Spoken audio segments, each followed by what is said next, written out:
up cutting the cord, and I started to fade into your gray. See, I finally opened up my eyes, and I saw me coming back to life. That I'd be better without you inside. It's time to be someone I wanna recognize. The future starts right now. I made a reservation, but you never came, so I'm checking out. The fire you stole away, I know one day we'll come back around. The future is now.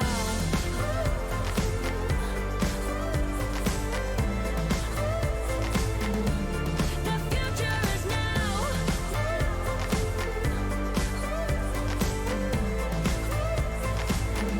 The future is now.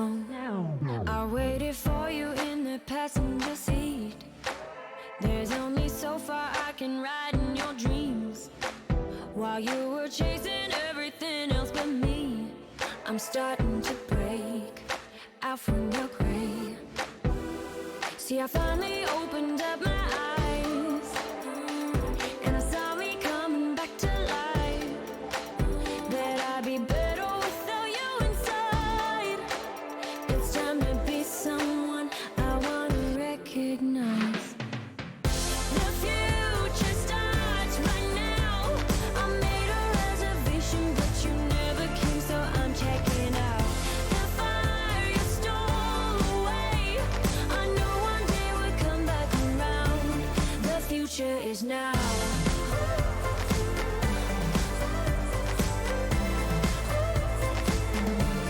The future is now.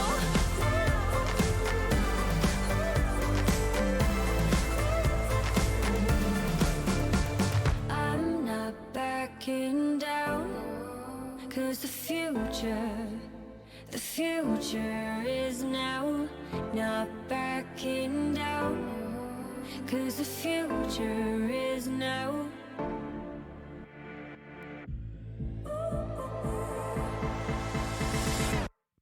The future starts right now.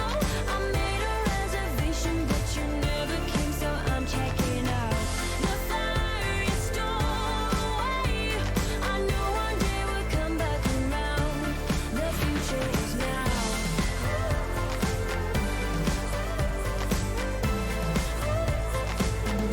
The future is now.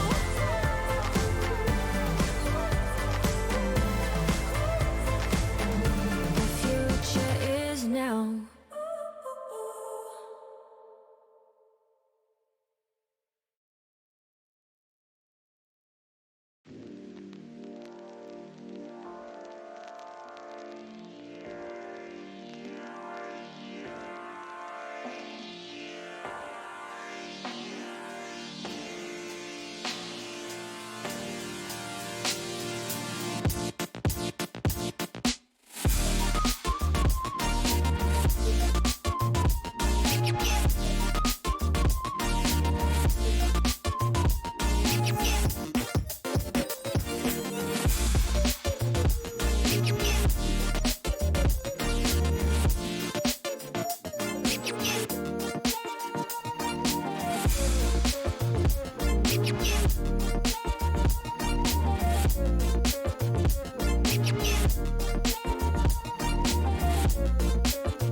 All right, welcome everyone to the grand finals of the Xenon Gaming Series. We do have an exciting matchup coming in between our two finalists, between Valence Academy as well as Mr. Bang, eSports organization, worldwide #1. Little long, but it's what they want to Great be name. called for their finals, and it is their finals, so we're gonna let them get called whatever they want. And this is a best of 5, so it will be interesting to see what happens. We've only seen best of 3s up to this point, so do you have anything that you want to add on to that? Do you think we're going to see anything special happening in this match? Are we going to see any weird map picks? Are we going to see a lot of weird map picks, or generally considered weird map picks? But what's your thoughts on that? Well, looking at Payne in their history, they're known for having a deep map pool. I mean, we've seen them in both season one and season two of Xenon Gaming Series, and they've had such a wide span map pool. They played on all your basic maps as well as Skyscraper. I think we might have even seen them out on Border once. And I know that they scrim about every map, so no matter what map Valence Academy tries to put Ping on tonight, I feel like Ping can easily respawn, and it's just such a great advantage for Ping. I mean, having that deep and diverse map pool. And I mean, yeah, you expect that from the defending champions. I mean, obviously they went in a best of 5 last season. They played on 4 maps. They won 3-1 over last season's runner-up, Venom Nation, who unfortunately was eliminated in the play-in round this season. But just goes to show how much the league has grown, how much stronger the league has gotten. And those maps were quite interesting as well. I believe it was Clubhouse, Bank, I think it was Villa as well, right? I think there's a coastline There was a on there coastline in too. there too, but I don't remember what the fourth map was. But I remember every map in that series went to all 12 rounds except for one, and that one map that didn't went to 11 rounds. It was a very competitive matchup, even though the score did end up 3-1. It was a very exciting match to watch live. If you didn't get the chance to see it, Mhm. it is on our YouTube. Not that it's necessary for you to go watch it, but we do highly recommend it. It was a very exciting matchup to watch. Mhm. It was most definitely an exciting matchup that we both got to cast at the time. And one thing that we did see on Paying is that even if they didn't have the initial streak of the map, even if they went down 2-4, they were able to come back each and every time. They're a team that won't stop, trying to get back. They're going to always claw their way back, and they aren't going to give you any easy win. I mean, for example, the one time that they played Valence this year, they won 8-7, but for a while on that map, if I remember correctly, they were down and didn't have the lead. And it just shows that Payne is a team that throughout their history, they're willing to come back and climb back throughout. I mean, yeah, obviously we have seen it time and time again this season. They only have dropped, I believe, they only dropped one map this season. It looks like we're going to get into our bans here very shortly. And as I mentioned that, they've only dropped one map this entire season. They played 5 matches in the regular season, as well as a best of 3, which they won 2-0 2 weeks ago, I think it was, right before the Charlotte Major, which was a very exciting major. If you didn't get to watch it. Mm-hmm. Um, and we are Great doing our major. bans a little bit different than that Charlotte Major, as I mentioned before. We are going pick, pick, ban, decider, as opposed to what they did at the Major, which was ban, pick, ban, pick, decider. So a little bit different, Mm-hmm. but it will create some more confusion, hopefully, as we do see the ability to bring out any map in the first 2, and I'm very excited to see. I hope we get to see at least a few obscure maps here coming up. Will be interesting to see, but Mm-hmm. I'm I very am excited. ecstatic. I mean, if I had to be honest, the way this ban system does play out, I think it helps out Paying a little more than Balance. Paying, like I said, has that deeper map pool, so they can really pick and decide what their best map is and make sure they're playing on it. It might be a map that we haven't seen yet. Sorry about that. I feel like we could be seeing Paying picking Skyscraper first. I know it's a wild call, but knowing how Ping is, a Skyscraper pick would not be out of the blue. Yeah, but we also saw that 96 Bulls can play Skyscraper very well. They played, Mhm. I think it was them. Was it them? Am I wrong? No, No, no, it was it not was them. not It was Ping. not them. Okay, then it was Storytime and Space Shoes, wasn't it? In the first round, Yeah. I got my first round matchups a little bit mixed up, but regardless, we know that they can play every map. We've seen them play quite a few maps. We've seen them play I think we've seen them play a number of times on Chalet as well as Oregon. Some people would say Oregon, depending on who you ask about it. But we do see our first pick coming out. We see one of those new maps coming in. We see Skyscraper being brought out. Very interesting for that first map. I mean, not usually what you're used to seeing. Oh, I was right. Okay, 96 Bulls did beat Venom Nation 7-1 on Skyscraper. All right. I was a little. So we do know that they both can play Skyscraper, and we do see a second map being brought out. We see Bank being picked by Valence. 2 off the beaten trail maps being brought out for the first 2 maps, as well as a Villa Ban. However, one thing I do want to say though about our first 2 picks is I think that they aren't as we'll use the word structure oriented, where you can kind of play a faster pace and your actual mistakes get kind of masked up by that. I'm not sure if you agree with that, but I agree fully. I mean, playing on Skyscraper especially, it's such a map that has seen so many changes, and I mean now there's no defined meta on it as of right now.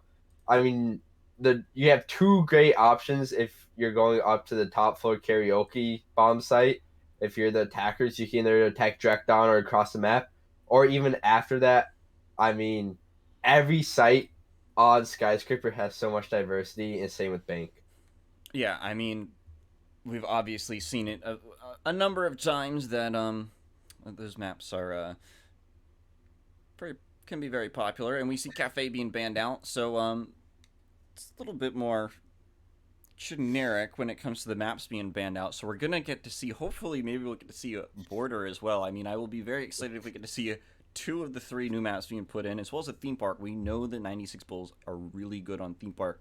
We saw them win 7-4 in the regular season against Clem Daddy, and Clem Daddy ended up beating Bedroom to qualify Shoobs for the playoffs. Unfortunately, they didn't make it to the final, but we do have a lot going on here in the first few bands coming out. So, I mean, again, we do see that those maps are a little bit more structure-oriented. However, our next pick is picked by Pang. We have Theme Park, a very structure-oriented or strat-heavy map. And that's not usually what we see from either Pang nor 96 Bulls or now Valence Academy. We're still getting used to that one. Sorry, guys. But, so we have Theme and Oregon being picked out. So we are going to get to see at least one of the generic maps. Not too upset about that one. Ooh, but we are down to Border. And I believe it's Clubhouse to be the final 2 maps that we or one of the final 2 maps that we're going to get to see. Then we're going to get to see some side picks coming in. So, I think overall for the second round of bans, it definitely favored Valence a lot more. Talking about seeing them on Theme Park, it's such a great map for them. I mean, Oregon, sure, everyone knows how to play it, but I feel like Valence has less film on it overall. So if I had to pick a winner for the second set of bans, it's most definitely Valence. yeah, and we are going to go to Clubhouse as that final map as we see Border banned out. I would have liked to see Border get played. I mean, we do know that Pang is really good on Border. They've played it twice, and they won both times. I believe they beat Bedroom the first time 7-4, and I don't remember what the scoreline was the second time, but I do know it was against Space Shoobs. I think it was like a 7-3. I don't have the exact number up with me right now, but we are seeing those side picks coming out now, and we do see that Valence is going to pick the defense on Skyscraper. Not really too out of the ordinary. And Pang's going to pick the defense, though, on Bank. Usually considered an attacker-favored side, or map, sorry. So, little interesting to see that one come out, but it will be interesting to see what these teams have to pull out. They are pulling out some unorthodox maps, and a lot of people thought that these 2 teams were going to be in the finals together, regardless of what was happening. I mean, I certainly knew that there was a strong possibility of it happening, especially with how strong both of the teams are. But we do have our sides picked, so that means we are going to get ready. We are going to get our players into the map. So we are going to give them a few minutes to get ready. However, real quick, we are going to go to a very, very, very short break so we can get everyone to the map, or get everyone into the lobby, I should say. And then we will be getting into the first map for the grand final.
Well, ladies and gentlemen, welcome back to the Xenon Gaming Series. It is the grand final day. I'm so excited to be here with Myst for one last time this season. Absolutely. This is what we've been looking forward to all week, man. We got a banger best of 3 for the third place match earlier this week, and I'm excited. If that's the third place match, this one's going to be hype. We've got Mr. Pang Esports Worldwide versus Valence Academy, formerly the 96 Bulls. They got picked up by Valence, I believe, coming into this match. So definitely something to prove to their new home, if you will, for this series here. It's a full best of 5 too, and for the format we're doing on the maps here, it's 2 picks before any bans as well. So all 9 maps are available. So in theory, both team can pick their favorite map in the pool going into map 1 and 2. Absolutely, and we did already have those maps be picked out. So the way it stands right now for this best of 5, it was Mr. Pang taking us to Skyscraper. Bank comes out from Valence. That it'll be Theme Park, Oregon, with a decider of Clubhouse. As we know in this best of 5, we'll see at least 3 of those maps guaranteed. It'll be up to the teams to make sure we have a nice competitive, long, drawn-out game. But I am so excited because Skyscraper opening up, last time we saw Valence on Skyscraper, it was like 7-1 demolition against Venom Nation. So Mr. Pang taking them there, that's some guts right there, and I'm excited to see if that's going to pay out. And it's kind of an interesting spread because we did see those initial maps that we hardly ever see, but then we kind of drop back into some of those maps that are very well known into the meta, with Oregon and Clubhouse finishing it off. So it looks like a phenomenal map pool, kind of the best of both worlds. Yeah, absolutely. The skyscraper pick especially, I'm really glad that you started talking about that. Valence were scary the last time they were here, and to have the confidence in a full 9 map pool, if you're Mr. Pang to pick that map, whoo, you better have something prepared for that. The bank map too, also a very interesting map because we saw Valence be historically pretty dominant on this map. I believe they've only played it 2 or 3 times, potentially only 2, but they've looked pretty good on it both times they were here. So definitely an interesting starting 2 maps to land on here for a best of 5 of all places, and it should be a pretty close series because even if Pang's got stuff ready on those maps, oh boy, you gotta feel like Valence is gonna come out swinging. Talking of Valence, we touched a lot on during the analytical desk, or our 2 lovely analysts touched a lot on how deep the map pool is for Mr. Pang. They're certainly a great team. They're the returning and defending champions from season 1, but honestly, if there's a squad that is built to take them down, it's got to be Valence. They have looked so good, progressively better throughout and out. I've seen them in a couple of other leagues in Static Gaming. They had their debut as Valence. This will be their second match, and just an amazing squad, a very dominant squad. They were able to take a 7-3, then 7-1 victory over the team they were facing. The 7-1 was on Oregon as well. They're a very strong team, and I think the biggest thing that can just get you down is their defense. Or excuse me, they're just, the defense is great, but their aggression is absolutely insane. They will have no problem getting in your face time and time again, and that is something you need to watch out when it comes down to Valence. Yeah, and I'm going to talk about Mr. Pang style here too. I think you summed up Valence's very well. They want to get in your face. They want to be that. I guess the best way to put it is they play like they interview. They're very loud and they're not afraid to say it to your face, even in the server there. But with Mr. Pang, they're a completely different team stylistically. They like to take it a little bit slower. They're a lot more methodical with their gameplay, and they typically have very well thought through defensive and most of the time their attacking strategy. Sometimes we see their attacks get a little anarchic, a little all over the place. But they like to play this more structured style of Siege. And with a map like Skyscraper, yeah, they 7-2. Valence got a 7-2 on it, but it tends to lean more in that structured favor. So it kind of makes sense why Peng would pick it. But Bank, though, that's a do what you want kind of map if I've ever seen it. So we get some interesting maps playing into the playstyle here as well. And I think the most exciting map for me here so far is actually that map 3 on Theme Park, because that's a map that plays both ways simultaneously. It favors the teams that can be flexible, flow around the map, make some weird rotations, as well as those teams that have a very static defense that's well thought out, very rigid, and just allowing both of these teams to play to their play styles and seeing them clash head to head is definitely something I'm looking forward to here as well. Something we haven't mentioned yet. There's money on the line for this match, and it's quite a bit of it as well. The difference between first and second place being quite a wide margin. I don't have the numbers in front of me exactly, but I believe first place is taking home $400 or something around that. And that's not a small amount of money here. So there's definitely something on the line for both these teams to play for. And my personal favorite part, they have nothing left to hide. There's nothing past this point that you really want to be holding on to strat setups for. And seeing Mr. Peng bring out Skyscraper, I can't wait to see what they've got in store for that. I cannot wait. I mean, again, both teams have earned their spot here phenomenally so. Mr. Pang just plays out of their mind. When I first came in, I came in kind of late to ZGS, but or XGS, excuse me. That was the one team I heard over and over again was Mr. Pang. They're terrifying, they're scary, and they have been that over and over again. They got their bye week into the playoffs, took down the Shoobs, which is kind of the league favorite. Everyone loves the Shoobs, and great job on them for getting that third place match wrapped up.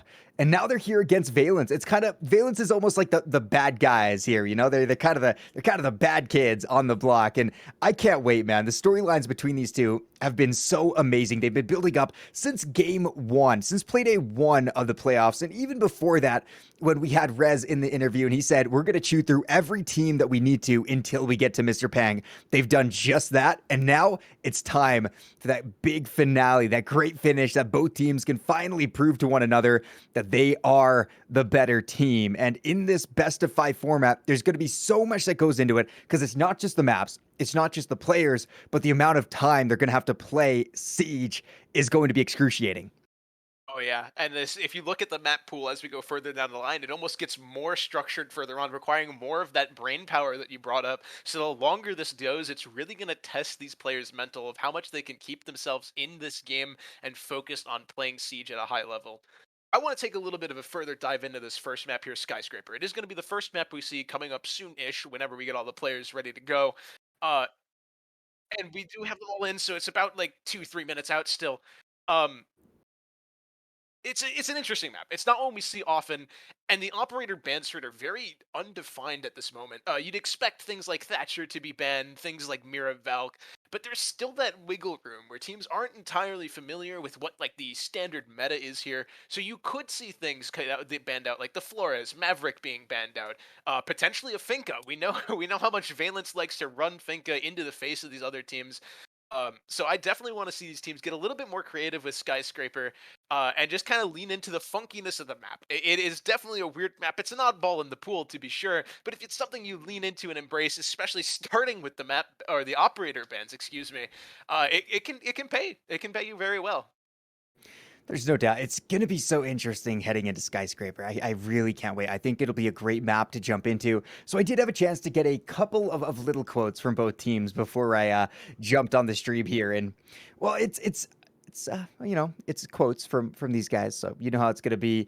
I'm really excited, though. They both seem so hyped to jump into the game. And as we do, the one thing that Valence had to say about Mr. Pang is they're frauds.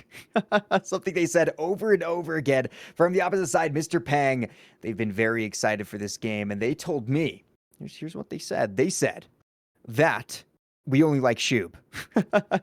So some really good and beneficial pre-game quotes, but now it's time to get into the actual game quotes, and those quotes are made by how you can play here. The first ban is going to be Thatcher. He's gone and out. Makes a lot of sense. Yeah, nothing too surprising. There's a good amount of external walls on a map like Skyscraper that provide direct access to site or near adjacent access to site, so getting rid of Thatcher just to make that a little bit harder and allow you to contest those balconies more makes sense. The Flores ban, I talked about it a little bit. I'm glad we get to see it. We saw, I believe at the major was Xset debuting a very shield-heavy version of Skyscraper, and with Flores gone, that's something that we can see leaned into here. Valkyrie makes a ton of sense with a map like Skyscraper and any of the newer maps of the pool. If you're more uncomfortable with where the push is going to be coming from or what the attack is going to be shaping out to be, having those black eye cams just to provide you that extra intel where they're coming from is invaluable. Mirror Ben as well, pretty standard stuff coming out from there. Those one-way mirrors just insanely powerful. The Flores ban, though, I really like it. It's going to make attack just a little bit more challenging, so it's interesting to see the team starting on attack get rid of it.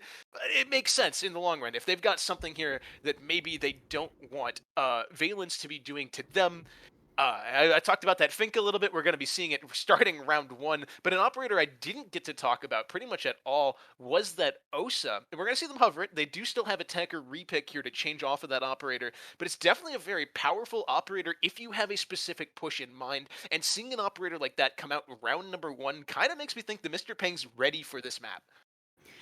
They're looking good. And that was another thing that was heavily touched on is Mr. Pang's map pool is very, very deep. And in a best of 5, that works out so well. Check out these cabs that we have. Look at this. We got player cabs. So exciting to see exactly what they're feeling. And we'll be able to get a little bit more of that emotion as the time goes on. So off the rip, looking at the operator lineup, that the defense is bringing looks pretty standard. You do have a couple of roamers. You've got that Kaid as your main electricity to just ward off any of those hard breachers. You have Cruz playing on the Wamaya, very important operator. Look out for Futile on the Vigil. He's a dangerous man to go up against on a roam.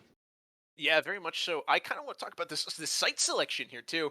It's Exhibition Office first site, and the numbers for the kind of say that this is the best site on the map. I think it was only second to Bed Bath, but it was only played like 2-3 times at the major. So this is definitely a very good site, but in ranked it's played as second. So seeing them come here first gives me a little bit extra confidence that Valence have spent a little bit extra time now looking at this map, and we're gonna get into this very quickly with Mr. Pang choosing to kind of start by ignoring this entire extended setup, ignoring that Vigil, not the Kaid though, as he's already downed, but getting just direct access to the site here and not letting this roam game from Valence assert themselves on the map. We see Stutter get that first kill onto Futile. He was not the downed player, so Sam's still at 1 HP going into any other gunfights here, but that's some good early openings here from Mr. Pang to find the space, but not unanswered though as Sam finds Stutter. Great refrag there. That was Sam, the player who was down, getting up and showing that he might be downed at one point, but he's still very, very useful. Snowy will look on that swing as well. He's looking to get aggressive, something we highlighted early on, just highlights the head there. We do see, of course, the finger going down early, but a super Xer getting the refrag. That'll be the Kaid finished off. There's still so much time on the board, and Mr. Pang taking a little bit more of that map control with the Finka dead. You're not going to be able to heal up, though. Yeah, the change of tempo here from Mr. Pang going fast very early on, slowing it down a little bit. They don't want to execute in the site too early, but they might be moving just a little bit too slow. As we see Rez pick up swing, that's the Twitch off the board there, so no more Twitch drone activity going on. But with all these walls open, you got to feel like the Twitch's job is done. But that F2, such a dangerous gun, especially in the hands of someone like Swing, just being able to get that. And as Futile, I think, said it best there, Swing got swung. The Valence kind of, with all this external site pressure coming through, that we talked about earlier on with these external walls, they feel the need to try and get aggressive on this. And with a team like Valence, they love that aggression. So giving them these opportunities and the desire to swing out here might not be the best in Mr. Pang's interest here. About a minute left on the clock. The defuser not even attempted going down or close to going down yet. So they're going to have to get a little bit of a hustle on here. Snowy's still in this position out here to contest out onto the balcony if this plant ever starts going down. So we see them playing behind that Osa shield that was placed earlier, but they still don't have full control of this balcony because of Snowy's position. You see Juicy kind of moving here on the Osa to this window here to try and push Snowy out, or at least make him get aggression. He's caught between two players here, but if he gets either of these players, he's allowed to exit out that side, trying to take the gunfight one way, turns back, but he gets some help out from Cruz before Soapy trades him out. Soapy gets 2 for his trouble. Juicy dropped down to 1 HP as well, as Rez gets 1 for himself, making it a 1v1 with 15 seconds left on the clock. Soapy's going to have to find a plant position here, choosing to plant in Armory behind the box here. Not a normal plant spot for sure, but it's pinged out by Valence, and Rez finds the shot. Round 1 to Valence, a little scrappy, but well played to them.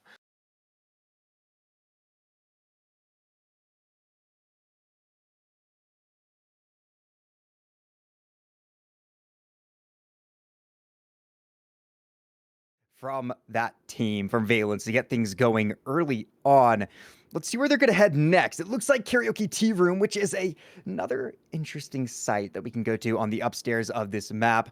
It can be difficult for defenders to really hold on. There's a lot of ways for the attack to pressure them. There's a lot of external windows looking in. There's a lot of angles that can be held very deeply, and some less so. But I'm excited to see if Valence can continue holding on. We saw Rez pick up that 3K, and looking at the operator lineup, they are bringing going to be a little bit of a change up from what we saw previously. The Warden does come in. You've got the Smoke, the Legions. Alibi will stay the same, and I am very interested to see what Mr. Pang do on their own decision. What are they going to try to do to disrupt this? You saw Stutter go down very early as that Finka. Again, those boosts can be so impactful later into the round, and he didn't really have a chance to use them. They did shut down Futile incredibly early on, which was great, but still, you got to give it to Valence. Even after Sam was downed, he was able to get back up, get some of those early kills on for his own team, and it forced Mr. Pang into always being in that 4v4, 3v3, down to even the 1v1. I want to give Valence so much credit for that late round decision making when Snowy got trapped between two attacking members from Mr. Peng there, between Soapy and Juicy, being able to bail him out of that situation. Sure, the initial trades weren't great, but playing with that team mind and focus is not something I would have touted Valence as being good at before this match. I typically would have said they're incredibly individualistic. They want to win these gunfights by themselves, but seeing that level of teamwork is very good to see out of them. So they've definitely been hitting the gym a little bit more in terms of their teamwork and coordination. As you said, though, Karaoke Tea, now the site here, we see a little bit early pressure going on towards Geisha side here, but with a lot of the other members of Mr. Pang posturing towards the east side of the map there, over by the home side of the map, you're going to see a little bit of a split push here, and it's definitely a decent idea for attacking this map. Try and apply that pressure from Geisha so you're always threatening something directly towards site, towards behind that drum area that's so pivotal, and you see the Warden playing in there. But you still have to kind of get space in the map here if you want to leverage yourself through the map. All about gaining map control. There's no doubt about that. XR is going to go down early to Cruz. A very nice shot from the Legion to break things up. And now Stutter looks for the refrag, just spots ahead. Won't be able to pull the trigger. In fact, it'll be futile. Picking up another swing now drops a 5v3 as Juicy takes a little bit of damage for himself. Playing in drums is Cruz, having a great time. Already, Mr. Pang might be in a little bit more trouble, but there's so much time for them to bounce back. They're not going to let this slip easily, but Cruz will look for another Stutter, shuts him down. And now the 4v3, Stutter needs to back off. He will be able to boost up his teammates, get on out of there as time begins to tick a little bit further down. Taking out Cruz was big. It's a nice step, but they need to continue putting that pressure on. Yeah, they've only got a minute left here, and they haven't broken the halfway part of the map. Valence gets another one. Taking out Soapy here, and this halfway part of the map is what makes it so good for the defenders. You can get into the building, not uncontested, mind you, with Valence finding two for their trouble here, but you've got to push past this midline, and with Juicy kind of sneaking up here onto that Dragon Wall, you can see that he's trying to find a way to help Stutter clear out this player. The down does come through, and Stutter's going to pick it up, so it's a nice mid-map clear there, but they still only have 30 seconds left to push all the way through drum and get an execute off into sight. Stutter trying to retrieve the box, having a little bit of trouble with the F key there, being on the Finca. Working their way through here, Futile grabs one for his trouble, using that hole that Mr. Pang used earlier against them, and now it's Juicy left in a 1v3 with only 20 seconds left. Smoke canisters being deployed. You gotta feel like this is an impossible situation. The rock just being thrown up here. Juicy trying to find any picks that he can, but they're just not giving them, or hiding behind his own Osa shield. A very nice pick to find one, but with only 3 seconds left on the round, it's not going to happen. Round 2 goes to Valence as well.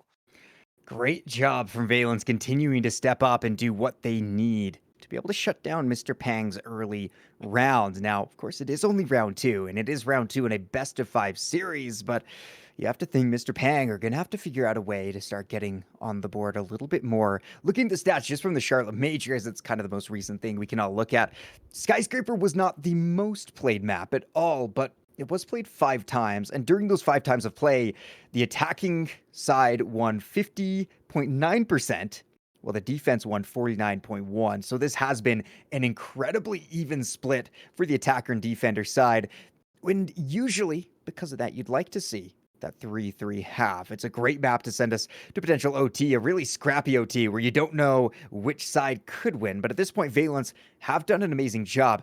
That being said, in a typical rotation, you have your 2 main sites. You have your primary and then secondary site. The tertiary site, which is where we're heading to now, which is going to be Barbecue.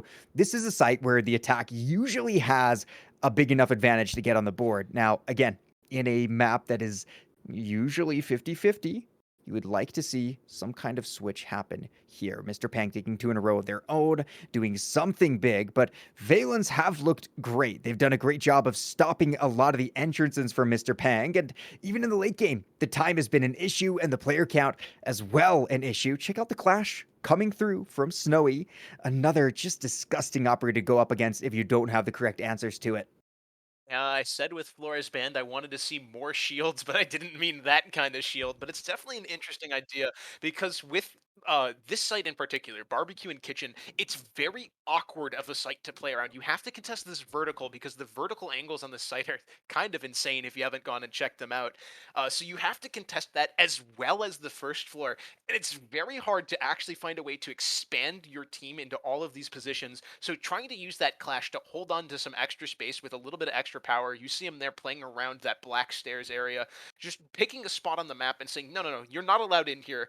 We've got this unlocked. Come through one of the ways we want you to. And you kind of see Mr. Peng playing into that here. Look at how much utility they have set up towards this geisha side, and it's just going to be hard for them to clear all this out and actually work the space in.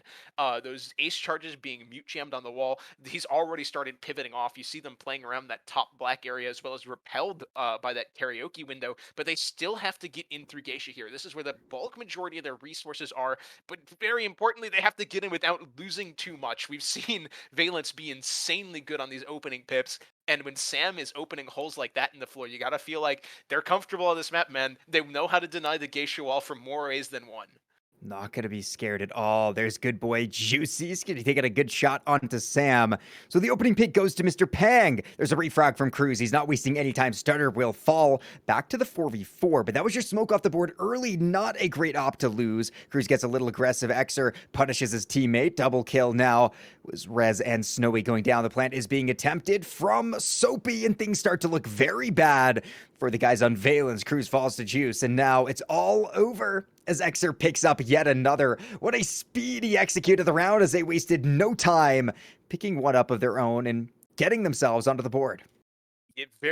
Very important round for Mr. Peng to win. You've got to win at least one on these 3-site rotations if you want to keep yourself in the game, score-wise and mentally. I said that this site at Barbecue Kitchen, it's awkward because you have to hold up and down. Well, they committed a little too hard upstairs there, and Xer managed to find his way into that dining area, being able to pick the clash off as she was heading back down the stairs, working those picks horizontally. Very well played by him to understand that that is a possibility on this map, and very well played to Mr. Peng overall to clean up that round. That is the completion of the first site rotation, though, and a 2-1 scoreline for Valence definitely feels good, and now is where we have to see Mr. Peng flex why this map is a 50% win rate. You've seen the setups now, you understand what Valence is going for, you have to make adjustments as the attack into what Valence was doing, and with a site like this, with how close that first round was, this is definitely one where they can make those adjustments and try and push themselves a little bit over the edge, maybe give themselves a 3v1 in the end there instead of a 2v1 clutch for Rez. This is a great position. There's no doubt that they can certainly win this one out. They've been able to get that opening kill 2 out of those 3 times now. They're doing a good job, even though when Valence hits, they hit hard, and they've done a great job at even bringing back the man count.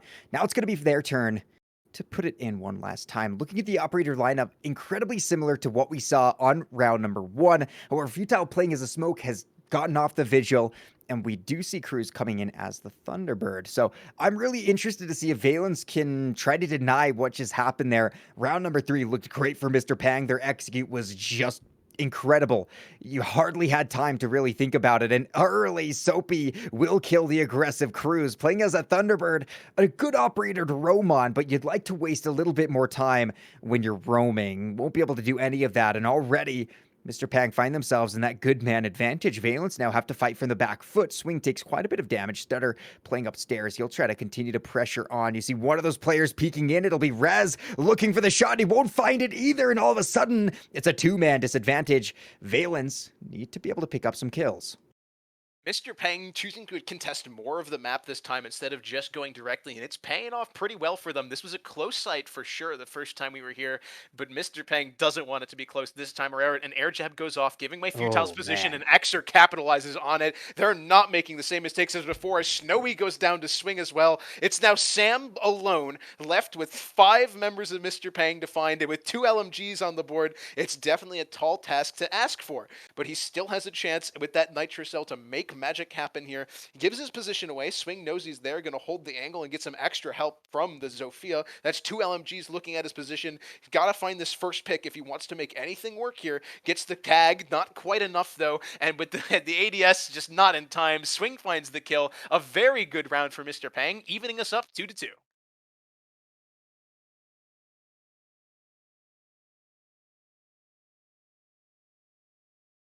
even close. A flawless round comes through. Mr. Pan could be feeling very good about these two recent maps, or two recent sites that they've been absolutely tearing through the defense of Valence, and now it is that 50-50 split we were talking about.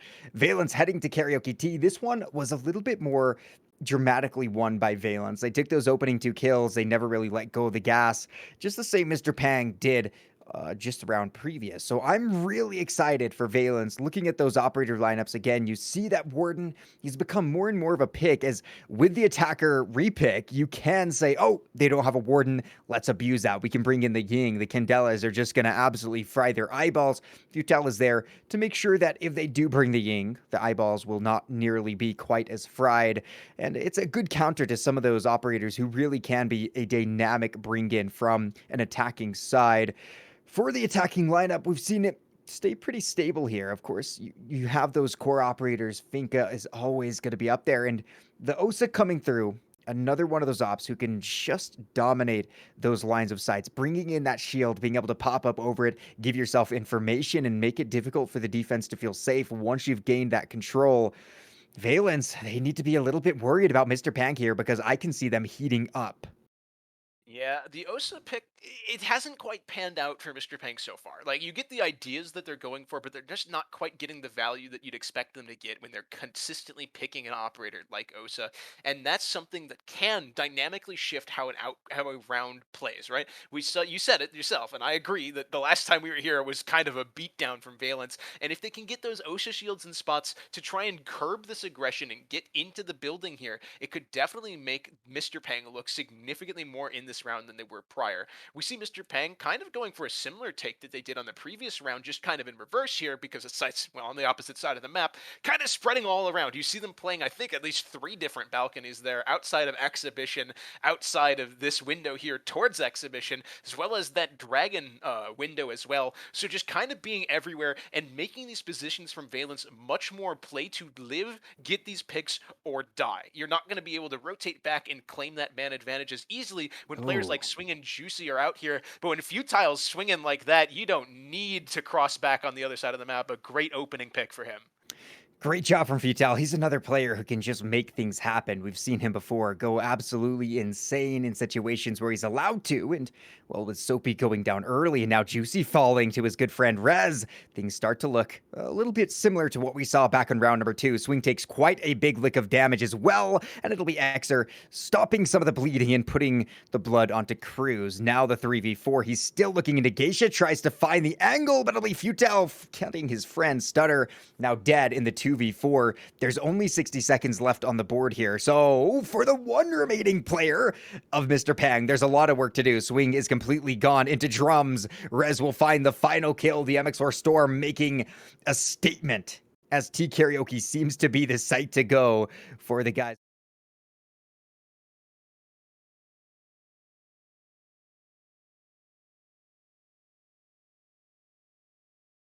50-50. Man, those were some great adaptations from Mr. Pang in the round prior, but their adaptations just not panning out here. In fact, Valence ended that even stronger than they did round 2, if you can believe that. Just being able to lock down the entire upstairs of the map, something they couldn't do when Exhibition was the site. They just couldn't get in the building. I don't know what else to say here. Mr. Pang just found themselves dying trying to vault windows there and not getting into the building until the round was 10 seconds away from over there, with Valence just shutting them out. Very well played to them to lock down the entire upstairs of a map like Skyscraper. Not the easiest thing to do, but when Futile's feeling himself like that and aggressively peeking outside of your own breaches, they're feeling good, man, and they're here to play. And that's something you love to see, especially with Bank as the second map. Last site for the half, though, here, and they're choosing to go Exhibition again. This was the one of their 2 primary sites that they did lose to Mr. Pang, so if Mr. Pang wants that 3-3 half that we kind of expect them to get on their own map pick, they're going to have to do it on a site that Valence has won already. So Exhibition has been a little bit back and forth, obviously, but I think the overall statement has been Mr. Pang plays a little bit better here. You saw the flawless round, and you saw it coming down to the 1v1. Off the rip, Rez has looked phenomenal into this game. And again, looking at those attacker lineups, you have that Osa. They're going to try to use her as best they can, and like you mentioned, maybe hasn't been the most successful so far, and being able to use that and get themselves in the 3-3 before the side switch is going to be oh so important. Just the same for Valence. Getting themselves a 4-2 as a nade is going to be kicked up. Doesn't look like it'll catch anybody. Nope, not quite. Stutter just hunting from the down below the vertical play. Finka such a strong operator, and those nades come out not going to be finding anyone as there's still so much time on the board. No frags on either side. You've got roaming Rez inside of Drum as Swing looks to make some map control of their own. 2 minutes left on the board. Valence and Mr. Pang right now locked in a deadly standoff at 5v5. Yeah, I talked about Xset kind of having this extended shield setup, and I'm really glad we get to see it here. Valence is using deployable shields to hold the midline of the map, which is already a pain point for the attackers to deal with.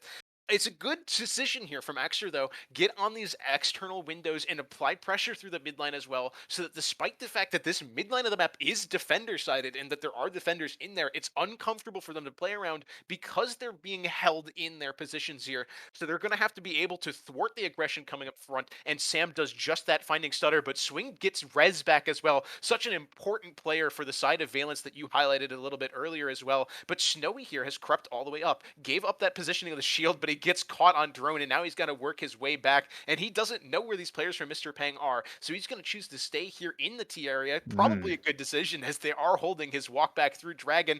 Doesn't quite get the shot on Juicy, but Exer finds one onto Sam as well. That's 2 for him on the round, and this roam clear for them is still on par with how they attacked it previously.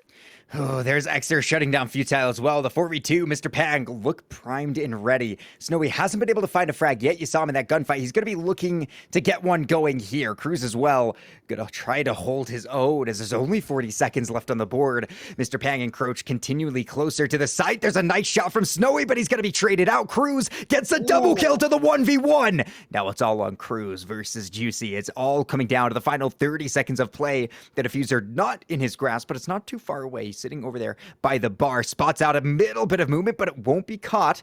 Cruz has that control right now, and as this thing comes in, there's a peek, and Juicy won't let him escape. The head goes bye-bye, and it's a 3-3 half in favor of nobody, because this has been such a split down the middle map. So great job for Mr. Pang to be able to fight that one out. Amazing job from Cruz and Snowy to bring it down to the 1v1 from the 2-4, but Juicy just gets it done again. What a play from Snowy there. He was dead to rights. His position completely isolated and known to the side of Mr. Pang to be able to find, I believe that was 2 or at least 1 from that position, and force players to be turning around as they're walking into Cruz. Very well played by him to find any value out of that position. They couldn't get it over the line in the end, almost for the better, because we could see an even closer game here coming out between these two teams that are supposed to be the best, and well, they're showing us why so far. We're going to see a little bit of a different preference coming out from Mr. Pang here as well, choosing to start Karaoke T, and well, if the trends from the other half that Valence just played stay true, yeah, they made the right choice. This site's got a 100% win rate for the defense so far, and with the setup, it's a little bit different here, but it's still a pretty solid setup here, going to be expanding all around the map like Valence did, and there's a chance we get to see this site remain at that 100% win rate. Mr. Pang have a squad of people who can do it all, right? That everybody can get on the board when they need to. And the same to be said for Valence. It's both of these squads have a team full of playmakers, and it's going to be interesting to see as the night continues to go on which ones shine. Will it be consistently 1 or 2 they continue to get the top frag, or will we see that shared around a little bit? Off the rip, Valence in the first 6 rounds, you've had a couple of players who are lagging a little bit behind. Snowy hasn't found that many kills, Sam either, but again, in Rainbow Six Siege, it's not always about the kills. There's so many support players and so many different roles you can take that will assist your team to a victory nonetheless. So Mr. Pang, they've looked good. You've had Exer going insane on those kills. Juicy as well, being able to clutch up his own 1v1. As they're on the defense now, it'll be up to Valence to try to take that map control away. As you mentioned, Karaoke T has been a real tough nut to crack when it comes down to the attacking side. Yeah, it's a very interesting attack coming out here from Valence as well. We saw this a little bit at the Major, but it was always accompanied with a Montaigne, and I think that's a very important distinction here. Juicy grabs 2 for himself. I'm going to shut up and let Juicy do the talking for me. Very nice opening picks there, and I believe that shuts down the entire geisha presence there from Valence, jumping out of that very common window. These nades not finding the value that they need from below here. They're going to struggle in the later parts of this round to get up these staircases, because all Mr. Peng has to do is hold 2 staircases and they're not going to be allowed up. But as I say that, Rez gets through and finds Stutter trying to play reverse vertical and almost grabs Soapy as well, but he gets cleaned up by Cruz. So that man advantage that Juicy managed to get earlier, completely gone now, and these players are managing to get themselves upstairs towards the site now with about a minute 20 left. A lot of work to be done, but certainly some great steps. Bringing it to that even man count is huge. Futile playing on those stairs, looking up, hoping to get something. Swing takes a massive amount of damage, but actually gets the kill. Nonetheless, that's going to be Futile dead. Playing as a Finca. A big swing from Rez. We'll try to find something, but it's down to the 2v1 as VLNC start to take that control. It's all on Xer, another great player that Mr. Peng bows, but Rez shuts him down. Rez has been going absolutely insane as he gets another. Look at that reaction.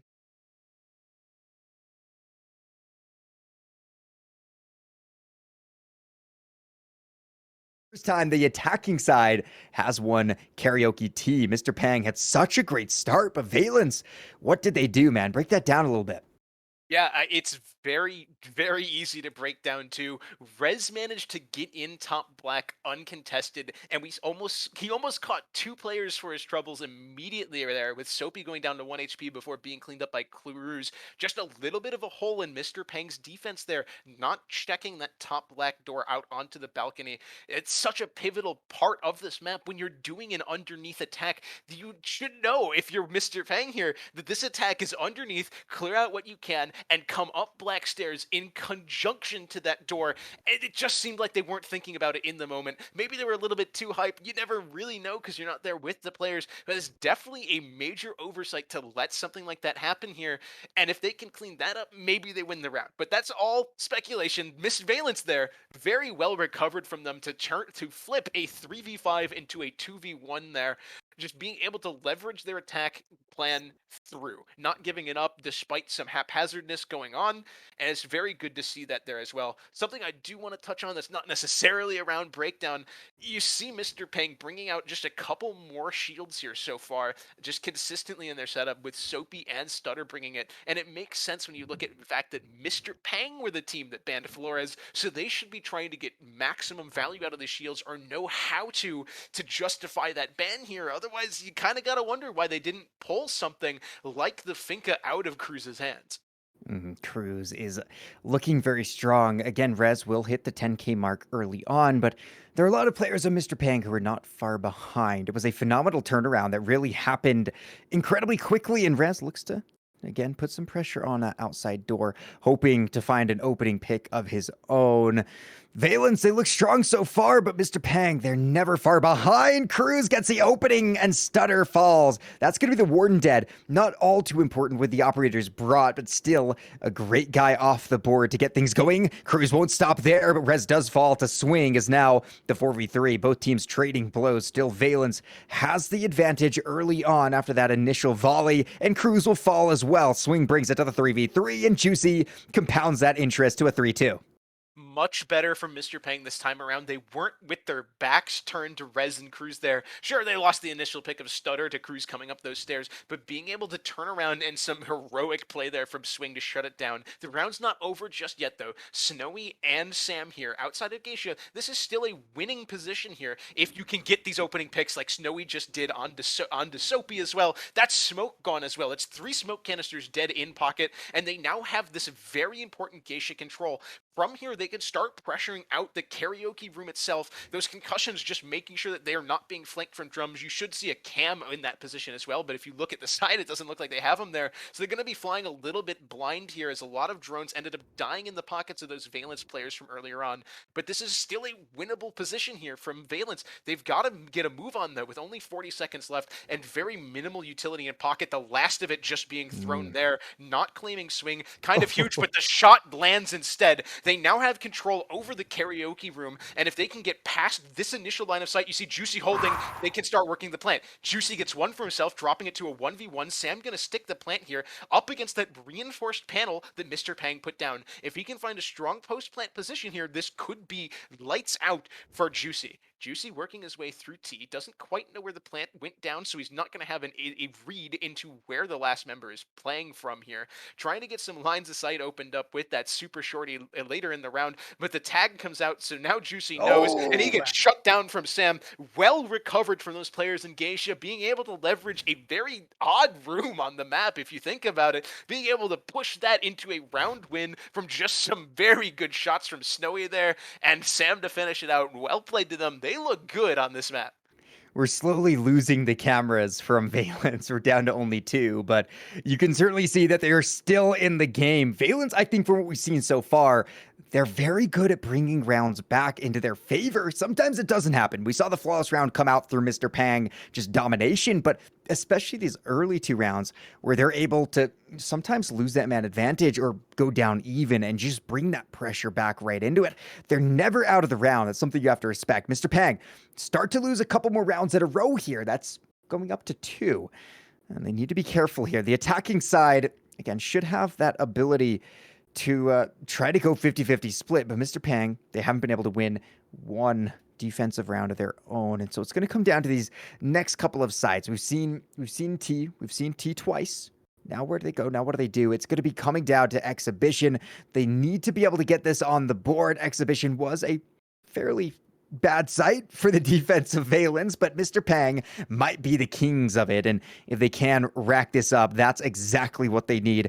Valence can go to match point here. Mr. Pang, they do not want that to happen, and we're going to have to see that reflected. Juicy's been insane with it. Xer as well, swing not too far behind, but those opening kills and the ability of Valence to just go crazy and take multiple kills in just a matter of seconds, that needs to somehow be thwarted for Mr. Pang to stay safe in this map. Any play, it really does feel like any player on Valence can just go huge at any point in time. Sam and Snowy, the 2 players you highlighted as being weak, popped off to win that round, and Stutter says he wants a piece of that as well. He's had a little bit of a quiet game as well, but the later half of this game is where you see those players start to come alive, and if they can keep this up, we could see all 10 players in the server fragging it out here. Something we didn't get to see Mr. Pang do at all. The Maverick making an appearance, trying to Maverick out this wall. We saw Mr. Pang have some troubles opening it up. I mean, Rez doesn't have any problem opening up the round for his team, finding one on to swing there. But those Kaid claws from Valence proved to be too much for Mr. Pang to get rid of in those previous rounds. So seeing the Maverick here makes sense. It guarantees that you can get that wall open if you can control that balcony. Minute and 45 on the clock. Right now it is that even 4v4. They were able to take down Swing, but they lost Cruise in response. Hello, Snowy. There's Stutter going down. The refrag is right there from Soap. He'll bring it again to that even man count. Back and forth, these 2 teams. They just trade those blows as Futile grasps again the man advantage. Valence starting to take more and more map control, and with the man advantage going in their favor, it'll be another kill, but this time it's Juicy. The refrag is there, and Juicy is alone. If anybody can do it, it's got to be the good boy himself. Juicy, a phenomenal player, but the plant going down. Sam and Futile, both still alive, both have LMGs, and this looks very bad for the UMP wielding Castle. A clutch here would be a magical feat, and it almost gets started off. Sam will just dodge the death. Yeah, the UMP definitely a feels bad gun into the collective 250 rounds of Valence here. But he's only got about 20 seconds left to work with here. He's got to find these players who are both playing very passively outside of the building. It's not something we would have seen from Valence in the past, just this patience, letting your utility speak for you, letting that Claymore claim the kill instead of over-aggressing it. You can tell that Valence has cleaned up a lot of the problems that they might have had in the previous leaks. That was some very clean post-plant and objective play from Valence there. You saw Snowy there, just jumping in the site window, saw that it was unwatched, unguarded, and being able to capitalize on any of these holes in Mr. Pang's defense. Valence are a scary team on this map, man. There's no doubt. Valence, I mean, again, we can talk about their aggression all day, but when they're able to play more structured like that, that's when things get scary, right? I mean, they've got raw natural skill with their gunplay, but then they're able to play heads up siege as well. Mr. Pang, going to Skyscraper, was it a mistake? We saw Valence take a dominating game just in the playoffs before, but then you've got to remember, it's Mr. Pang. These guys are some phenomenal gamers as well. They've been able to get it done time and time again. They earned their bye into the playoffs, shut down the poor Shoobs, and have earned their way here. Valence have had a little bit more of that treacherous journey. They've been all over, taking down multiple teams. Zero Risk fell to them in the semifinals, which guaranteed their spot here against Mr. Pang. But as it comes down to it, just on map number 1, Valence, they're sitting at match point. They're looking great. The operator lineup looks pretty similar. We have that castle coming again from Juicy. We mentioned the Warden before. He's a great operator to bring, almost a safety pick, just to make sure that you're not going to be having crazy Yings throwing Candelas, maybe a sneaky Glass. Who's to say we hardly ever see Glass, but hey, you know what? He can see through smokes too. So Valence, do they shut it down in a 7-3 fashion? A phenomenal way to make a statement on Mr. Pang's map, or will the Pangs fight back when they need to? Yeah, it's definitely the weight is on Pang here. They're going to need to hit a perfect site rotation if they want to keep themselves alive in this game, and it's got to start here. We're about a minute into the round here, just some early posturing from Valence, but with how deep this arsenal of Valence has been, I don't think they've done the same thing twice here on the attack, and they've been attacking the same sites twice in a row. Just look at these positionings here. They're now under the site where we saw them previously kind of emphasizing that horizontal, leaving that entirely in the hands of Cruz on the knock. Definitely what you want that operator to be doing, but it's just a completely different style of attack, and I don't know if Mr. Pang will be ready for it. Juicy is, though, as he calls knock on that play, some intel being given out, but Sam finds one on the rappel angle through sight to kill that stutter. You talked about the Warden. Well, Warden no more. He's now the Warden of the grave, if you will. This just early on in this round, some duels going back and forth, but with how much utility Valence has spent to not find too much of anything, the utility advantage definitely right now in Mr. Pang's favor. Gotta be careful here, as there's another shot. Swing finds one, but again, Sam right there with the refrag. Still that 3-3. Both teams are so good at not allowing either side to get too crazy. Well, most of the time. We've seen flawless rounds before, but I feel like Valence has really been able to rein that back in. Now we've only got about a minute and 10 seconds left. Soapy still playing by sight. He's got the smoke. He's on that mini bar, looking to do work with the M590. You can feel the Valence approach start to take more and more control here. Juicy playing a little bit offside of his own. You've got a lot of operators who can start to get those angles in. Snowy looking through the window. Valence certainly have their execute planned and ready. They've got both of the LMG wielders up, and it's going to be up to Mr. Pang to hold them off. Another smoke will be popped. That's the final. And with 40 seconds left, that'll diffuse with plenty of time to get something done. Xer takes down Snowy. There's only 35 seconds on the board. Soapy takes quite a bit of damage as well. Yeah, Futile just posturing around here, and Mr. Pang managed to clean it up.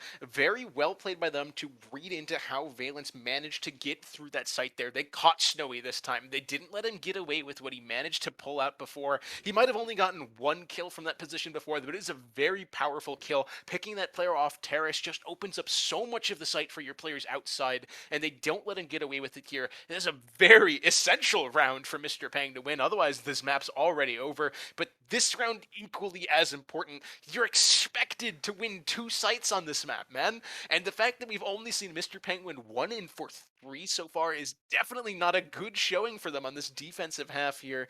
But you gotta win this round. Take it one round at a time now, and we see, I think that's a different operator. I don't believe they brought the Malusi out before, just trying to catch these players, making these plays through spots that they might not be watching, using that audio from the Malusi Banshee to let you know when there are players posturing around that top black area so that you can react to it a little bit faster and let your players like Swing, like Xer, and like Juicy just allow them the information to play their game and force Valence into your hands.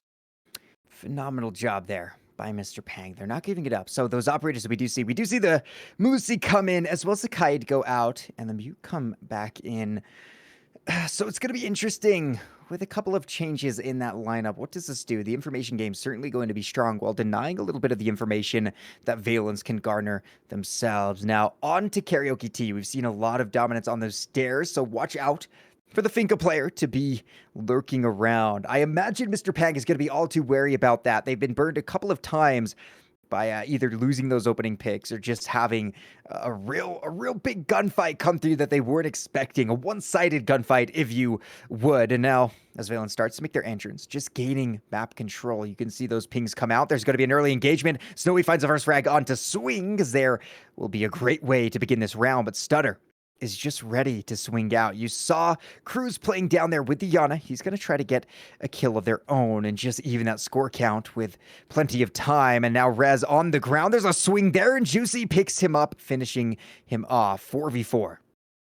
Yeah, this is the first time we're seeing Valence completely repeat how they've attacked this side already, and you see that Mr. Peng, even though they lost swing early on, definitely a little bit more ready for it. You've seen so far, no one really got tagged by these vertical nades that are being thrown out, and you see Stutter managed to get himself out of that bottom black positioning there, not throwing himself away early on, excuse me, and just instead playing these reverse verticals, trying to find any chip damage he can so that he can guard the staircase later, as well as a major adaptation in the setup. Those two top black walls have been reinforced for Mr. Peng. Definitely a major change in how they want to structurally hold the site to not allow Valence the ability to walk up those black stairs and into sight. So you got to feel like a lot more pressure now is on these players from Geisha to find a stronghold in the map, find these more opening picks since we are in a 4-for-4 here, and there's only a minute left on the clock. They've got to find some space left on the map, and it's going to have to be through Geisha. Soapy playing very close to that window, knows the players are just itching to come in. It's been a little bit of a stall out since we saw those initial 2 kills go one each way. Snowy continues to look for something, has no more nades. As you mentioned, the nades have not been all too useful on those vertical positions, but Cruz shuts down Stutter. Now the 4v3 as things might be flowing in an opposite way. The shield finally taken care of, but we'll see the smoke go out. Some shots are in, and Juicy finds Cruz. Back to the 3v3. Xer will double down. Snowy now dead. It's up to Sam and Futile to win this map out. This has been a very good round for the other side of MP, but Valence continue to show what they can do. Xer back again, and now it's the SMG-11 bros up against Sam. It's the Zofia who has so much work to do, and he won't be in a bad position to do so. The 1v1, the LMGE, such a great weapon, but he has to get the plant down. Does Soapy know? Is he aware? He's going to come in for the swing. He'll be able to find him just as he finishes it up, and there it is. Soapy with the headshot onto Sam. That's another big round going to Mr. Pang. Wow, what a catch from Soapy there at the end. Just being able to live long enough to force Sam into that spot where you have to be in the awkward situation of trying to force a plant and not forcing a plant at the same time. Very well played by him to prioritize his life over that frag. What a round, though, from Mr. Peng and Valence there. Mr. Peng being able to read into the attack and not give up those early picks that we've seen them give away quite a bit, or at least not an untraded early pick, as Swing did fall first. It's a lot better to see out of them. They're making some, not necessarily strategy adjustments, but just play style adjustments. You play differently into a team, you adapt into them. And as I said, Valence didn't have much going for them late into that round. They had to find space through Geisha, and they just couldn't get in easily enough to find that space to work a plant down from. It was a little scrappy towards the end, but in the end, Mr. Peng won it. So now we're in this match point situation, and we get to see the 4th site on Skyscraper, and my personal favorite, bedroom, bathroom. It's a very interesting site because, like the other side, upstairs is very important. But unlike Barbecue Kitchen, you can actually deny a vast majority of the site by holding around the site horizontally as well, so you're allowed more space on the map to actively contest both off-site and on-site from. So it's definitely going to be interesting to see how Mr. Peng wants to hold this site. You see a little bit early emphasis coming into this upstairs area. That makes sense. That's where you expect Valence to come through early on. The Sledge appears for the first time this game as well, so it's good to see him in the mix, as we know we're going to see some verticality here. So it's going to be interesting to see how this 4th site on the map actually plays out. Take a look at Juicy. He's up to 15 kills right now. He's absolutely insane. But Xer is not far behind. He's sitting at 12. Right now, Mr. Pang, they've been coming into their own. We saw, I believe it was Rez, who was the first to hit the 10K mark. He has stalled out quite a bit. Cruz has just hit the 10 as well. But Mr. Pang, they might be able to pull out the afterburners here. And I think they can force that map point, that big overtime. And with Cruz going down early to Stutter, I might be able to see that come true. Mr. Pang doing a good job of getting the early aggression toned down as Swing finishes off Snowy. All of a sudden, Valence is in so much trouble here. Just the offsite pressure and not being able to find much back. Stutter takes down Futile, and it looks like Valence falling apart right when the moment is theirs to try to close it and get to map 2. Juicy shuts off Rez, and it's all on Sam, left alone in the 1v4. This is such a difficult position. It looks like OT is basically guaranteed. Yeah, Sam not in the greatest position, Kill. He's got one to his name on this round, but he's going to have to find the other four in him 2 minutes left if he wants to make this round for the side of Valence. But you see timeout calls coming out in chat. So realistically, they're going to extend the timeout here a little bit more. Just have Sam meander around this side of the map. Don't go too crazy just yet. Give yourself a little bit extra time to talk. Maybe try and find something here for yourself to pad those stats. But what a statement round from Mr. Pang. This is the Mhm. most in control of the defensive half we've seen them from 0-3 on defense to 3-3. You gotta feel, at least you gotta feel like 3-3. Technically, Sam could still make magic happen here. That's definitely a good turnaround. He's not gonna make it happen. So it's good to see Mr. Pang fighting back in this half, not giving up their map pick quite as easily. But man, you gotta feel like those early picks, they're losing your sledge early on when your game plan going into that round is being able to vertical out the site and not being able to get anything out of that. Man, that's gotta hurt. There was just some great upstairs space denial there from Mr. Peng, and it's not really something we've seen from them so far. They hadn't really been entry denial as much more as they've been entry congestion, just fighting Mm. outside the building. They were losing most of those early on, and for oh shoot, who was the two players? I can't remember now. It was Swing and the Stutter. Swing and Stutter upstairs, just being able to make those statements and deny access to the building that hard. You love to see that. Amazing job. We saw 3 rounds in a row go for Valence on their initial attacking side, or their, excuse me, on the second half. And then it was Mr. Pang being able to turn that right back around. Just a phenomenal job. Soapy has evidently ran away. He's got a nice glitch effect going on too. I like it. Gives us some cyberpunk vibes, perhaps, as well, Soapy has ran away, using this tactical timeout as a time to take a walk, get the calisthenics going, get a little bit of blood rushing around. But right now, Mr. Pang, they sit in a phenomenal position. Both teams have been able to have a little bit of a run of their own. In fact, if you're looking at the scoreline, Valence started off with 2 rounds in a row. Mr. Pang responded in kind. It was Valence 1, Mr. Pang 1. Valence 3 in a row, Mr. Pang their own 3 in a row. So it has been literally both teams matching one another this entire first map. It was a potential for a 7-3 victory going in favor of the guys on Valence, and Mr. Pang have done an excellent job of denying that. They have said, no, no, no, we're going to overtime. And as we are also familiar with, it is infinite overtime. So this map could end potentially never.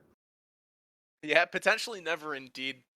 But you'd love to see this game. I want to see a little bit of infinite overtime, but we've got 4 other maps here to play through, and you gotta kick up the pace a little bit more. And speaking of picking up the pace, Valence using that timeout to come up with some interesting discussion there. Ying, an operator that you talked about a little bit, as being countered by that warden who's not in play here, as well as we did see a Monty. They're gonna pick off of it. I can't even talk about it, man. Monty switched away to a Twitch. Ying switched away to an IQ as they find out that the site is going to be a repeat of the site we just saw, bedroom, bathroom. They've got to get in the building a little bit better this time, man. You got to feel like a lot of their problems came from just not opening enough, not bringing enough hard breach with them to contest these upstairs players in such a way that allows them to take favorable gunfights instead of letting the defense dictate those with their pre-planned setups, using those reinforcements, shields, banshees, whatever. You've got to find a way to break their standard if you want to make them uncomfortable and favor yourselves in those gunfights. It's all about making the other team uncomfortable, and I think Mr. Pang has done a good job of making Valence uncomfortable the last couple of rounds. They've done a great job at adapting to the way Valence likes to attack, and with Valence going on the attack once more, they're going to be trying to do something. Like you mentioned, maybe it's a hard breach, getting those angles onto site. That's why vertical control is so important. It's not only about opening those angles up, but it's also opening up the idea that there could be somebody, right? That idea that there could be somebody holding that angle on that breach wall. And there's an opening kill from Futile. No, it's not quite. Okay, he'll finish it off. Juicy scared me a little bit that he was going to turn it around, but that's the opening onto one of the top fraggers for Mr. Pang. Valence might be able to take it into match point early on in overtime. Yeah, a good change of pace here, but if you look at the clock, we're only a minute in, and a 4v4 at that, but look at the drone count from Valence. They're half gone, 2 in pocket as well. Their drone economy was decimated so early on, a little bit due to that Twitch pick, since it only shows up as having 1 drone instead of 3, but the drones have just been murdered on repeat there. Sam finds a nice one for himself, as the upstairs contention going a lot better for themselves this time, and with the sledge off the board, it's going to be hard to establish these verticals, but Futile doesn't care. care. He grabs another kill for himself as well. Soapy and Xer, you call them the SMG11 duo, and now they've got a heroic journey ahead of them if they want to take down these 4 members from Valence and get themselves that advantage in overtime here. They've got a minute left on the clock too, so Valence not going to be struggling for time. Oh, the SMG11 bros. I love them, dude. I love the SAS ops. They're so important in this game. They're either constantly banned out or they're constantly brought. So, huge fans of these two, but yeah, they're facing down a world of pain. You do have the MP5K as well as that M590 for the two main weapons. A lot of damage can be dished out. The big issue is how many angles will be held against them. They are just getting pressured so much, but the time is running low. That being said, Soapy has no more toxic babes to use, and things are going to come down to the gun skill. There's an opening kill in the fight, at least. Sam will find one, but Futile dead to Soapy as Soapy finds himself alone and left for dead. There's Snowy shutting it down, and Valence take the round win on 13, putting themselves at a potential 8-6 victory. It'll be up to Mr. Pang to win this next round and force it a little bit deeper into this beautiful infinite overtime. Yeah, seeing Soapy's cam in the bottom left. He's obviously sponsored there by Stranger Things Season 4, available now on Netflix. Gotta plug that, great show. But yeah, it was definitely a good round there from Valence, changing it up, getting Futile into an off angle there, allowing that pick onto an unexpected swing, who's been such an important player for Mr. Pang. And something I want to highlight here, we keep saying it, and I want to emphasize that Valence isn't doing it. Swing is such a standout player for Mr. Pang. If you look at the kills right now, the only player that's really close to him on the team is Xer. But if you glance over at the side of Valence, they're all pretty even. All of these players are contributing, even Snowy. He might only have 5 kills, but a lot of those kills have been incredibly high impact, directly leading to round wins. I'm thinking back to when he's jumping in exhibition window or pushing through that Geisha take with Sam. Just a lot of these players on Valence are making high impact plays, and it's not one player standing out, and having all 5 members of your team contributing in that way definitely makes you look very good here, but it also leads into that problem of burnout. We're playing a 5-game series, and if you're all guns blazing all the time, at some point you're going to slip and you're going to start performing a little bit worse. So maybe if Mr. Pang keeps this game going on for the next 15 rounds that we could be here for, maybe they'll start falling off. But we need more players from Mr. Pang to step up if we want to see them look even better in this round. That's the big issue, right? You highlighted it. When you've got one top fragger, if he dies early on, do you have the capabilities to bring it back? Valence have proved that yes, they can. And Mr. Pang, in the past, they have said that absolutely so. But it's an interesting point, right? We have so many more maps, and we're already into overtime just on map number 1. The way these two teams have been playing, I don't doubt that we see 4 to 5 maps tonight. And if they're all OT, the burnout will be very, very real. Valence back on the defense. There's Juicy, ready to go, playing that Nook. A phenomenal operator, Juicy. Somebody that can get things done time and time again, and coming down the red stairs, he's dead! Rez shuts him up, and now the 5v4 will look for another on that window as Swing has dropped himself, finished off, but Stutter does find Snowy. It's a 4v3 within the first minute of play. Yeah, the round's not over quite yet because of that trade back there by Stutter, but man, Valence is playing out of their mind right now. They've been slow in their aggression so far, very measured at it, but being able to pick that up a little bit more and contest these outside players, finding that Nook early on, very well done to them to find the advantage in the first minute of the round. That's a ton of utility gone as well. 2 nades plus all of the Zofia lifelines gone. It's definitely dire straits here from Mr. Peng, and just like we saw Valence in earlier in the game, they now are forced to make the execute happen through Geisha and Geisha alone. Xer now repelled on that window for his team. He's going to have to hold this cross with his life. If you want something to work with a team kill from Stutter, you can't be doing that, man. It's a 2v4 now. Mr. Peng falling apart at potentially the finish line. They've got to move the finish line a little bit farther away from themselves if they want something to work. The swing in from Xer not paying dividends. Sam got him done. Stutter's got a 1v3 to find to avenge his teammate that he team killed early on, but the LMG Lee Road has to come through so we get a moment of respite. Oh, this is so difficult for Mr. Pang. They are just now, okay, Stutter, good shot. Maybe they're not out of it at all. The 1v2, incredibly capable here with Stutter. He is low at HP, but he still has 2 of his Finka boosts. 1 of his Finka boosts, as he'll use that to gain some more HP. The man is a gunner.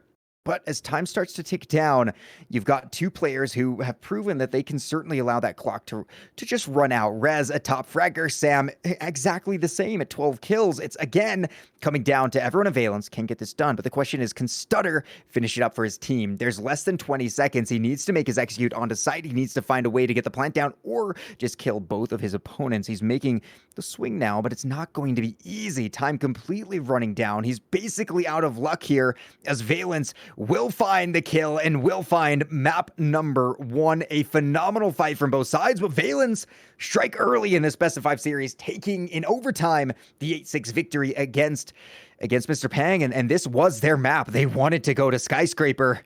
Oh boy, going to Bank next. I'm excited. Yeah, Bank is going to be an interesting place with how we've seen Valence playing so far.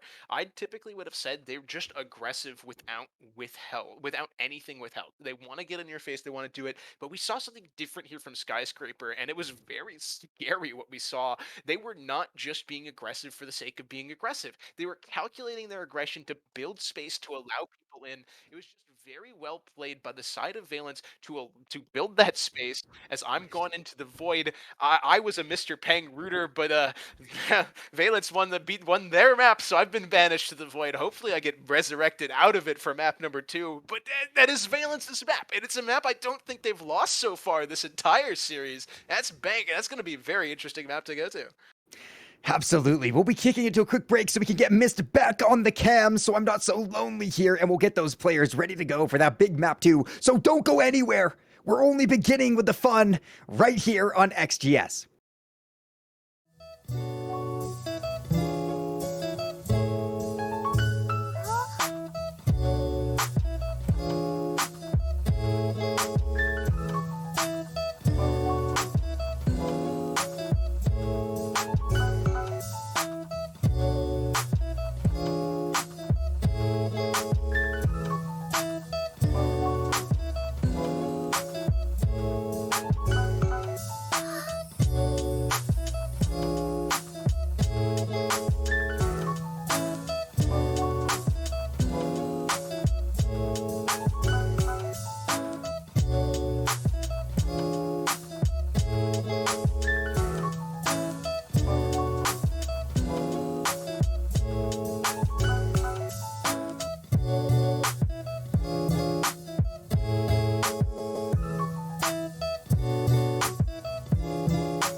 Ladies and gentlemen, welcome back to the Xenon Gaming Series Grand Finals match between Valence and Mr. Pang eSports Worldwide. We just saw a overtime map 1 go to the side of Valence, not their map choice, but a map they will win nonetheless. It's a great showing from both teams, though, as we saw some resilience come out from Mr. Pang to go down 6-3, bring it back to overtime, and then fall short of the finish line there. But it's some great siege to see overall. I've returned from the void once again with Slayzilla to bring you this map. It's gonna be Bank, and it's definitely going to be an interesting map. This has kind of been a map that Valence has made home for themselves in the past, definitely being a very scary force on this map overall. But it's going to be a map that I think Mr. Peng can be comfortable on as well, as despite its large nature, you do need some level of coordination and team synergy going on there to orchestrate an entire map like that to make sense. But with how we saw Valence playing there on Skyscraper and the level of organization they had, going to a map that on paper is more comfortable for them is going to be an interesting one. I'm really excited. Did see both teams play very, very good. It came down to Valence just going on that little run in overtime and closing it out. So unfortunate start for Mr. Pang, but heading to Bank. Now Bank is a little bit more attacker sided. As Ibana is going to be the first ban coming through for Mr. Pang. Valence will strike back. There's a lot of things the defense has to do right here. And so Mr. Pang deciding to go on that defensive side off the rip on Valence's map pick is interesting, and Valence bans out Osa. We saw Mr. Pang bring Osa pretty religiously throughout that first map, so no doubt just trying to get that off. Thatcher is going to be left up. He's not as important here on this map. There's not so many big walls that you always have to get done or always have to make sure are held, but he might be helpful in his own right. Valence also takes off the Vigil from the board, and now Mr. Pang is left with the final defensive op. Will it be a Mirror? Will it be a Valkyrie? I'm leaning towards a Valkyrie pick. Let's see. It's actually the Kite, which makes sense as well, which will help those hatches be a little bit less easily held. Yeah, those are just some funky bands, man. I wanted something interesting coming out on Skyscraper, but all of these bands definitely map specific and very playstyle dictating. Osa has shown incredible rise in popularity on this map. I believe as Dark Zero started using her a lot on majority of the sites, just being able to get in the building and pull off some funky plants that you normally can't. But I think you said it there, Valkyrie's not been banned, and Mira hasn't either. Two very, very potent operators left up on the board as we start with Mr. Pang on the defense here in the basement. They banned out the Hibana there and the Kite. A little interesting that you ban out both of those, especially with Thatcher still in the game. But obviously they don't want to play around these hatches too much. Not going to contest that space, or at least on paper that's what their plan looks like it's going to be. Bringing out ops like Echo, Mira, Smoke. That's a lot of plant denial there, and it's a lot of spatial denial using those mirror windows that are typically gone to contest the space that you see Xer reinforcing there, just allowing you to look through into the attacker's setup and watch them get themselves ready for a plant is such a powerful tool for the defenders to have. I'm really excited to see what Mr. Pan can do on this defensive lineup. Like you mentioned, it's a little bit interesting to see that Kaid off while Thatcher is up. Usually those two are a little bit more synonymous with one another, but again, that's typically seen for more of the maps like Clubhouse and Oregon, where we typically find that combination coming through. So Mr. Pang will not be relying on those hatches staying closed at all, but the Hibana will make it a little bit more pricey to do so. We see the Thatcher coming in. It'll be Rez taking up the mantelpiece of the operator who almost never gets to see the light of day. And these staircases, of course, such an important route throughout the entire map, leading you up and down. I'm excited to see how Valence can start this off. Just the same, Mr. Pang have something to prove. They lost their map pick. Bringing it back on their opponents would be a great way to go. The shield does fall, and now Soapy might be in some initial trouble. Yeah, breaking the shield early is definitely very good. It's typically a position that's harder to get rid of, but when Thatcher's on the board like that, just being able to turn off all of that projectile denial and blow up the shield, it's definitely a stylistic thing that you don't get to see often because Thatcher's typically gone. Hatch being opened up here, posturing Valence for the server-sided attack, so Soapy's still going to be an incredibly important defender here. He's got to play his life out on the staircase and make it difficult for the attackers to get it, but with Futile cooking that nade, it just pushes him down the staircase temporarily, managing to live out here. Very well played by Soapy to burn these smoke canisters, burn this time, and not let Valence into server too early, but he's going to have to find some extra value here if he wants to make it worth his time in life. Minute and a half is starting to run down. These guys want him out so bad, but he's used all 3 of his smoke canisters. So right now, he's just a gun, and he's just someone who's going to waste that time. You've got 3 players in there, and the M590 screams out. Futile will drop. Soapy is deadly, and Swing will pick up another, but Sam finds the legend. The smoke is gone. The advantage over still in Mr. Pang's favor. They've got a 4v3 situation cooking up as time begins to run low. Rez in some danger of his own as he's going to be very low HP, and without the Finka to boost him up, he's stuck there. Snowy finds one, but is right back. Stutter on the refag. Both sides, again, trading those blows as time ticks down to 45. Very well played by the side of Mr. Pang to find advantages in hard positions there. Just being able to play around the awkwardness of the basement and the staircases, but an even better shot from Sam to even it up. It's a 2v2 now with Echo Mira as the last 2 operators available, and that's exactly what Mr. Pang wants to be available. Look at the plant denial still left up. You have a Mira window plus Nitro Cell and potentially 2 Echo Cams left, and only 20 seconds left for Valence. They're going to have to get a move on here, and with 1 player in Garage, Sam's going to rotate around to those main stairs to try and make this backside hit push, and a beautiful tap there by Sam. It's now Stutter left alone here. He's got to clutch this up if he wants Mr. Pang to have any momentum here going through. He downs Snowy. It's now just Sam who's planting, spots out the down player, is going to make a push through here. Sam sticking the plant. He knows he has to. That's Box on the ground, and he wins the fight. Stutter clutching up when his team needs him most. This is the best way to apologize for a team kill in any game you play. Win the next round on the next map. Triple kill for Stutter to start out the map. And wow, what a close round from Mr. Pang there, but they win it out in the end.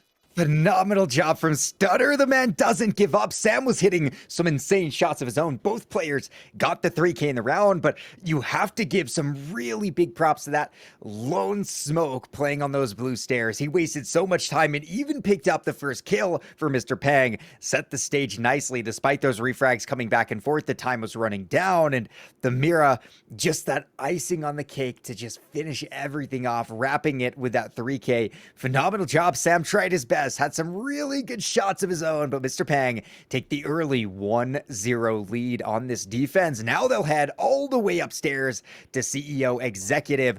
Now this site can be a little bit difficult because there are so many different windows and angles looking into site.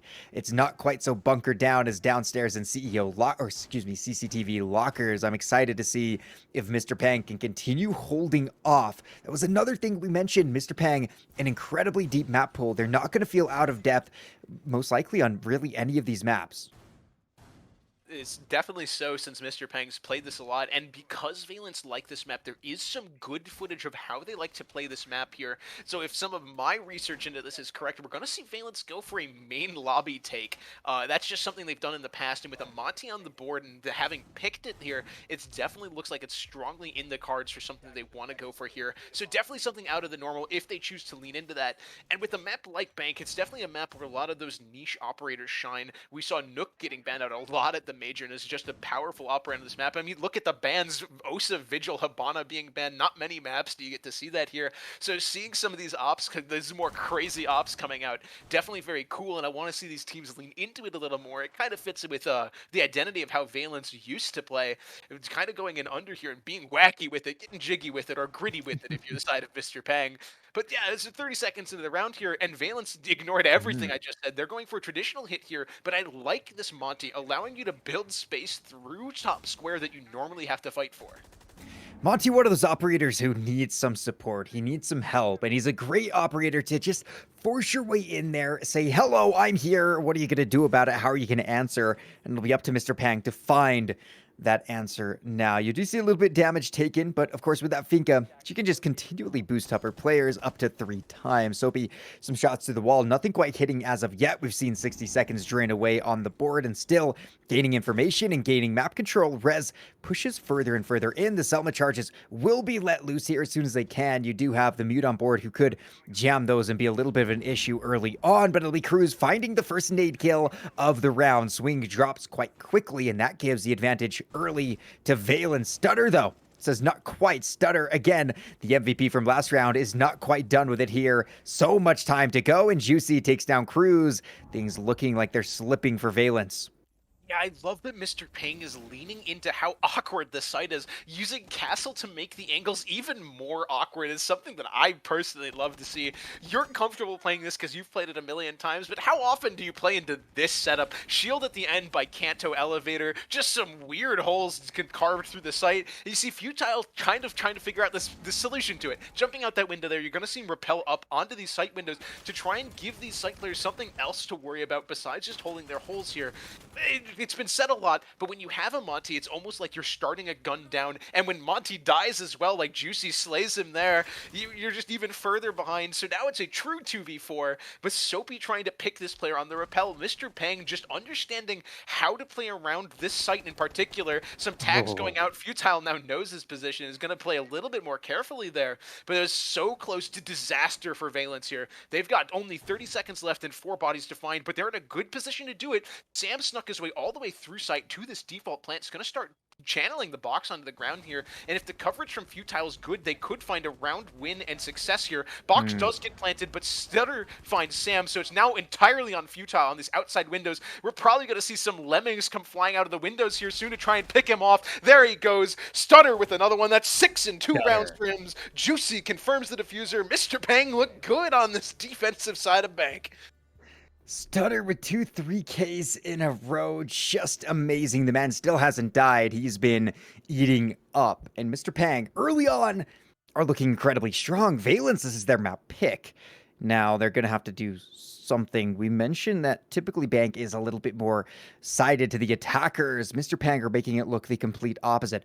We'll head now to staff open. Of course, this is the offsite. This is the tertiary bomb site. This is where you should be able to get a win for Valence. In fact, most teams would like to win 2 out of 3 on the attacking rotation. That is simply not going to be the case for these initial 3 rounds. Mr. Pang has denied any chances of that as Stutter continues to show just how dangerous he can be. A player who wasn't a highlight back on map number 1 has certainly become a little bit of an early star, a little bit of a rising star here on map 2 of Bank. They can quickly tie this up if they continue at the pace, and Valence isn't allowed to stop them.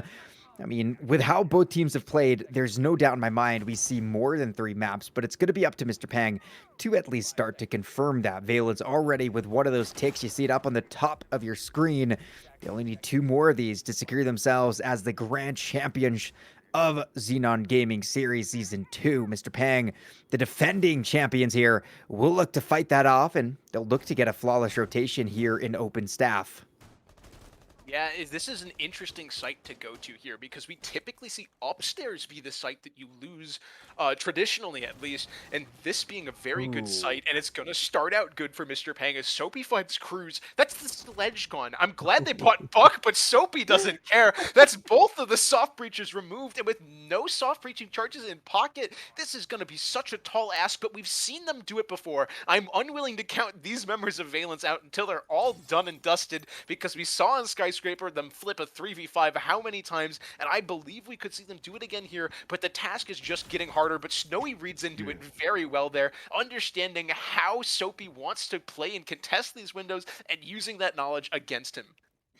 There's the well played in chat. It was. Good job from Snowy playing us at 0. Great operator to get some information, as well as a nice little weapon, but you've got Stutter to worry about, and Futile worries himself to the grave. Stutter has been unkillable until Sam decides to end his reign of terror. The 3v2, still very doable for Valence, but Mr. Peng have that man advantage, and they've got a lot of great operators coming down to this, well, still a lot of time on board before we even get to the end of the round, but they've got the operators up who can certainly do some big damages to any plants that need to go down when we get to that section of the round. Sam up to 4 kills. Snowy's certainly capable of great work himself. It's going to come down to the final minute and 15 of play. Both teams looking to secure round number 3. Yeah, the advantage from Mr. Peng being narrowed by a good margin there. So it's well played to Valence to find those picks to give them a chance here. But if you look at the operators left, we once again see Echo on the board. No impacts here. So if Sam can get a hard breaching charge onto that wall, it should not be able to impact Trick out. And with the down coming out from Swing, this is now entirely on the shoulders of Sam. He was so clutch for the side of Valence on map number 1, and he's going to have to come big here as well, trying to find a hole in the mute jammers on the wall there, but Juicy's behind him, gets the tags, gives him something to worry about. 30 seconds left, showing off his 360 capabilities here. Sam's now just got to win this duel quickly. He's got this player isolated, but he's going to have to go fast, and Juicy wins it out. Mr. Peng is something fierce on this defensive side of Bank. Who cares whose map it is? Everyone can play all the maps in this grand finals, and Mr. Peng looks good doing it so far. They are looking amazing right now. That's 3 rounds in a row given to them, as Valence just can't seem to get it done. We saw in round number 1 where it came to that 1v1, and Stutter was able to get it done there. And ever since, it's just been Mr. Peng dominating no matter where they head. That flawless rotations, that's a big statement. And Valence, they need to answer quickly. They're on what should be a favorable side, but they've barely been able to find anything. The next top fragger from Sam's 4K is 2 from Snowy. Compare that, Stutter already just crushing it at 7. Now, Stutter used to be named Butcher, if you guys aren't familiar with him. Butcher, one of the great guys for Mr. Peng. He is a fragger, and we can see it here once again. Heading downstairs to the basement, Mr. Peng, do they make another attempt at that flawless rotation, or will be finally Valence shutting down what has been a really big run from the Pangs?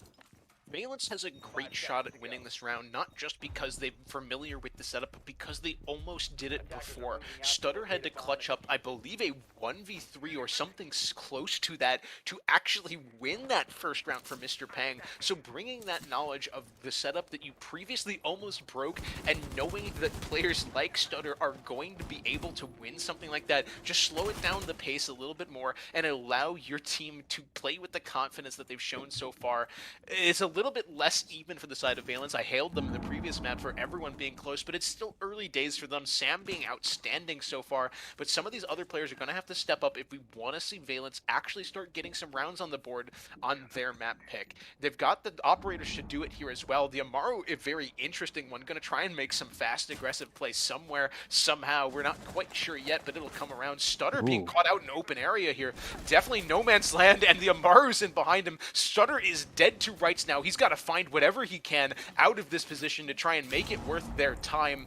He's completely surrounded here, taking duels with the windows as the Amaru creeps up to Beeper's door, but Swing comes and helps his buddy out. That's a main stairs pick onto the Amaru. Stutter now has a way out if he can get there, but he can't. He's cut down by Futile. Good refrag there to shut down Stutter. He has been incredible, but Cruz is dead early. The Amaru brought in interesting onto the basement pick, but didn't get to do too much. Futile's now going to look to start aggressing onto this Soapy. We saw what Soapy could do back on round number 1. Had a great job in being able to not only hold out time, but also get a kill. Swing on the triple, as we don't get to see it. He's going insane. It's a quad kill. Let's get the Swing right now. Where is he? And now Snowy shut down by Juicy. Mr. Peng, do not leave anything to the imagination. Well, except for all those kills that we missed, unfortunately. Other than that, they take another massive round, a rundown. 4 in a row for Mr. Peng, as they are not looking to go down to 0 in this series. The first round was close. That wasn't even close. Juicy and Swing being able to help out their buddies there. You saw the Mira and the Smoke be completely cut off. When that hatch is open on server, you can't get down the stairs. But Swing, I managed to catch a glimpse of him. He was firing up the hatch. 3 kills vertically up the hatch to keep Smoke alive there. Just that team coordination to help each other out on very difficult positions. It looks so good for Mr. Peng right now. And now we're going back to a site that they won convincingly, and if they wanted to, they could have gone to tellers as well at this point. They're playing with so much confidence that I have no doubt that they're going to make at least these next 2 rounds close. But for Valence, we're now in do or die mode. You lose this next round, the best you're looking at is a 5-1, and that's never a good situation to be in on your map. Oh my goodness, this is absolutely insane. The last time we saw, I believe, Valence here was against Zero Risk on Bank. They took a 7-4 victory there, closing out the 2-0 series in that beautiful semifinals. Here it's a completely different story. Here it is Mr. Peng doing whatever they want to do. You're right, it's just they're playing so brilliantly together as a team. Even though Stutter died, you saw his teammate kind of clear the way for him. It was a difficult situation already with Futile looking in through that window, and still amazing plays from both sides. Swing absolutely just coming alive there, up to 6 kills after a quad K on the round previous. You do see a little bit of damage, quite a bit of damage taken on the Swing, and a little bit onto Xer as well early on into this big round 5. It's time for Valence to wake up. They need to have an answer. It was an 8-6 victory for them on map number 1. You don't want to allow Mr. Peng to get too crazy. Swing gonna make the move, spots the Monty out. We'll try to get it, but you have to know where there's a Monty, there are other players just waiting to assist him. Yeah, we need to see Valence get extra angles of pressure here. They're trying to make it work with these nades from below. Using this Monty as a living drone to call out where the nades need to go through is definitely an interesting concept, but it has to work for them to crack this defense. Some pings coming out, but the player's long gone. That nade's not going to find anything. I'd almost like to see them rotate out to the site windows here. They've got to get something else working for them as this Monty's working down the hallway now, but that deployable shield's going to call that there's nothing out behind it, and Stutter finds the opening on the Futile. Grade coming out, actually. So the Finka's gonna go down, though. Warden for Finka, that's a good trade. Minute and 20 seconds with that Finka dead. The Warden, of course, is Stutter, and you'd like to have Stutter up, but you've got the other players who are starting to come alive, and no doubt, utility-wise, you don't want to lose your Finka like that. There's only a minute and 10 seconds left in this round, and we need to see Valence start to make something happen. The nade game just hasn't been as successful as they'd like it to be, and as now Juicy is going to start to be pushed off, he'll drop down the elevator hatch and make a rotation to live another day. Things are starting to get hairy for the defense. You've still got that Monty up, you've still got a 4v4 and even man count. Snowy, though, in trouble to be shut down by Swing as he picks up yet another kill on that Malusi. Now 45 seconds left. It's all coming down to this execute, and it doesn't look too great. Sam will try to find a shot. They have their access into sight, but there's just so many Mr. Pangs up with the final 30 seconds in go mode. Rez will try to find a shot playing as that Monty, but it's so difficult to do so. And there it is again. Swing is unstoppable. 25 seconds left on the board, and Cruz will try to even it up a little bit more. Soapy now dead, but it's going to come down to the 2v2. Rez says, hey, I'm a Monty, but I can still shoot back. Now only 15 seconds. We need to see the plant coming down. It's Monty who has access to that bomb, or to that plant, and Cruz is going to look to assist him here. Might be able to find the shot. He will, and it's going to come down to the 2v1. Juicy needs to be able to try to deny something as Rez starts to get that plant down. If Juicy can just get the shot onto the Monty, it's game over. It's round over. It's 5 in a row for Mr. Peng, but it looks like we'll be going into a post plant.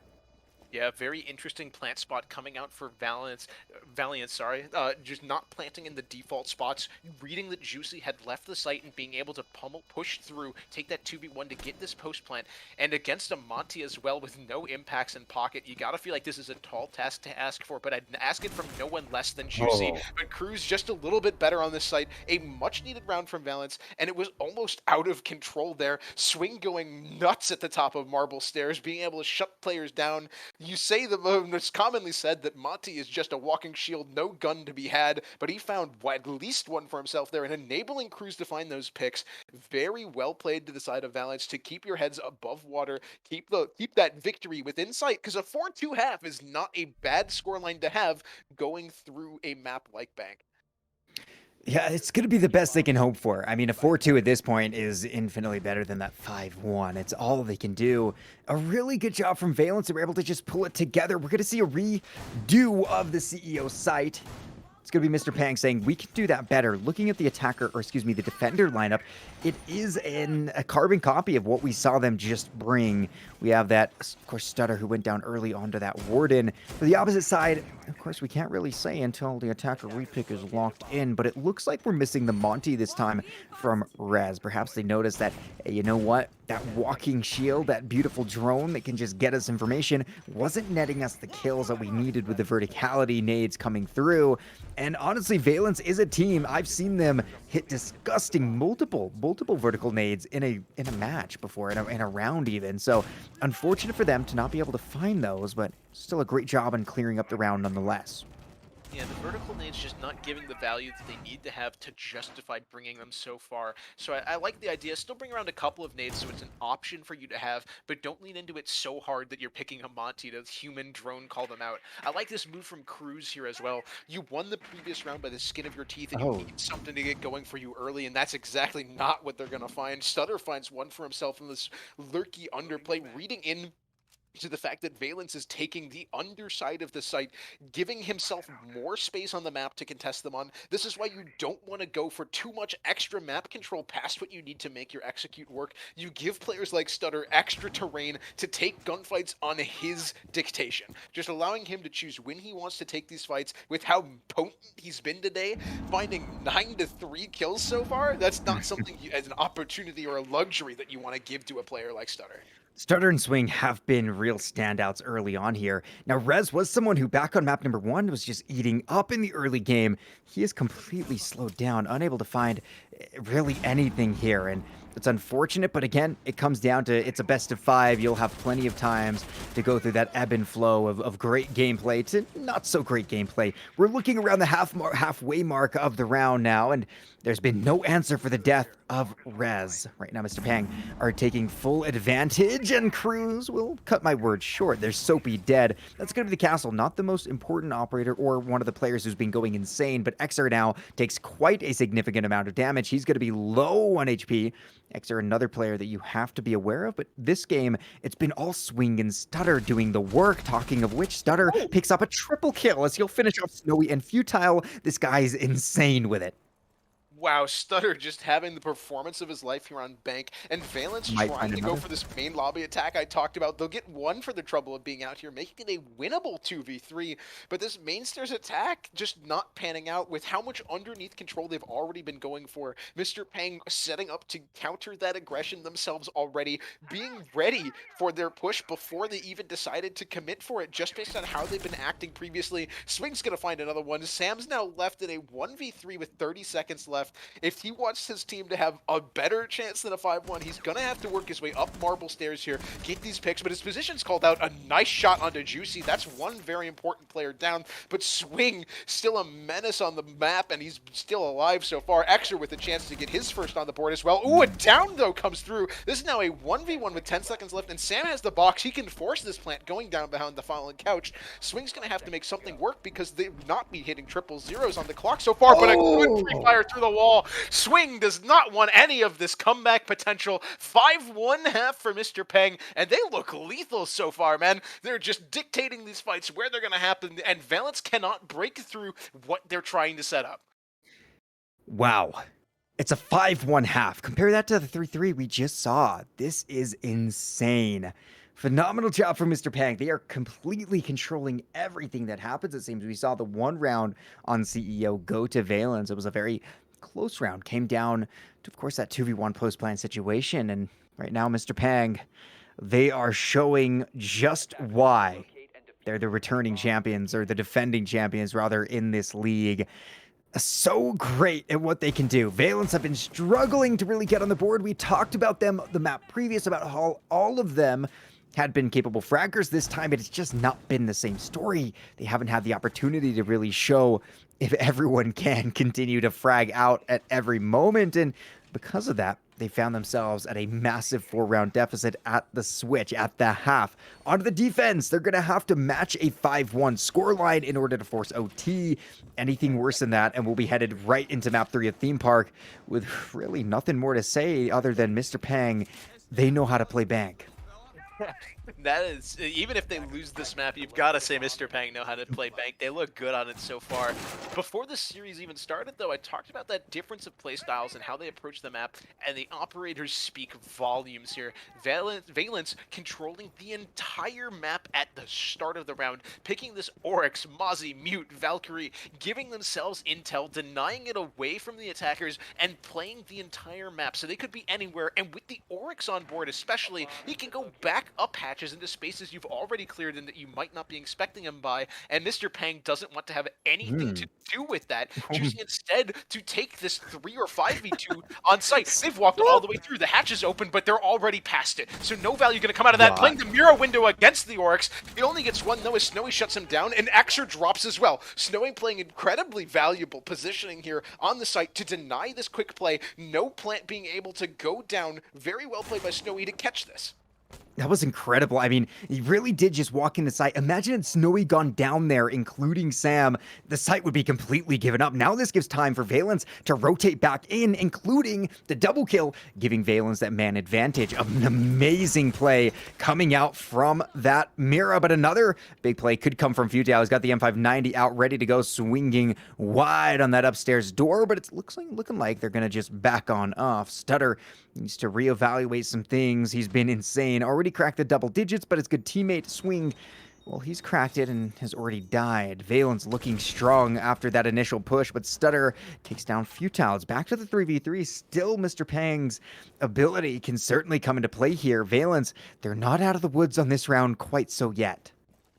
Yeah, some good recovery work coming out from Mr. Pang to mitigate these damages and mess around with the positioning that they've been in here. They got themselves into some very interesting positions early on, and leveraging that against Valence, playing into some weird attacking positions that they might not be ready for. And now we get to see the operator lineup, the versatility of those operators come into play, using Zero to be able to open up this hallway hatch that they wouldn't have been able to got if they were playing some other operator without those gadgets. A 3v3 though, 45 seconds left. They're going to have to get a move on, or at least pressure these players out on site, and they've got 4 drones left to do it, plus those 0 cams holding the flank, so they should have more than enough intel here to actually know where these players are on the site. But that mirror window that you see Snowing playing around right there, gonna be so deadly. A prone drop on the hatch, gets himself all the way up on the reinforcement, but he just misses the player based on the timing. He's gonna go collect the box. Then Nitro Cell comes out just a little bit too early, misses the mark. He's gonna plant all the way up on this reinforcement. I really like this move, especially when Juicy's around behind, trying to find the mirror, but the Mozzie himself drops the planter, so there's 10 seconds left, and the 0 goes down as well. It's a 1v3, it's a none v3. Snowy shuts him down. What a great round from him, and a very good catch on an awkward play by Pang. Valence keep themselves alive in this game.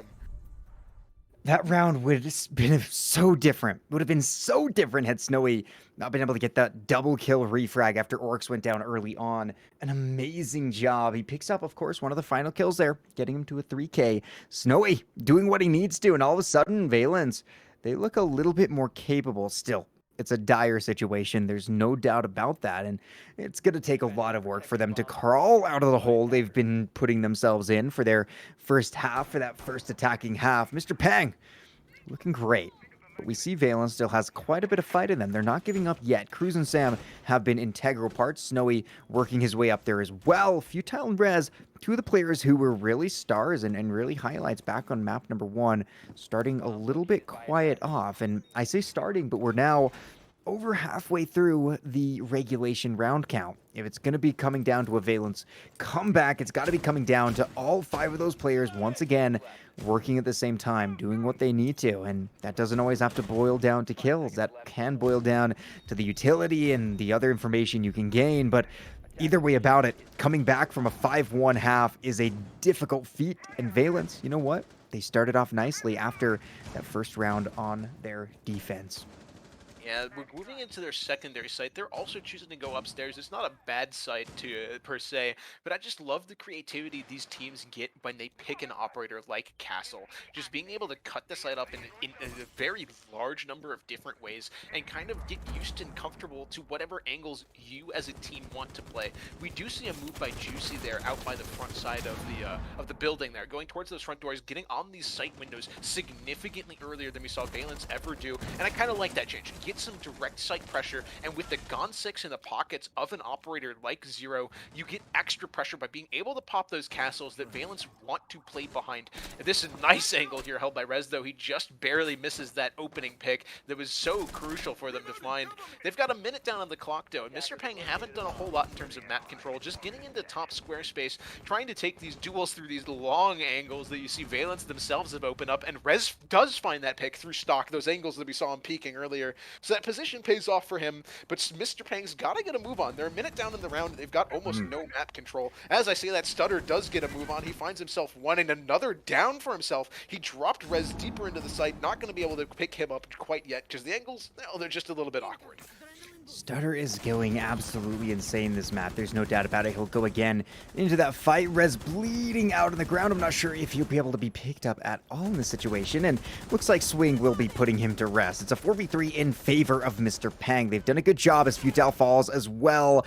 Complete Peng control is here as Snowy finds himself in a massive clutch. What a shot. Brings it to the 2v1. The plant is going to be going down though. Stutter holding on the backup here. He's ready to let his teammate get that done, and they'll pick it up in the post plant. The shot is there though. It's a massive quad, and Snowy will somehow clutch the round. Are you kidding me? Snowy, look at his expression. He can't even believe it himself. He's insane. The clutch comes through, and Snowy saves his team from going to match point. You've got to be kidding. Look at that celebratory bite. That right there is an amazing play by Valence. I can't believe it. What a gunner. Wow, clutch administered by Snowy there. So well played by him. Dancing around Banana. I talked about how the teams can use Castle to cut up sites differently. They intentionally put a hole in their Castle lineup on those Banana windows, and you saw him swinging it back and forth, picking up 3 through it, vaulting through it as well. Just so well played by him. He understood what Valence wanted to do with that site and said, nah, I might have the UMP, the worst gun in the game by some Canadian standards, but he doesn't care. He'll take it all 4, put him in the bank, and this is a bank, so I didn't have to go far for that. Very well clutched out by him, but we're gonna have to see more players step up. Snowy, I believe we can both agree, has single-handedly directly impacted Valence's last 2 round wins there, finding 7 of his 9 kills in the last 2 rounds alone. We're gonna need to see somebody else step up. For right now, it's good to see a player like Snowy get on his boots on the ground so that Valence have some ground to work with for themselves going forward.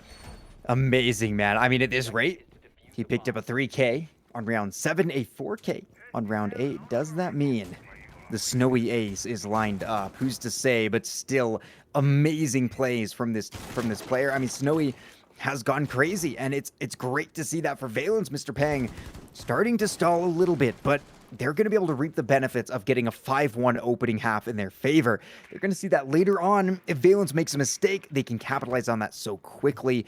And with that capitalization, they'll be able to push it to match point in their favor. So Valence, they've got to play so good. They've got to play so heads up. They can't allow Mr. Peng to pull it down here. It's such a tough spot to be in, but still, as we've seen these players start to come alive, it's a doable task. There's just no doubt. Stutter clearing some of the upstairs areas. We're attacking down and Swing already onto Rez. He'll be looking for more though. Not able to find one yet, but there's only 2 minutes in the round. Swing actually goes down to Futile, and right there, it's back to the 44. Futile still in a gunfight. We'll try to duck away. Already the engagements are here. Stutter looks for the reswing. It's so contested right now in Archives. It's a real big hill to die on for Valence as they've lost one, but they took out the lovely Finka as well as the Yana as Cruz doesn't give up yet. This is such an awkward positioning to be fighting on so early in the round. No upstairs controls or basement control. The knock just establishing that. So they could have been flanked at any time up those blue stairs, unknowns to them. but there's some very interesting gunfights to play around. That Teller's, or that Archive space, excuse me, in particular, offering some very unique angles and some weird linear and like through bookshelves gunfights there that Valence just prove a little bit better on at the time being. Cruz finds his way back into the basement here. He's on that Oryx, so he can technically reappear anywhere on this mid-floor line. The entire map is his playground. There are 5 hatches into the basement for him to play around. Some good tags by Juicy, but an excellent crossfire by Snowy. He's been so good so far, and holding that angle for his teammate just shows how good of a player he can be when you put him in the right situation.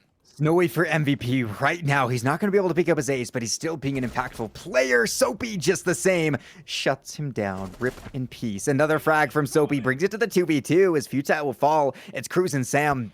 All 4 players very close to full HP, but the time is not at full HP. It's ticking down to around 30 seconds. It's going to be Valence holding on to the control they can. So much of this fight has been out here and just shooting around the heads of these players. We've got the Oryx being able to rotate out. The fastest operator in the game, as is always said by some of the great casters, and now under 20. Valence needs to be able to find this kill and find this finish, but you see how Mr. Pang starting to jump back into sight. There are the shots from Sam, just denying the entrance, and Cruz takes quite a lick of damage, but it's all Sam! What a flick onto the head, and next, amazing job as Sam does not waste any time in clearing the board of Pangs, and all of a sudden, Valence have taken 3 rounds in a row. A flawless rotation of their very own is in the books.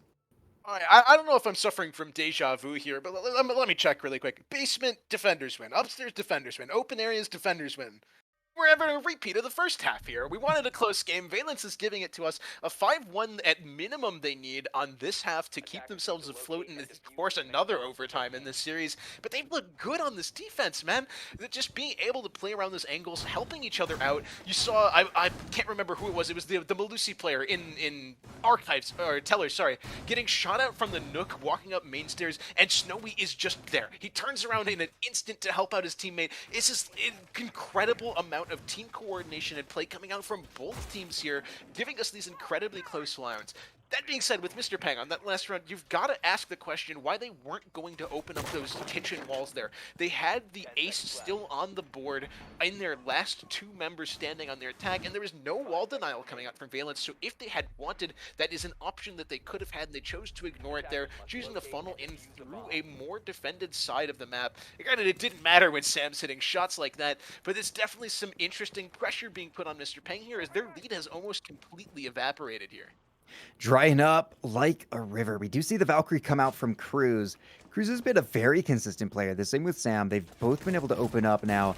Snowy's still leading the charge, but Futile says goodbye to Swing as he makes a swing of his own. That's the Jackal off the board, and a very, very heavy fragger from Mr. Pang, completely eliminated within the first 30 seconds. That's what you can expect from Valence, and it doesn't stop there. Rez takes it onto Juicy. The momentum shift has been so palpable, and it all started with Snowy picking up those massive game-changing kills. Of course, they're not quite out of it yet. Soapy will drop in. He's looking to avenge some of his fallen teammates, but off the rip, Valence take a hefty 2-man advantage. Yeah, Mr. Pang choosing to not go for that gimmicky sight rush kind of style that they went for previously, and now they're encountering this roam for the first time, and Valence looks so good on it. Soapy gets 1 back for his team's trouble, but a minute down, 2 players gone, and still mid-floor being contested this hard by Valence. They're definitely sitting pretty here. We're gonna have to see this mid-floor conversion come out, and I believe about under a minute here if Mr. Pang wants to have a chance to set themselves up for an execute. Otherwise, we're gonna see this round come down to some very bloody rate round brawling. And I'm going to highlight it again because I want to see it happen. Sam on the Oryx, the fastest operator in the game, and he's got the ability to go up hatches, but why jump up hatches when Futile can stop the staircases there? Just an incredible hold by him, and I believe the Mozzie of Rez contesting this mid-floor for an extra minute. These players are still upstairs. The site's in the basement, man. They've got to get a move on. Soapy hot dropping the hatch, trying to catch Futile off guard, but he's better than that, hiding out in kitchen. You expect this this gunfight to come out soon, and you gotta feel like this is gonna be the last chance that they have in the round. But when Xer goes down, it's a down for Soapy as well, but it's so too little, too late. He's got the world ahead of him and only 50 seconds to claim it. The site has not even been touched by Mr. Pang feet yet, and you've got all three of those operators pretty much at full HP. Soapy, of course, not too injured himself, but you said it, man. The world is looking at him and saying, what are you going to do here, man? You got 35 seconds to just get everything. He's still looking upstairs, potentially taking more of a tactical timeout, saying, all right, team, what's going on? If we lose this, that's 4 rounds in a row that we've taken an L on, and it looks like that's exactly the case that Mr. Pang will opt to do. Of course, Soapy, a capable fragger, but I don't know if he's capable enough without the bomb, the diffuser. There's just so much to go up against, and Valence take another round in a row. They're very well matching what Mr. Pang did, and you mentioned that lead evaporating. Well, it's completely dried up. Well, you know, a nice little kill there from Soap. Gets the triple as Rez will rotate around, but impactless frags are all that'll be, as yet again, Valence prove that you can never count these guys out.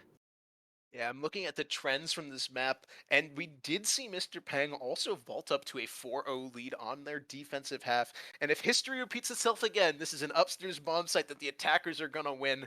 And if I'm Valence here, that's the trend that I want to break. And we could see them aim for the 6 defender rounds in a row to win this map in regulation. Not something I thought was really on the cards when we started this half 5-1, but they're looking so lethal right now as well. The pressure is now on Mr. Pang. The weight is on their shoulders to change up how this map is flowing right now, because it's not working in their favor. They need to find a way to force advantages out here to get themselves at least that round 6, because you don't want to be the team that's sitting behind on the 6-5 scoreline going into the final round of regulation.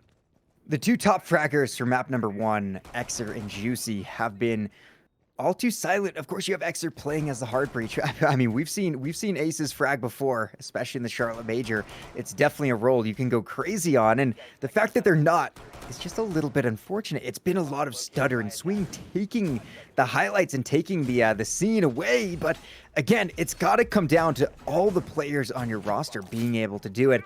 Even with Valence, there's been a couple of them who've started off slow. It's really been Snowy and Sam kind of leading that charge. Cruz definitely helping, Futile not far behind, and Rez starting to get his own pace, and that's something we need to look out for as we head into what will be the 2 final rounds of regulation. Overtime, again, is a very, very real possibility, and with Valence starting to ramp themselves up, Mr. Pang need to try their best to do it in kind. It's not easy gaining momentum. It's not easy, and you can't just say, all right, I'm going to frag out this round, but something needs to change here. Mr. Pang, they don't want to drop 5 rounds in a row. Valence are threatening that. Their defensive bank has looked impeccable, but just the same, Mr. Pang, they've done work before. Cruz opens up on a stutter, and that's one of your top fraggers dead.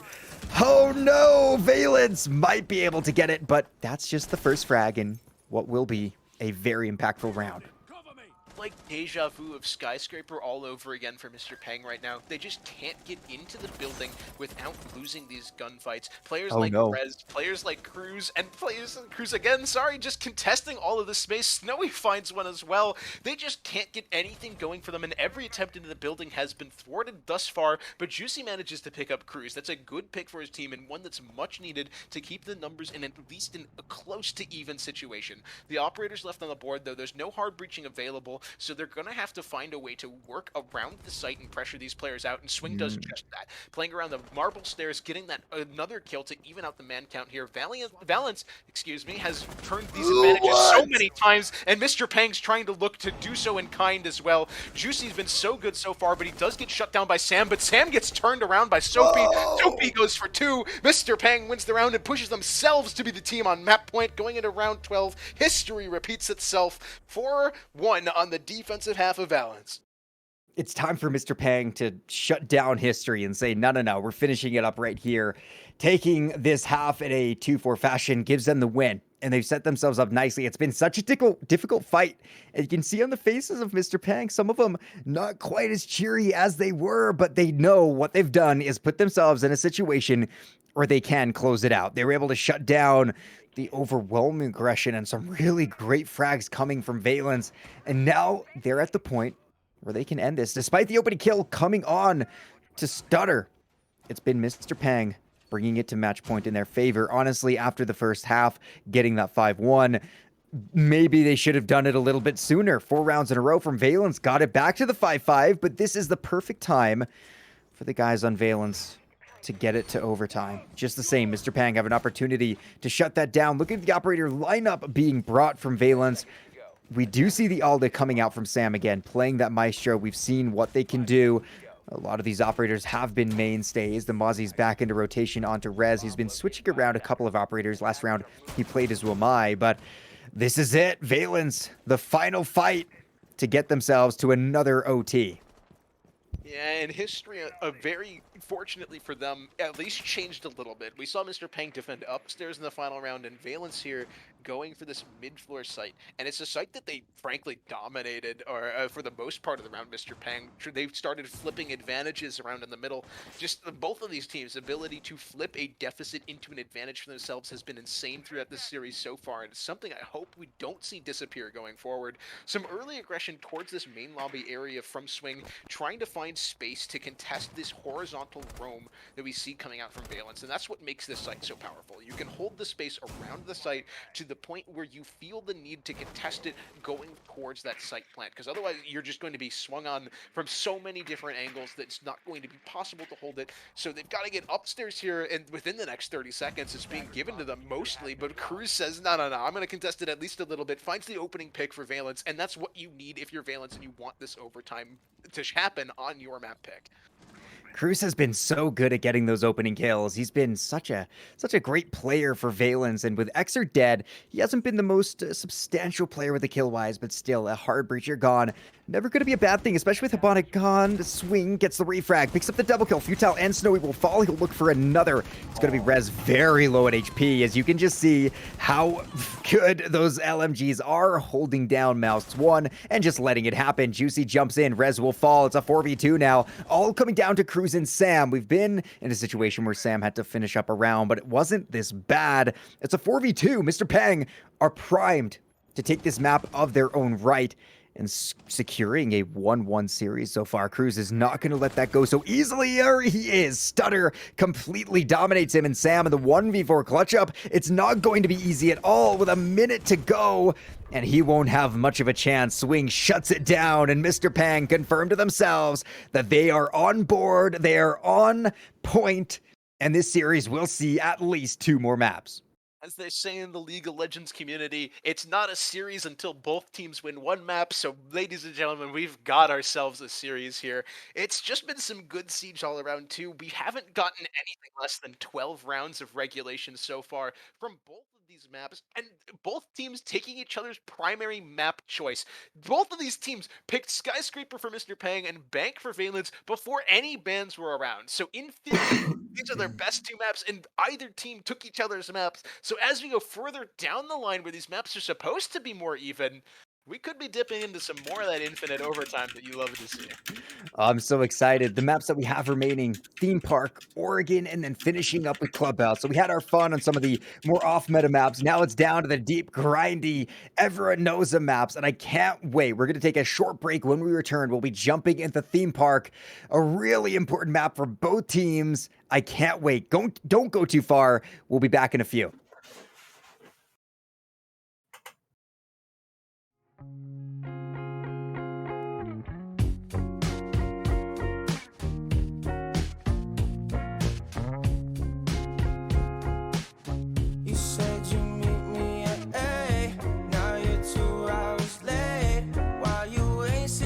Time. I saw you on the first day, didn't know what to say, put my pride on the line. Well, you can meet me on a dance floor, all alone, not a care in the world, I'm dancing all on my own. Well, you can meet me on a dance floor, all alone, not a care in the world, I'm dancing all on my own. Oh, ah, oh, ah, ah, ah, ah, oh, ah,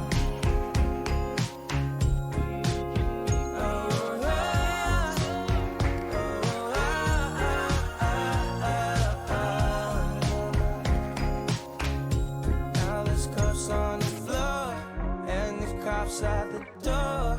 We don't pay them no mind. I've met the neighbors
you, baby.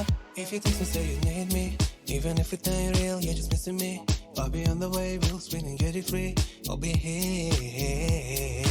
Spending time on the right sheets. We ain't tired, but act like we need to sleep. Then I think about your body, feel your fantasies. We don't sleep, I can't sleep. Split highs with you. In the bed, in the pool. Moods on too. Tell me what you need, cause I need you, baby. I'll set the cards to red. Temperature 68. A bed made for two. Say what you need, cause I need you, baby. I can make it like a dream for you. Like a fantasy that just came true. Right now, feeling when you say, ooh. La la la la la la la la la la. I'm a label you from the left side. Keep you close, kinda for the whole night. No, you know, because it feels like, ooh. La la la la la la la la la. Got this mood. I'm so mesmerized. You take me somewhere new. Can you pause the night and postpone the sunrise? Cause every time I feel your kiss, the dose of your lips increase.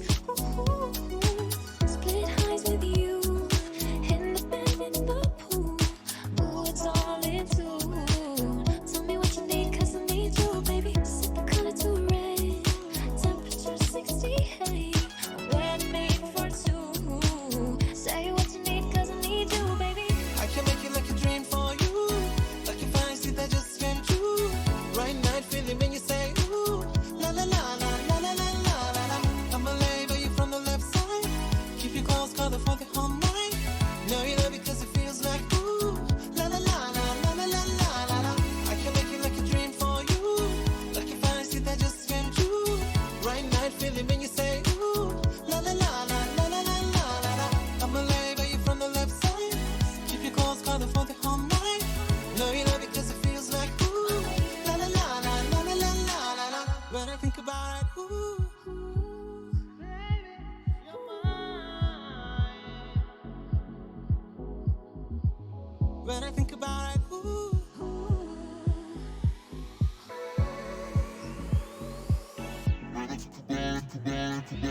I can make it like a dream for you. Like a fantasy that just came true. Right now, feeling when you say, ooh.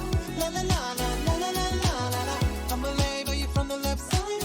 Keep you close, color for the whole night. No, you know, because it feels like, ooh. La la la la la la la la la la. When I think about it, ooh. When I think about it, ooh. Right now, feeling when you say, ooh. La la la la la la la la la la. When I think about it, ooh. When I think about you.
All right, welcome back, everybody. As you can see, we have I have 3 guest analysts with us today that wanted to make an appearance on today's broadcast. You do have the 3 Shoobsketeers, which are Lenape, Kazadi, and I believe it's Roxo. Nope, I still got that wrong. Thunder. Lenny, Kazadi, and Thunder. Those are our 3 Shoobsketeers with us today. Gonna kind of break down that last map, or maybe the first map. We don't know. So you guys got anything to add to you guys got anything to say about those first 2 maps? Either of them? I mean, the second map was pretty interesting. It was something to see. First round was great from the side of Mr. Peng defending. But then when they switched to attack, kind of went to shit. But I mean, the first rounds of defense, the first 4 rounds, they were great. The basement first round was great, holding the smoke, holding blue. Very well done. He wasted like a minute there with using his smokes very well, and yeah, just holding down everything. But yeah, Yeah, Podcast has Overall, the notes here. yeah, overall, I'd say a very defensive sided map. Both teams nearly went 5-1. Pang was up 5-1, brought it back to 5-5, and then they won 2 rounds in a row. I feel like both attacks struggled at attacking. Both teams struggled attacking, but I think 2 different reasons. I feel like Pang was just struggling, giving away too many 1v1s. Maybe it was a lack of intel. Maybe it was just the extensive roam. There was 2 different styles of defense, so maybe that's what threw off Pang. Pang's defenses were solid. They had nice barricaded setups, I guess. Like they didn't really extend as much as Valence did. Uh, Sat in their site, used castle effectively for second floor. Uh, Also a bit antsy sometimes. Might have costed a few rounds. Too many 1v1s, maybe peaking excessively. But that's just how it is. I mean, yeah, sometimes that does end up happening, and so it's not always like it's a perfect world. You can't expect everything to be perfect from our point of view, but I mean, for the most part, it was a pretty. I mean, the first and second half. I mean, for the attacking side for both sides, it was a little scuffed for both of them, but they managed to all kind of get it together. I mean, unfortunately though, Valence couldn't Valence couldn't get it back. They couldn't bring it back on their defensive side. They couldn't take it to OT. They almost were guaranteed to go to OT after going down 5-1 in that first half. It was a very tough way to come back. It would have been a very difficult way to a very difficult comeback to pull off. Sure, you guys agree with that, but what about the first map? You guys have anything to say about that first map that we got to see? I mean, the first map was really well played by Valence. The top black door and pinching from black stairs, getting the defenders, just picking them up one by one. From Geisha, they had a great pinch going on in that first map. But on a bank attack, I want to talk about something. The Mr. Pang first round attack after the 5-1. That was a great rush by them, by the Ace and Jackal. I really love the Jackal pick on bank, because Jackal can be very abusive on bank if you use him right. But I mean, they had that strat of rushing that site. They took control of it and they got the first pick. Maybe after that first pick, they just backed out and let the ace plant and then played around that. Just cut off the roamers coming downstairs from the stairs. Just hold that. But that rush was something that to see, I guess. They could have pulled it off if they were a little bit more patient, but nonetheless, it was great. And something we didn't get to touch on is how in the first map Snowy wasn't he wasn't a top performer in that first map, but he definitely showed out for that second map. And even though they did lose, he was, in my opinion, he might have been the star player of that specific map, even though his team lost. I mean, he almost single-handedly won his team 2 rounds and put them back in the fight. They essentially clawed all the way back to make it 5-5 because of what he was doing in game. I don't remember exactly how many kills he actually had when it came time to when the game unfortunately came to an end, but it was a little unfortunate, I'll put it that way.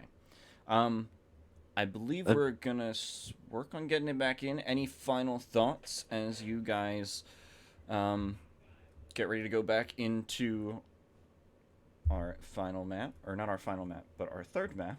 We are still promised at least 2 more, so Mm, I don't got much to say. Just want to say these are very close games. Like, I am very excited to see the next map, see who takes it from there. I'm yeah, also Very I interesting. want to note that towards the late round, I've noticed that many players it came down the round wins came down to hero plays. Like we saw Snowy's 1v4 clutch on second floor, and That then was great. Soapy, I believe Soapy, or and then it was Stutter also fragging out on their defense and attacking halves to make something happen, especially from Mr. Pang those last 2 rounds. I remember Zero rappelling in into sight to open the path for Thatcher to get the remaining 2 picks. So I think maybe it's that people are getting tired towards the end of the map or towards the end of the round after going 1v1 v1 v1. But I'm liking the hero plays because it makes for an interesting map, an interesting matchup, and I'm excited for the following maps. yeah, and I think that does bring it in. That does close out what we were saying pretty well, as I think we're gonna get ready to head into our third map of the series. We are gonna cut it over to our two lovely casters, who are gonna bring it back, and while we wait for our last few players to load into the lobby. So, welcome back, Slay and Myst. Thank you so much. Good to be back. Thank you, Andrew, as well as those lovely 3 shoops to tears, something like that. Anyway, great job from Thunder, Kazadi, and Lenny. Some real good insight from the players in the league, as indeed we are preparing to go to map number 3. That's going to be Theme Park. My name's Slayzilla, joined with the lovely Myst. Myst, talk to me about Theme Park.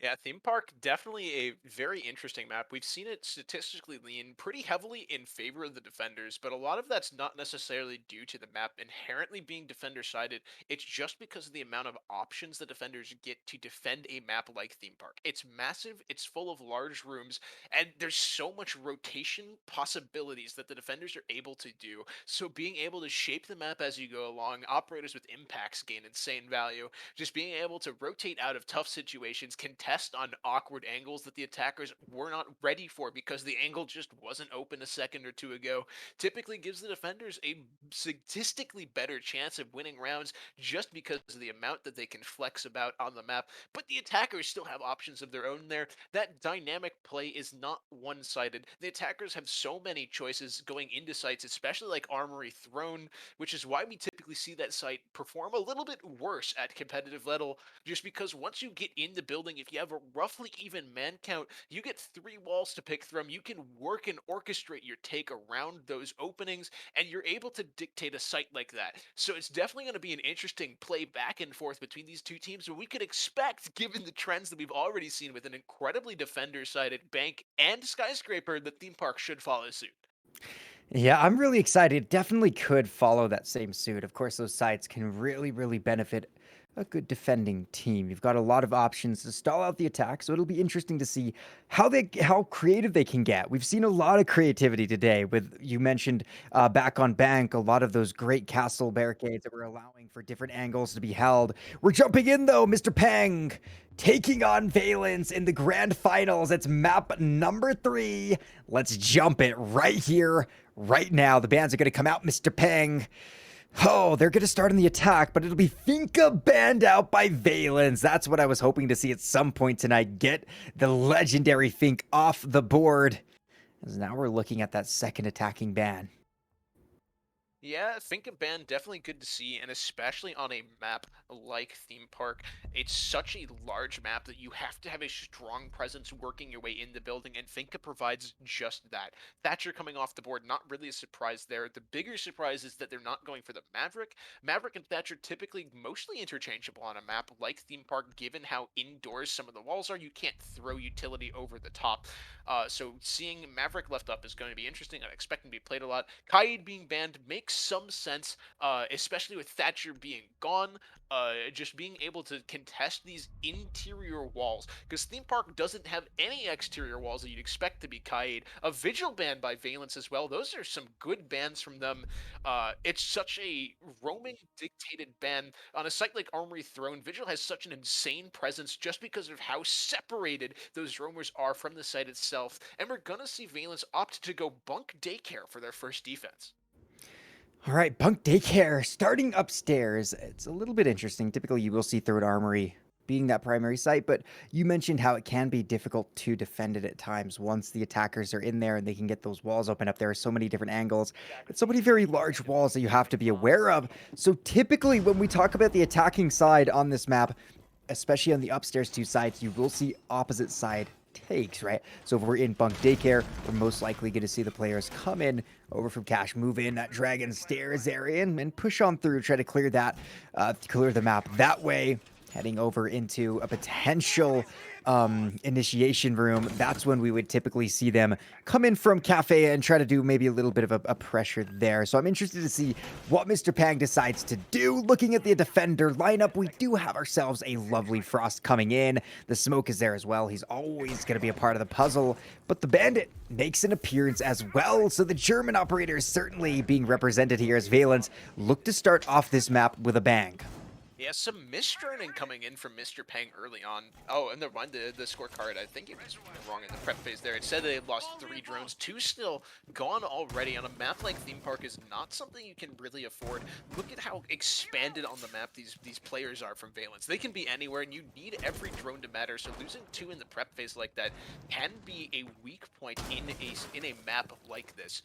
I love to see the setup that Valence is going for here. I believe it's a riff off of TSM's Theme Park setup. They might not be the best Theme Park team, but their setups aren't inherently bad. The shield extension into initiation, plus the frost mats to contest the windows towards arcade as well. It's a very powerful combination that allows you to kind of deny all entrances to the map and force funneling coming out from the attackers. And we see some stack up early on, but Stutter doesn't care about the stack up. He's going to grab the first one for himself, and that's going to be a huge pick going forward here as they now have some space into the building, but Snowy denies that space with a really nice rotate to Dragon Stairs. That'll be juicy off the board. Taking the sledge, he's not crazily important as the vertical play doesn't come in for an upstairs map from the sledge, but of course a good gun as well as some potential nades off the board as well. So Stutter opening up, but the refrag is there, and oh no, into the frost mat. Welcome, Swing, welcome. How you doing? They'll be able to shoot that one out. You have to be so aware of those frost maps. They can really just break your heart a little bit, and without the Finka, there's going to be no chance. So the Booze Cruise makes a little bit of a swing, hoping to find somebody lacking. As of right now, we're still in that 4v4. Swing's still going to be very low on HP for the rest of this round as we're starting to get down to the minute mark. 1 minute left. They've got to get past the shield, and they have the tools to do it, specifically this Ying, but who cares about the Ying when Stutter is just continuing his reign of terror from Bank? That's 2 for him on the round, both very important kills to get them the man advantage, but they have to cross the shield here, and they do manage to get out across it, but it's a Wamai playing behind the shield, plus the Jaeger ADSs. This is a formidable position to try and clear out. We see the utility coming out now to do it, and it does go off, breaking the shield and damaging Cruz down to about 1 bullet of HP. He doesn't get one for his trouble as Soapy swings around that Ying, grabbing 2 kills for himself. All 4 Candelas used now as they did buff Ying, giving her 4 Candelas, and the plant being attempted here by Soapy. And with Futile's positioning, you gotta feel like this plant's gonna hit the ground. Futile now, round 1, needs to clutch up for his team if he wants to make this work for them. He's playing this bunkered position around the vault area. He's got the smoke canisters to work with, so he's able to push Xer off of the angle that he was playing before. Doesn't quite see the guy. Stutter was 3 for himself on the first round of Theme Park. That was just such a clean execution from themselves, cleaning up their mistakes, getting into the building, being able to brute force past the setup of Valence on that midline of the map and execute onto the site. Well done to them. Great job indeed for Mr. Pang. No problems there. They really just ran him through. You did see, of course, the refrag come through and Swing even stepping into a nasty little trap, but they didn't really bother about that. They said, it's fine. We're going to keep it going, and Valence didn't have many answers after that.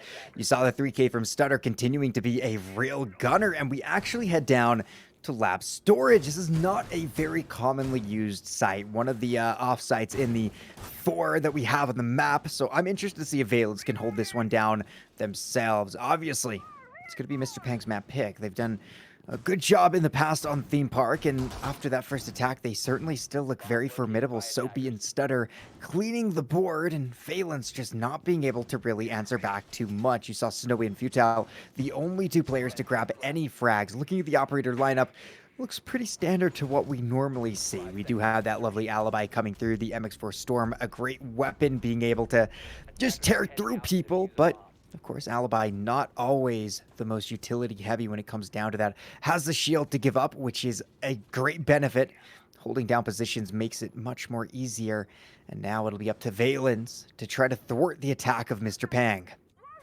If I have to speak from my heart, lab storage is one of my favorite sites in the entire game just because of how awkward it is, and that you can thrive in that awkwardness to hold the whole map and use it to affect the site. You can extend out into Armory Throne as you see Snowy doing, you extend upstairs like you see Rez doing, and you can play around Arcade. The entire map helps you contest the site with how you see Valence setting it up. So I do like this pick. It's definitely awkward to attack as well. It feels bad getting into the building. There's all of these long angles being threatened by Valence, as well as the castle dictating how those lines of sight actually play out. And Juicy almost drops as well, being the opening pick 2 rounds in a row there, trying to open up that castle barricade I talked about on this locker's door. Snowy just getting a little bit better damage done out there on that duel. But these early round, I'm sorry, not early round now, we're a minute in, but getting into the building, these actual positional openings and managing to leverage their pressure onto site is going to be so key here for Mr. Pang, because they have to do this and have enough time to actually threaten site itself and work the box onto the ground. Right now, it's only been Juicy taking a lot of damage, but Futile looks to make a swing of his own. They really are having a nice aggressive hold upstairs around Arcade here, so they're going to continue to pressure in, and beautiful play shove by Juicy takes down Futile. The head is completely gone, and that is the opening kill going towards Mr. Pang. There's another from Swing as he takes down Rez. Looking for more, but it'll be Cruz finally getting the refrag. He's in trouble, though. Got his position absolutely located out. Tries to get the shot, but he won't be finding that. The AR brings him down as well. It's a 4v2 as still 60 seconds left on the board. Valence struggling to keep themselves in this. You did see the 1 refrag come from Cruz, but it's been all Mr. Pang. Other than that, they need to be able to find a way to kind of get themselves righted up. Snowy does find one, but it'll be Snowy himself going down to Stutter. It's all on Sam in a 1v3 with 45 on the board.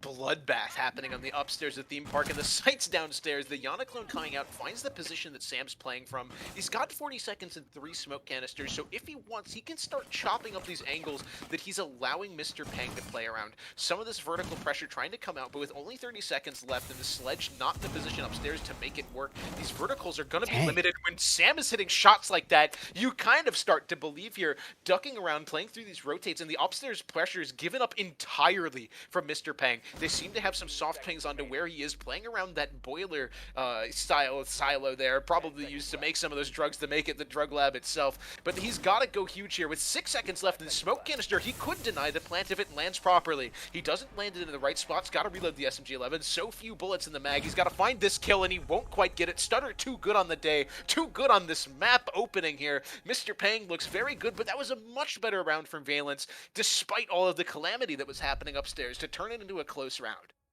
Yeah, it looked really difficult after that 4-2 beginning. Valence fell off early on, but a great job to bring it back to a pretty close round there. Almost had it very close in that situation. Of course, the plant goes down had he not been swinging and killed. And unfortunate to see the smoke there in a situation where he couldn't get the full utilization of those smoke canisters. Would have loved to deny a plant, maybe chip some more damage on, but still some beautiful shots as well in that regard. Heading back upstairs is going to be Bunk Daycare for a second attempt. Last time, Mr. Pang had a great time running through this one, and they're looking to continue to do the same. Stutter again is an early gunner. You have got to respect this man on these maps. And Valence could be in some trouble if they don't come up to pace. We saw what happens when you allow a team to run away in the opening half. You put yourself in such a difficult position.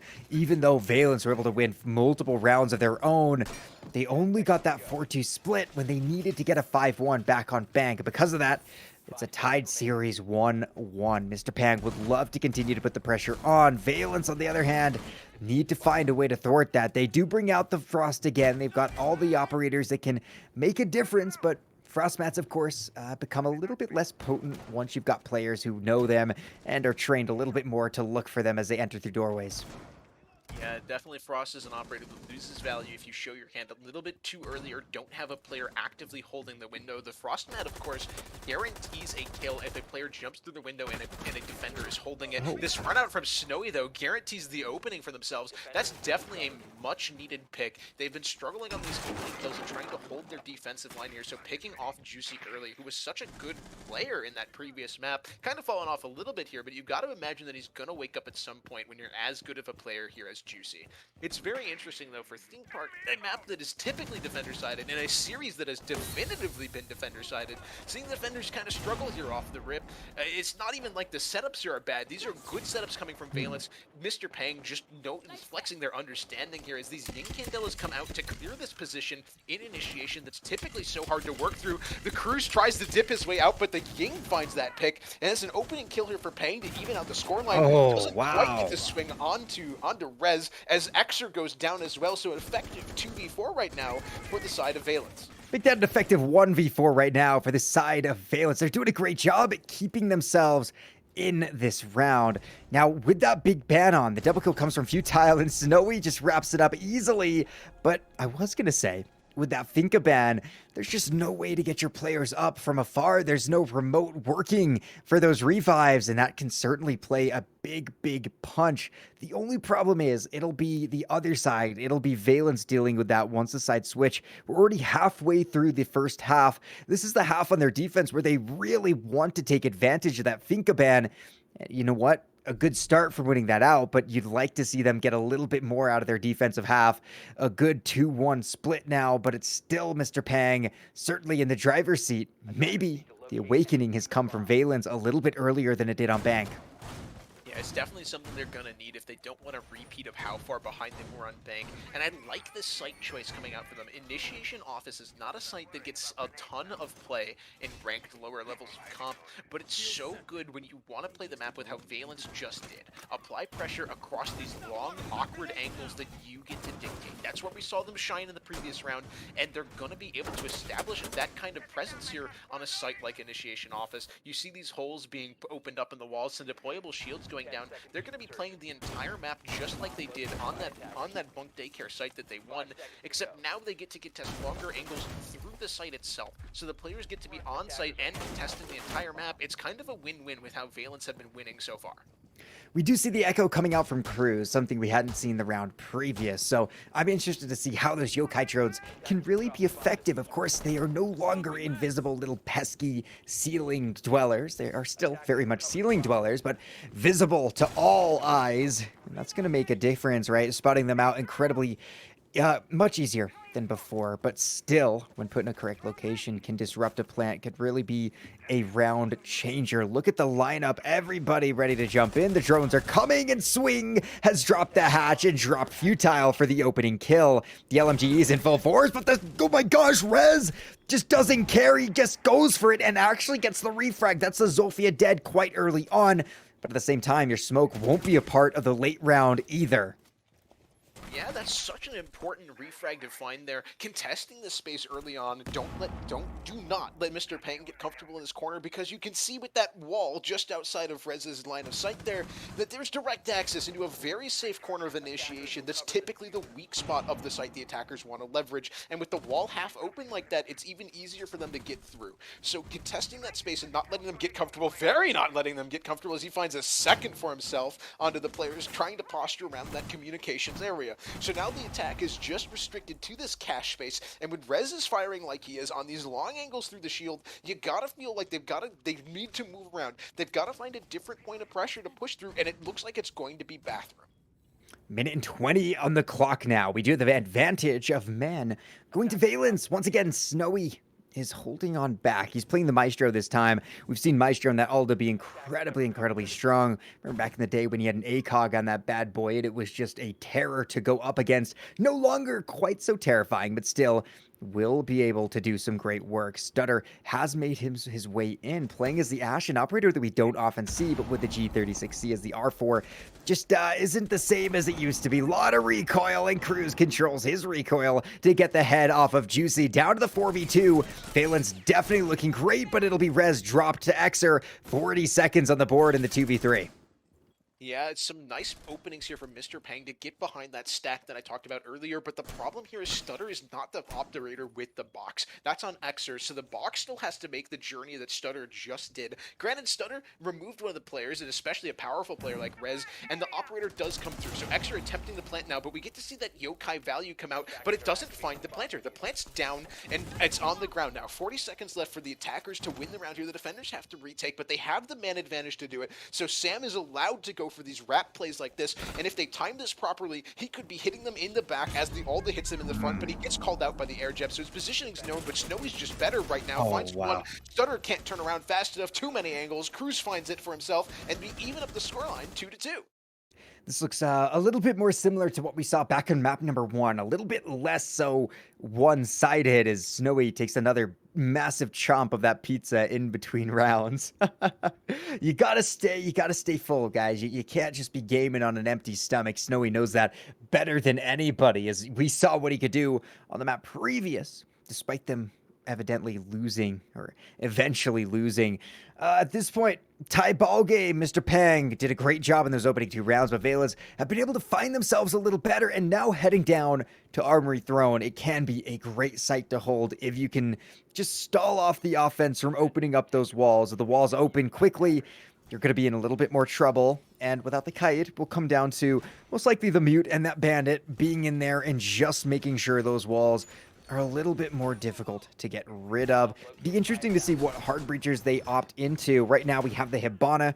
Typically you'd like to have a couple of different avenues opened up, and it's one of those sites where the vertical pressure just isn't as good as other downstairs sites on different maps, and that can make it where you're forced into a very horizontal push without having a good job of opening up walls. You could be in some quick trouble. So we do see the lovely Thermite come in, but as that stands, it's the only hard breacher Mr. Pang are bringing. Will it be enough? Potentially, you could open up 2, but I'm interested to see how well the hard wall denial goes. 2 is a good amount of walls to open up, definitely enough to get an execute going through, but the real problem here is that there's no redundancy. If anything happens to Soapy early on in the round, or even in the mid-round, none of the walls are going to be able to open up. And if you look at how Valence is holding it, this is the site where you feel the need to just separate the team in half. There's 2 or 3 defenders on site, the rest upstairs trying to play for advantages. Soapy takes an early gunfight, very dangerous to do as the Thermite, but it pays dividends for him, as Rez, who's been so pivotal in these last couple of rounds of establishing advantages for Valence, ends up falling early now. So that's a good opening pick for Mr. Pang, but even more importantly, the Thermite did not die. If he died this round, probably already over. All of the defenders could just run back to site and hold the 2 doorways into site. Granted, the Valence wouldn't know that they only brought 1 hard breacher, but it's definitely a crazy advantage to have early on. A nice run-out attempt. Oh, no! But he gets air jabbed, the good pre-placed air jab there, as Mr. Pang now firmly plants themselves in the lead here, countering all of this aggression coming out from Valence here. Snowy's still left upstairs, but Sam has the entire site to work with on his own, so Snowy's going to have to find advantages up here and live. Not something that's easy to do when there's 4 members of Mr. Pang. Make that 3 now upstairs as 1 drop down to start pressuring out maintenance. Snowy chooses to go for a run-out. He looks the wrong way, but finds Thermite, as well as Sam finding one as well, so there's no hard breachers left. What are you doing? Valence is just hopping out of windows. Poor Thermite was not ready at all. We already saw someone get punished. The C4 is not going to be able to connect as they jump down Dragon Stairs, but oh my goodness. Valence just knows how to turn things around. It's still not going to be them out of the woods quite yet. You've got Swing, you've got Xer, both of them capable fraggers. The PDW comes through as well as the AK, so Swing starts to take a little bit of damage, and now Xer falls a 2v1. You mentioned that not a single wall is going to be opened up, and that means Swing is going to have to be funneled to one of 2 doorways. That is his only option. Snowy, though, gets caught out. And the 1v1, it's going to be Sam versus Swing. 50 seconds on the board. There's no control of the diffuser for Swing, but we know that if anyone can get it done, it's going to be Swing, but he swung, and Sam gets it as he was looking for the feed, looking to get the information. It's denied, and an excellent win guarantees That beautiful, flawless rotation on the defensive side. Valence come back swinging. What a round. Yeah, it's so interesting too. Valence have played all 4 sites here, but they managed to find a 3-site rotation in there that's just working for them right now. That was so well played by Snowy and Sam there as the last 2 members alive to work those advantages. Snowy knowing that the air jab on that window's already gone, being able to jump out and find that thermite, so pivotal as we talked about earlier. When you only have one hard breacher, you lose him before you get the walls open. They're not getting opened at all. No hard breaching charges coming through as well. So very well played by Valence there to work a 2v4 into a much needed round win, and now Valence is in control of the map for the first time. It is expected since they're on defense here, but you gotta feel like Mr. Pang were feeling themselves there in those first couple of rounds, and to be able to curb that momentum going into this latter half of the game here is going to be very important to still find that 4-2 on the defensive half here. We are going back to that first site that Valence won to start off their momentum here. It's that bunk daycare. They're going for the similar setup here, and they're going to have to make it work for themselves because we have also seen them lose this site when Mr. Pang was able to use those Yin Candelas to crack past this initiation shield. Wow. The jump outs there were just ridiculous, man. And then Sam winning in the 1v1. That was one of the most exciting rounds I've ever seen, but Cruz goes down incredibly early. A swing will find him. Once again, it's Valence sitting in a man disadvantage. It's been a very common theme so far. It's always been Mr. Pang getting those opening picks. I believe only one on round 3 started with Valence getting that initial kill, but Rez is not far behind to avenge his teammate. Swing dead. That's a yawn off the board, couple of nades, as well as the drones that just keep on droning. That's within 40 seconds of play. We've already seen those 2 frags come through. Not nearly as crazy as what sometimes can happen in this game, but still a good refrag from Valence to keep themselves very much in this round. Yeah, a very important pick coming out there from Valence there to get the man count at bat, and Snowy's just going to snowball it there. They lost the Wamai early on too, so if they weren't finding these picks, you gotta feel like the utility from Mr. Pang would just be able to plow through their setup. So being able to keep them on their toes and outside the building, taking these gunfights on your own terms just seems to be the name of the game right now. It's not an unwinnable situation here for Mr. Pang. They've got the nades, ash charges, and Yin Candelas to make something work. It's just going to have to be more linear. They can no longer take this entire space on the side of the map. They're going to have to pick one, funnel their resources at it, and try to work a plant there through that spot. So you got to imagine it's going to come through this initiation space since the vault shield there is just so far away from the site.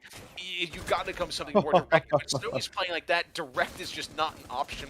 Manages to get himself behind the shield there. Well, he's just having a lights out performance these last couple of rounds, dancing around the information, playing around their attacker's own utility to make something like this work. Juicy gonna go ahead and throw out the nades to break that shield, but Snowy just not taking damage to those like we saw Cruz do before. And it's just a minute left in a 2v4 attacking situation here for Mr. Bang. Quite difficult, there's no doubt. Juicy will continue to swing, but he's getting tagged up. Stunner's still alive, playing as the Ash. He's up to 8 kills. He's a definite gunner, especially after what we saw him do on Bank. But in the 2v4 with Juicy so low on HP, it doesn't look good. He'll be able to find Snowy, though. Shuts down the rate of terror from the Jaeger. Now things a little bit more doable. Look at the utility available for Futile. He uses his last and final vape, and there it is. The shot from Sam takes down Juicy. So the Toxic Babe's out. It'll be Stunner in the 1v3 situation. 25 seconds on the board. He can collect that diffuser, but he's also got to push his way all the way into sight. They did do more of that backwards take going in from the opposite side of the map, and that has really made it easy for Valence to retake any lost ground. A beautiful shot puts Sam low, but it'll be Futile getting the kill. The FMG cleans it right on up, and Valence confirm themselves a 4-2 half despite losing the initial 2 in a pretty scary fashion. Great work from Valence on that swing. Yeah, I just love that we finally get to see their setup shine. In the previous round that they won here was due to a lot of heroics from Rez and pretty much Rez alone. And this time we get to see their setup make sense. They're playing around these shields. They're denying the intel line they've drawn the line on the map with those mute jammers and everything that they're trying to do to deny them coming past. And when Snowy's playing like that, you've got to feel like that's some good comfort to show there. Just holding that line, not letting them through, and not letting the utility from Mr. Pang dictate where you can actually play. We do get to the side switch now, and Mr. Pang choosing to go to the same site, or I'm sorry, not the same site, looks like the same site because it plays very similarly. Initiation Office, a little bit different from Bunk Daycare just because the site is now where we saw those contestions happening, but it should be a good site to start off here, and it's definitely a good tempo site because Mr. Pang has now lost 4 rounds in a row after starting out at a 2-0 attacking side lead, so they're going to need to get something going for them here. So this is definitely a good momentum site for them, being able to try and dictate gunfights on their terms now since Valence has to play into them. Valence onto the attack. It is always that interesting switch, right? You've got the defense who gets to set up the puzzles, and that'll be Mr. Pang's turn to see if they can really confuse and just make Valence have a difficult second half. Now, this is Mr. Pang's map. So far, we've seen the teams kind of trade out each other's maps, right? We saw Valence take an overtime Skyscraper. That was Mr. Pang's first pick, and then Mr. Pang struck back to the 7-5 on Bank. So, both teams taking the initial map picks. Does that continue? Is that a trend that we'll see go on and on? Mr. Pang would love to win this. They're heading into Oregon and then Clubhouse, 2 maps that are very typically played in a similar position and similar play style. So those should benefit quite nicely to Valence as they wanted to go to Oregon at the same time. Those are maps that everyone knows how to play. Mr. Pang will be just fine going onto there. So I think whatever happens on this map, this could be one of those really, really deciding maps in a series. There's just no doubt. Swing is looking for one of those opening kills. So far within the minute, nothing quite has happened yet, but there's a lot of people waiting to get things going. And there's the opening. Swing shuts down Snowy. Yeah, very good on Swing and Extra to find these opening kills, but Cruz is just having a monstrous performance right now, sneaking all the way through Vault before Swing shuts him down. Sam trading it back as well, everything just exploding about a minute and 20 seconds into the round. We're in a 2v2 with a minute and a half left to playlist. There's still tons of time and utility here for Valence to play around, but the man count has been leveled, and very notably, the smoke from Mr. Pang is still left alive. So Swing's able to find any value for himself out of this position, and that's a crazy amount of value to find, giving him the man advantage plus the time advantage here, able to use those smoke canisters to dictate where Sam can play around to try and keep this advantage in their favor. Swing giving up the position, allowing Sam to walk up through here, choosing to play it back further on site. You gotta feel like this is the right choice here. Don't give Sam anything. Make him work for it. Allow the map itself to work for you. The clock is your extra man here, and Sam knows it. He's trying to pressure up here, trying to find a pick, but Mr. Pang just aren't giving him anything to work with right now. You see Swing prone behind the initiation stack there. He's got about 50 seconds. Gonna slow the tempo down just a touch, get some extra droning in here before he makes his decision. Gonna be a difficult decision to make. Sam is a great gunner, but as that time continues to tick down, it's not easy to just, kill 2 people who want to kill you, and it's shown in kind as Swing finishes him off. It'll be Mr. Pang winning their first defensive round. Again, it's going to be interesting because we do typically see those 4-2 splits, but off the rip, Mr. Pang can start to bring that back into their favor. It was a difficult 4 rounds in a row. That's what Valence needed to bring this back into their favor, and they got it done, right? They got the 4-2, but it was so brutal, the battles they had to make. Just the same, will it be that hard for Mr. Pang? Off the rip, they look pretty dang good. Valence got it down to the 1v2, but it wasn't quite close enough. And now, heading in to the secondary site, let's see what Mr. Pang can continue to do. The pressure will now be placed onto Bunk Daycare. Looking at the operator lineup, we do see that Oryx come through the Wamai. A lot of these operators very, very good at denying the utility, and we are in such a utility-heavy game. Rainbow Six all about throwing stuff in. We've seen nades, we've seen flashes, everything that can come in and just disrupt the defensive hold. That needs to be stopped. The castle, of course, has been an integral operator in a lot of these different sites and a lot of these different holds to slow down the attack and create interesting and different angles that can be held. Again, I would expect Valence to come from the opposite side, try to attack in, avoid really going right there into, arcade and the cafe area, but we'll have to see what they choose to do as the round begins.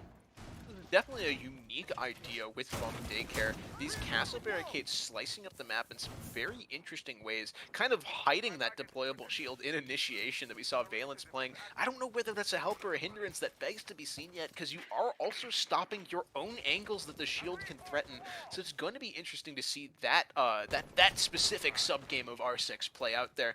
But yeah, as you said, this is a utility game. This is R6. Everyone's got something in their pocket that they can throw to make this a little bit easier for their team, but you still have to be able to make those hero plays that we saw Swing do in that previous round, getting a 4K for himself to level that advantage that Valence was finding for themselves and force them into overtime, and he's going to keep going. That's another one for himself, a great opening pick onto Cruz. That's the Yana gone again. You talked about the infinite droning potential that she has, and it's just gone already, plus those 2 nades in pocket. This setup here for Mr. Pang's now going to be harder to break, and those castle barricades, you see why they're bringing them now. It allows these rotations to happen here that just aren't possible without them here, and with Swing getting himself into that corner, he gets a second for himself onto Sam.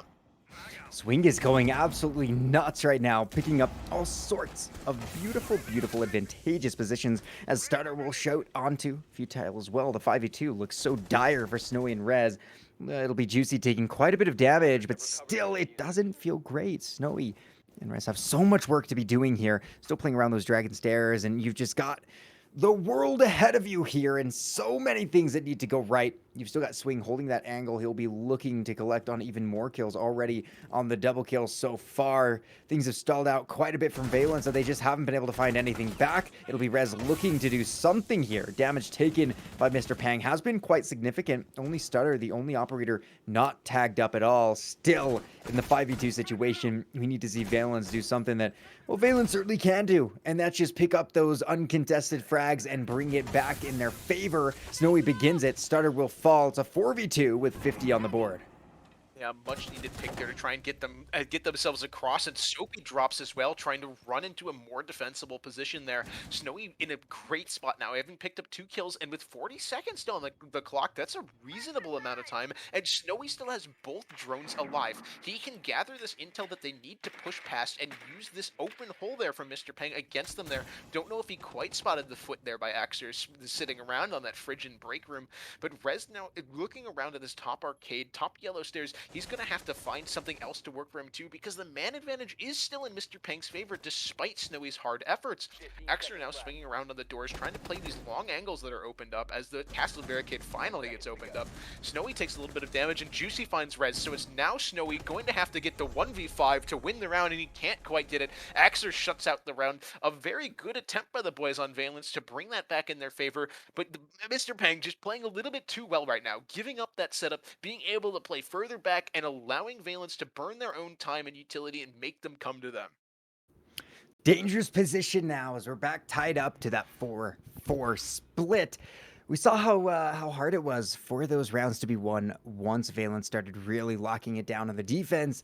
If we can see Mr. Pang do that early on, which after those 2 rounds they certainly have, they have a really clear-cut run to the finish line, at least to overtime, is what we're going to be looking at if the offsite can be won by the guys on Mr. Pang. Most likely we're going to head down to Throne Armory. We haven't seen that yet in this rotation, so I'm really interested to see if Valence can crack that code. We saw some amazing plays back when it was ran over on round 5 before the side switched. It was a 4v2 that needed some real hero plays, as you were mentioning, to come back. Some jump outs happened, some big shots came through, and it was a 1v1 against a Jackal. Sam was able to clean it up. At this point, Valence, they would not like to lose those rounds. They need this to go very, very well for themselves. It's not super uncommon to see a map go 5-1 in the defense's favor. For Valence, that's unacceptable. That's a map loss. OT is what they're going to be pushing for at this point. At least they could, of course, still run away with it with 3 rounds on the attack in a row, but just based on how those 2 went, it's going to be a grindy game for Valence to jump back into this matchup. Yeah, these operators coming out from Mr. Pang too kind of show what makes this site very weird. Mozzie, Oryx, Bandit, Mute, the castle. There's not a lot of cohesion here. That's just because of how the site plays. They've got to spread out everywhere, and they're using the castle barricades to try and protect it there. You see Snowy punching that castle barricade 9 times to get that angle open up for himself. But it's just such an awkward site to defend because of the attacker's ability to push in maintenance here like this. They now have space around the outside of the site, and your roamers is the pressures on them to get something working for them, but Soapy can't find anything. The opening pick goes to Valence. That's very good for them. As Rez gets a second one, he's in sight already. Sam's planting already, and these roamers have to all get back through this barrel side of the map. A conga line of pain trying to come back through, but they've got to now retake the site that is very heavily defended for themselves to get through here. Stutter taking some damage. He's got to find the world for himself here, trying to take this gunfight with the guy behind Throne who's just not giving it up. The clock's ticking away now, but in favor of the attackers. A good pick by Swing to make it not a horrible attempt here, but they now have to work through Dragon Door and an uncooked nade blocking their entrance. They need to find 3 more players who are all tucked in various corners on the site here. Stutter finds one. A walk through the door gets shut down. Stutter's going to have to find 2 more, but his position given away. He finds one. He wins it! What is that from Stutter? He's got to find the box, though. He's only got 1 second left to get on it. He doesn't have time! Valiance win the round with no one left alive. Oh, heartbreak for Mr. Pang. The attackers win round 9. What are you... 2 minutes. 2 minutes were on the clock, and already we had Valence in sight getting the box down. The retake is successful, but Stutter just couldn't find the bomb. That's insane. Just a second more time, he would have been able to get that defuse. Stutter worked so hard for that, but a good payoff for Valence, despite them not being able to successfully thwart off all the attackers, or all, I guess the attacking defenders who had to come back and flood into sight. It was so fun to see that conga line that you highlighted just rushing back. It's, oh my goodness, what a round. And Valence pull it out, giving themselves, again, a nice lead. It's 5-4 going their way, but the rotation is over. We're going to head right back to where we were a couple of rounds ago. We're going to go all the way to initiation, and this is where things started off. We saw Swing take a 4K here, just absolutely go insane. Swing and Stutter, these last 2 maps, have been standout players. They have been the absolute playmakers and the game changers of Mr. Pang. Valence need to find a way to deal with them. Looking at the kills, compare the two. You've got Swing and Stutter with 24 kills total. No other 2 combinations from Valence get close to matching that. At the best, you can get up to 19, which isn't bad, but it's certainly a dynamic duo for Mr. Pang that Valence needs to fight off. Look at the defender ops. We do have that Warden coming in just to ward off any Ying picks. You do have, of course, the standard other operators that we see time and time again. Valence, let's see if they can crack the code once more and win another round, pushing themselves to match point. Yeah, some very good calculated aggression coming out from Valence in that round. Just being able to read into the setup and push through. And they're going to try and get into this cafe side of the map very early on. A different take coming out for them, and I like it. Their previous attempt didn't work. Try and get in on the other side of the map, and they're all the way up cafe already. With only a minute in the round, they're pushing out onto this yellow balcony. That's a great opening pick from Cruz. Just more map space taken quicker. That's the name of the game here for Valence, and I like to see it happen. The previous didn't work. Change it up a little bit. Find something that will. And it's paying dividends for them right now. They've got 2 minutes to work with, but Stutter continues that monstrous performance that he's had so far, but it gets shut down by Snowy. He does get pinched out. Juicy unable to help from the shield on top arcade here. So now it's on Juicy's shoulder here to make sure this side of the map maintains control for Mr. Pang. Right now, Valence do have that big man advantage, and they've shut down both the top fraggers that I was just talking about in such a beautiful light. And now another as Snowy gets the kill onto Juicy. Things seem to be falling apart a little bit for Mr. Pang. It'll be Xer and Soapy once again. The SMG-11 bros back at it again. A beautiful duo, but the shots come through. It'll be Xer taking quite a bit of damage, not a lot dished out as things will begin to look dire. We need to see these two get those frags, pull a little bit of a Valence and get themselves back into that man count. at least even score. That would be nice for them. Here's the swing. It will be the Nomad going very low on HP, but nonetheless, Snowy prevails. The 4v1, it's all soapy all the time. So much to do for the lone smoke player. Has 2 of those toxic vapes and a nice shot with the SMG. Doesn't quite make it. 2 and Futile ends the round and puts it up to match point in Valence's favor. This is a big situation to go up to series point, the championship point, if Valence can get just one more round in the next 2.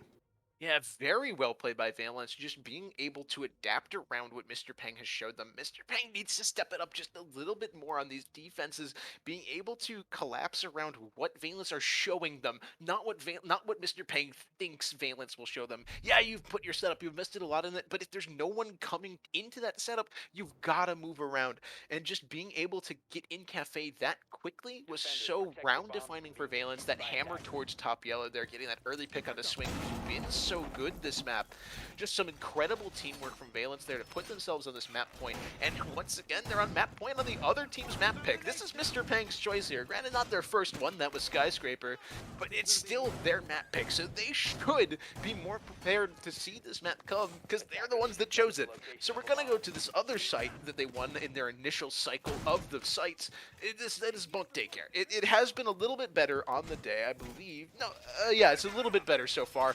So we'd expect them to have a better chance of this round, but still, you make any mistakes at this point, and you're in a serious position for Valence to just run away with the map.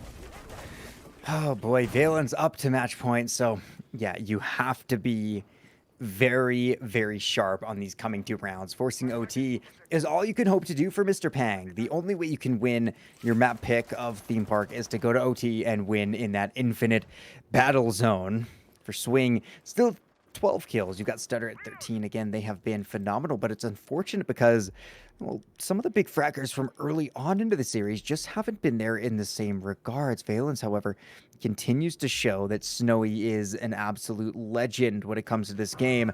Looking for featsies as a lot of Valence just flood on in. It's a 5v3 as Mr. Peng eat up the 5-2 as things are falling apart. Oh my goodness, the flawless round could certainly come through, but Stutter is on the ground. Valence just flooded in through Cafe, and the defending side of Mr. Peng said, come on in, welcome home, and swiftly dealt with them. It's the Amaru all alone, gets a headshot onto Soapy, but it's just not a good situation. Denies at least the flawless round, brings it even closer in the 1v3, the 1v2. I said it was done, is it not? Is it a clutch from Cruz to end this map?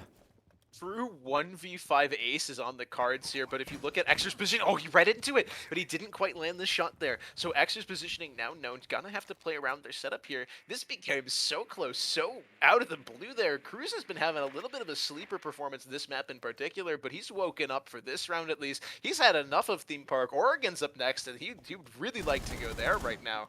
He's got a minute and a half here to work around, but he can't really get on drones and utilize that pocket utility. If anything, he's just gonna have to drop those on the floor and hope that some of the members of Mr. Peng show themselves here. And this is where we get to see the power of Amaru here too. He's able to rotate out somewhere else and very quickly get in the building or up a hatch into an unexpected angle. He could jump in barrels here and go up that hatch as well. It's a pretty protected corner there with that vertical upright, but he's going to go in break room as well. This is the path that he took into the building initially.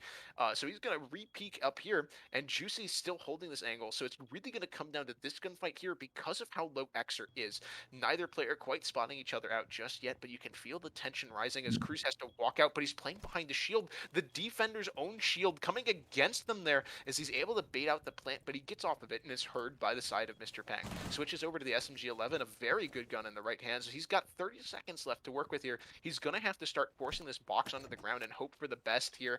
The side of Mr. Peng, only 20 seconds. They've got to make this work, but he's got off the plant. Okay, so there's no plant on the cards just yet. Oh, he's playing it very, very, very tight here. The time is going to be coming down to that point where Mr. Peng know that they can just double push him, and he either gets the plant down or dies. And there is the kill onto Juicy. Xer on incredibly low HP is going to know that Cruz has to get that plant down. He's going to be planting right now, and Xer should be able to execute him here. He's rotating on, finds a shot, and there it is. Cruz with a valiant attempt, but it won't work out. And we're one round closer to going in. We have to give him credit, though. It was a 5v1 that he picked up a 4K on. I don't think I gave him near enough credit to how difficult that was of a beginning. We saw literally all of Valence just die on entry, and it was only Cruz who could have brought that back, and he just about did. There were a couple of opportunities where he might have been able to put the box down, but he just didn't. I wonder if things would have changed in that situation. Yeah, it's definitely a very interesting round there because it felt like Mr. Pang should have been able to get that flawless. And it's good to see Cruz wake up. He's been a little silent this game, but just overall. So having a round like that to be your hello, I'm in this series still. You have to worry about me as well. Just really good statement round from him to come out. They might not have won the round, but they get another attempt on it here. And it's on a site that we saw Mr. Pang struggle with earlier on. That site rush coming through from Valence. You expect that Mr. Pang won't let that happen again here. It's definitely a little bit of unconfidence then coming through to allow something like that to happen once even. That's definitely a major oversight from the side of Mr. Pang. And Valence could attempt something like that again. But you'd expect them to go for a more traditional roam clear side of the map, and with these drone positionings coming out from Valence as well, you expect this to be a maintenance styled hit here. So expect some early pressure by Dragon and through that maintenance corridor itself. But these roamers from Mr. Pang have to assert themselves on the map more and not let the players of Valence get very comfortable near the site. Oh, this is going to be interesting. I doubt they're going to allow that same mistake to happen again. Just about threw down a mute jammer on there. That would be an incredibly well-defended wall against any hard breach.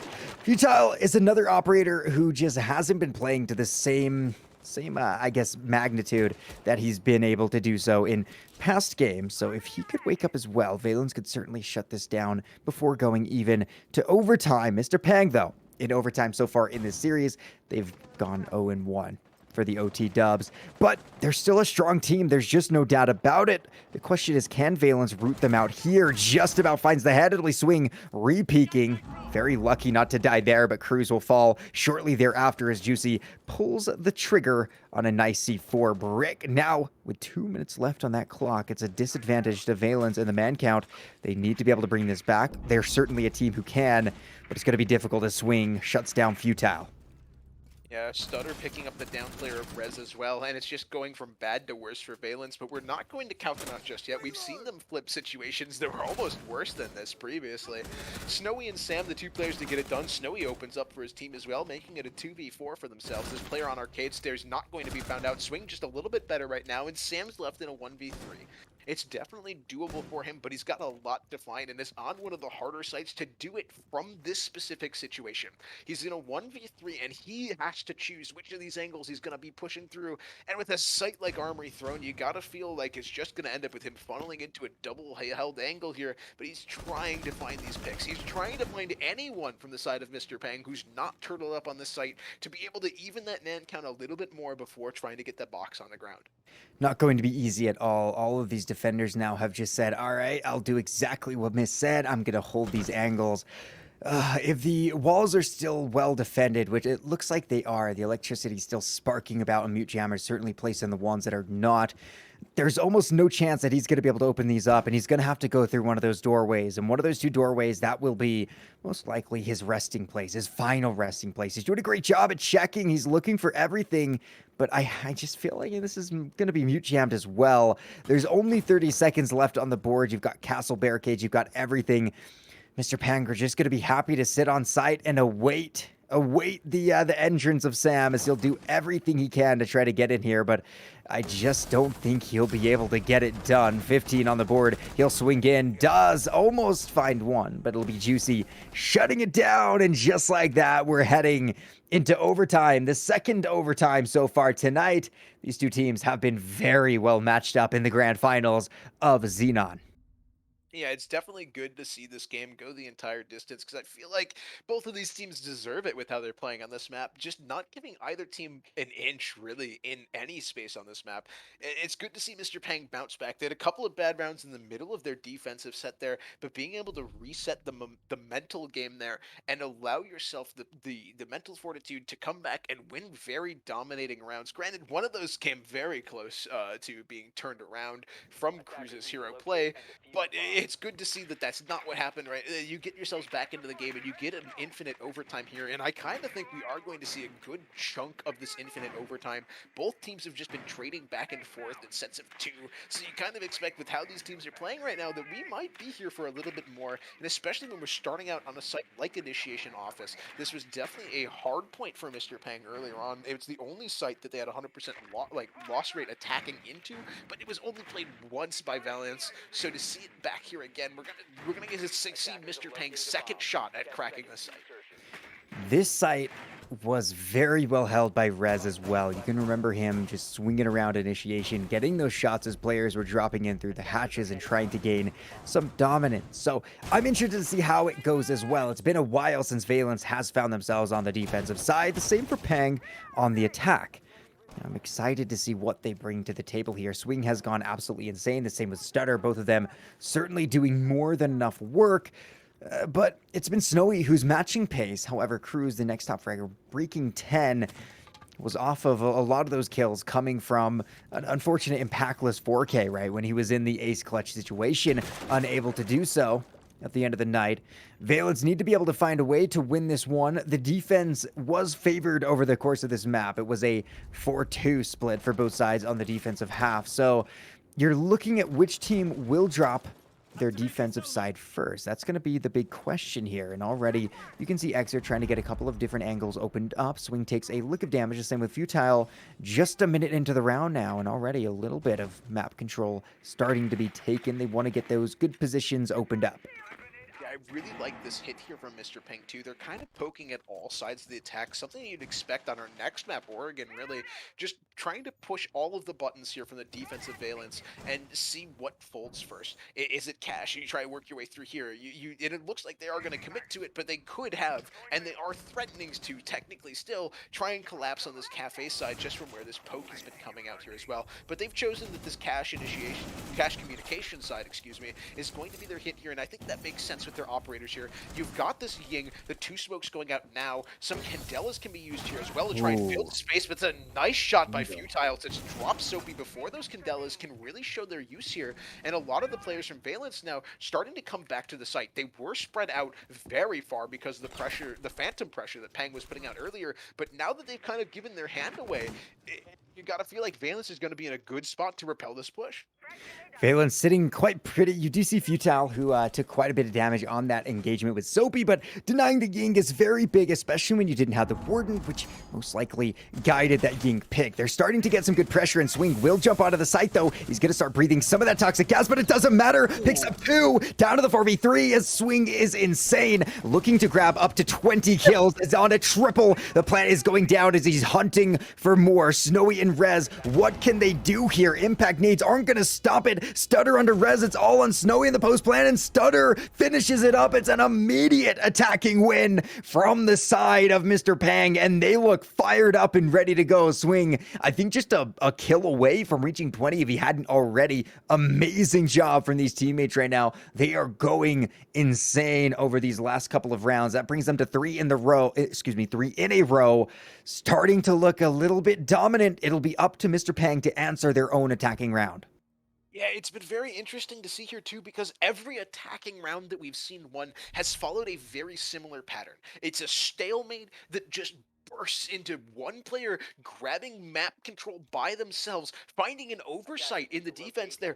None of the players from Valence were watching that entrance there. Despite the fact that Mr. Peng were posturing there, there was no one actively holding it, so Swing was able to leverage it through that smoke canister. A little bit cheeky from him to go through it instead of waiting for it to expire there, but being able to build enough space off of just that unexpected play, it's just incredible to see how much work they're able to make from that. Swing definitely, you highlighted himself at 19 kills there, having a lights out performance here, and he's gonna need to be good with Stutter for one more round here if they want to close this map out. They've had such a good defensive half, both teams have, so getting that advantage early on, winning the harder side early is definitely a good momentum winner here. So being able to continue that forward here, leverage this site that was very awkward, and we saw a good round from on Mr. Pang on their last defensive regulation here, being able to close it out in a very convincing round. If you can get something like that to go for yourself here again, you gotta feel like Mr. Peng are definitely favored to shut this game down right now. Oh But my Valence have gosh. something to say about that. Oh, Cruz does have words to say, there's no doubt. Something I was going to highlight was we saw Valence losing those initial gunfights in a very extraordinary fashion on the last 2 rounds of normal rounds of, gosh, I forgot the R word for it. But despite that, it's going to be the opening kill coming from Valence. They're being able to shut down Swing, the top fragger, up to nearly 20 kills. We saw them previously just walk in, all of them die, leaving 1 or 2 of their players in that position where they have to clutch it up. Valence is not about that lifestyle anymore. They need to continue to put that pressure on. It's overtime match point. They can't afford to drop this. A loss here not only loses them the map, but puts them into series point, into championship point, and it won't be at all in their favor. Mr. Pang have done a great job to get themselves here. On the defensive side, you'd think they have that advantage, but off the bat, it looks a lot better than the previous Valence attempt onto this map, and already it's Rez getting the 3v5 in their favor.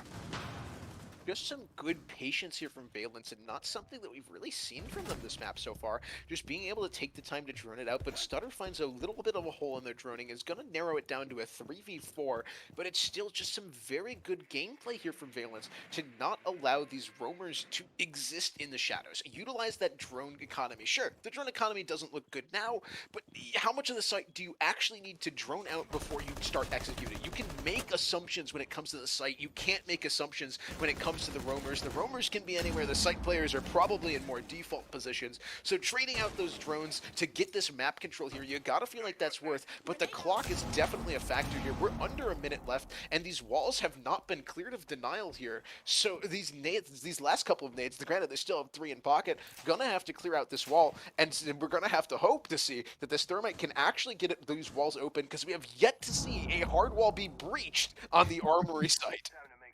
Oh, the armory sites have been just a battleground of fun here. We've seen complete takes by the attackers. Juicy on the refrag looks for more. It'll be Rez trying to find one. Sam takes down Juicy himself. Now the 2v3. Valence certainly have the advantage, but again, those pinpoint angles are going to be so difficult to deal with. You've got Stutter still outside, roaming around with the Oryx. Soapy inside, and the run futile doesn't find it. The M590 is waiting. 15 seconds on the board. Rez goes down as well, but it's going to be a refrag coming from Sam. The plant needs to go down here. Stutter will look to deny it. There's only 3 seconds left for him to get that plant down. He'll be looking for the angle. Knows the location. It's a gunfight and he's all dead. Mr. Peng, clutch it up. It's a TK to make sure that he's the final man standing on this map. Mr. Peng secure themselves championship point with a beautiful 8-6 victory in overtime. Yeah, it was a very nice round closer there by Stutter, not giving up on the advantages that his team had gotten there. But we finally see a wall be breached on Armory, and Swing just flips it against them, living up to his name there, just pushing through the breach that the attackers made, catching them completely off guard and getting 2.5 for his trouble. Man, that's got to feel good for the boys on Mr. Peng. We finally saw a team win their own map pick, and yeah, it wasn't a little bit of that overtime. We haven't gone infinite yet, just an 8-6 victory for Mr. Peng, but it's definitely good to see teams now starting to show that prowess on their own map picks there. And Mr. Peng now, they've won 2 maps in a row. They look pretty good, and it's been an all-around team effort there from them, but Stutter and Swing, definitely some highlight performers from them. The last 2 maps, Stutter and Swing, have gone absolutely insane. We'll head now to Oregon. That'll be map 4. It could be the final map of this series. We're getting to that point where it's going to be Valence walking on that razor-thin margin. They need to be able to win the next 2 maps in a row to secure their title as the champions. Now, a little bit of backstory on Oregon. I have seen Valence in a different league, in Static Gaming. They got a 7-1 victory on Oregon just recently, just this past week. So look for them to really be confident, but we'll only be jumping into that in a few minutes. Give us a couple to refill our waters, get ready, because this is going to be a huge map for both teams. We'll either crown the victor or we'll move on to Clubhouse. Don't go anywhere. We'll be right back.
No more talking about it. The way it is, the way it is. It's no mystery. There's no getting around it. When you're here, we got chemistry. We light up when we ignite. We're stars in a darkened sky. When you leave, don't forget to remember. Don't forget to remember me. Ladies and gentlemen, welcome back to the Xenon Gaming Series Grand Finals between Valence and Mr. Peng Esports. We just wrapped up our map 3 of Theme Park with Mr. Peng finally winning their own map pick here. It was 8-6, so we did have to tap into some of that overtime. No unlimited just yet, but Mr. Peng now sitting on Grand Championship point. They are up 2 maps to 1 now, and potentially this next map of Oregon could be our last. I'm joined with Slayzilla. Slayzilla, how you doing so far? How you enjoying the series, man? Oh, I'm doing great, man. So far, we have seen such an amazing series. It all started back on Skyscraper with an 8-6 victory to Valence. Since then, it's been a little bit more of that Pang dominance that we've seen, that Pang supremacy. They've done a good job. Valence is always right there. They're very close, and despite even going down 5-1 back on Bank, they were able to bring it back to at least a 7-5 loss, of course, for them. But still, it's been such a close game, such a close series, and up to this point, well, there's been no threat of actually losing the series. Now we are in the danger zone for Valence. And I mentioned that before. It's going to come down to not only how well do you know your own map, but also the passions and the emotions of being very close to potentially losing the Grand Championship. Now, we mentioned before that Mr. Pang, they did play in Xenon Series 1. And they actually won it. So them being able to become the back-to-back champions, that makes a statement, especially with how much the competition has evolved just over the one season. Yeah, I think you said it best there. Valence is not a bad team. They look pretty good this series, and with how close these scorelines have been, yeah, they deserve to be here, and they definitely deserve to be here next season, as both of these teams will be, since they made it to the grand finals. Both these teams are guaranteed to be in Xenon Gaming Series Season 3. But right now, we've got Oregon ahead of us, and this is something that I do want to talk about. It's map 4.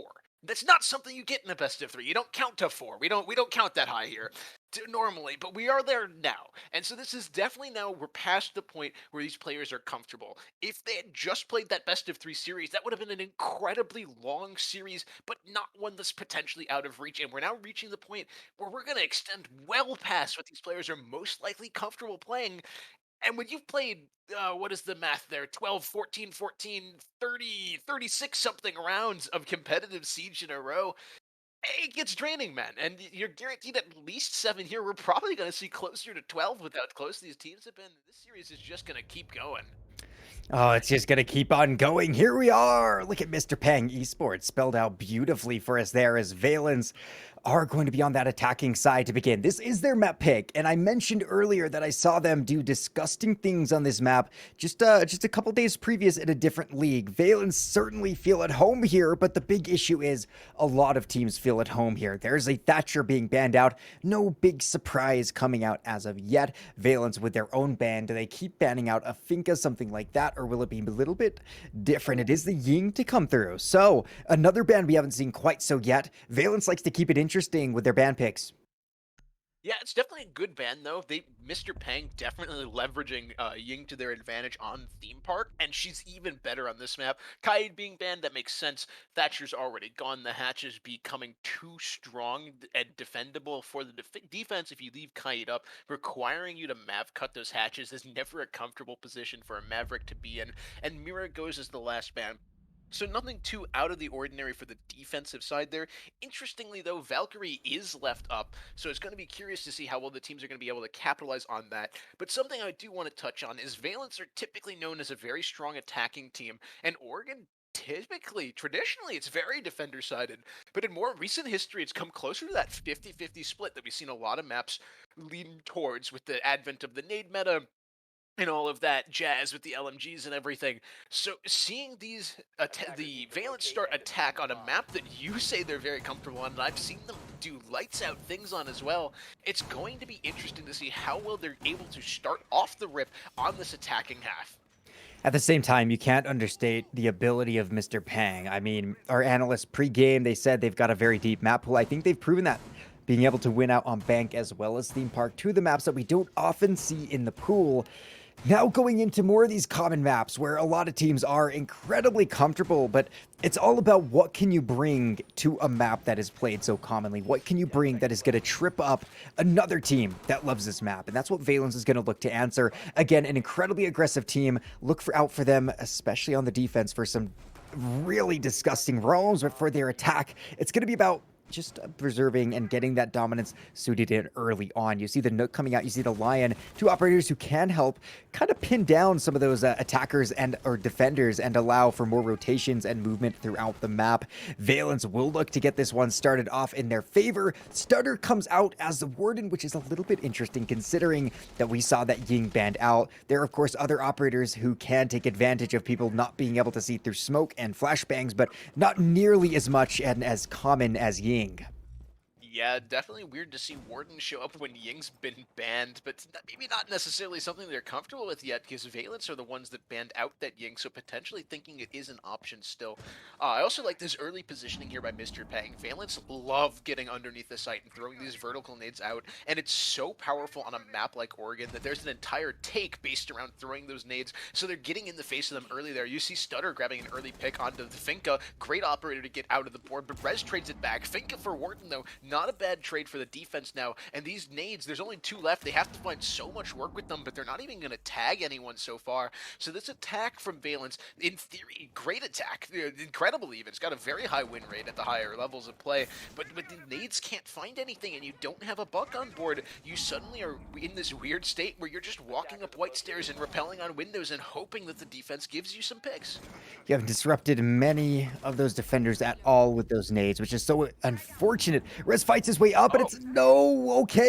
The only kill that Cruz will get with that nade is on himself, and that really does just put a nail in the coffin as well as a TK onto Rez. Things seem to be falling apart for Valence here as it's a 4v2.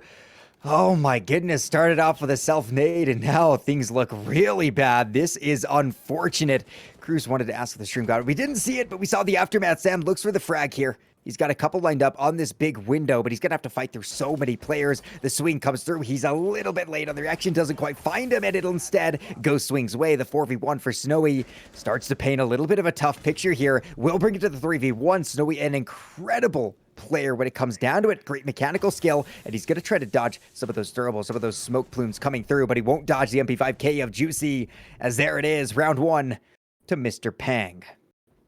Definitely, I hate to say it, but those are some bad mistakes coming out from Valence. Nading yourself, sure, it happens every now and then, but with the team kill in conjunction, just that compounding grief there, applying more pressure onto your team and getting yourself into a bad spot like that, it's not what you really want, especially, as we said, this is such a long series, potentially going all 5 maps if Valence wants to win this.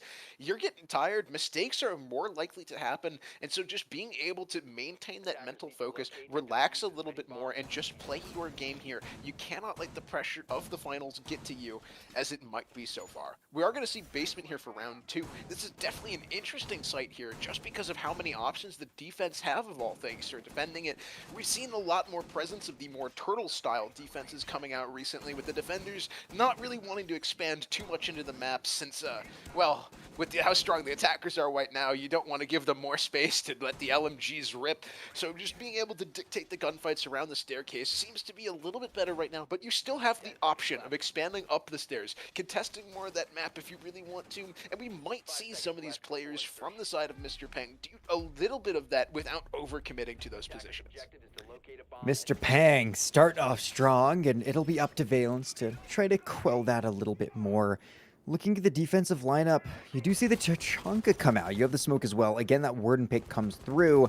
We do have a little bit of that Flores coming. He has been banned out, I believe, one of the maps, and we haven't seen him too much at all, but he'll be making his way into this map as well. You've got Futile and Cruz leading the charge through Z, hoping to get some of that early map control in their own favor. There's some shots, and it does go to Rez, taking down Stutter. That's a good guy to get off the board as the Warden dead early on. No big deal there, is it doesn't seem like Valence are gonna be looking to completely destroy everyone with the incandelas, but they do have 9 flashes in the pocket.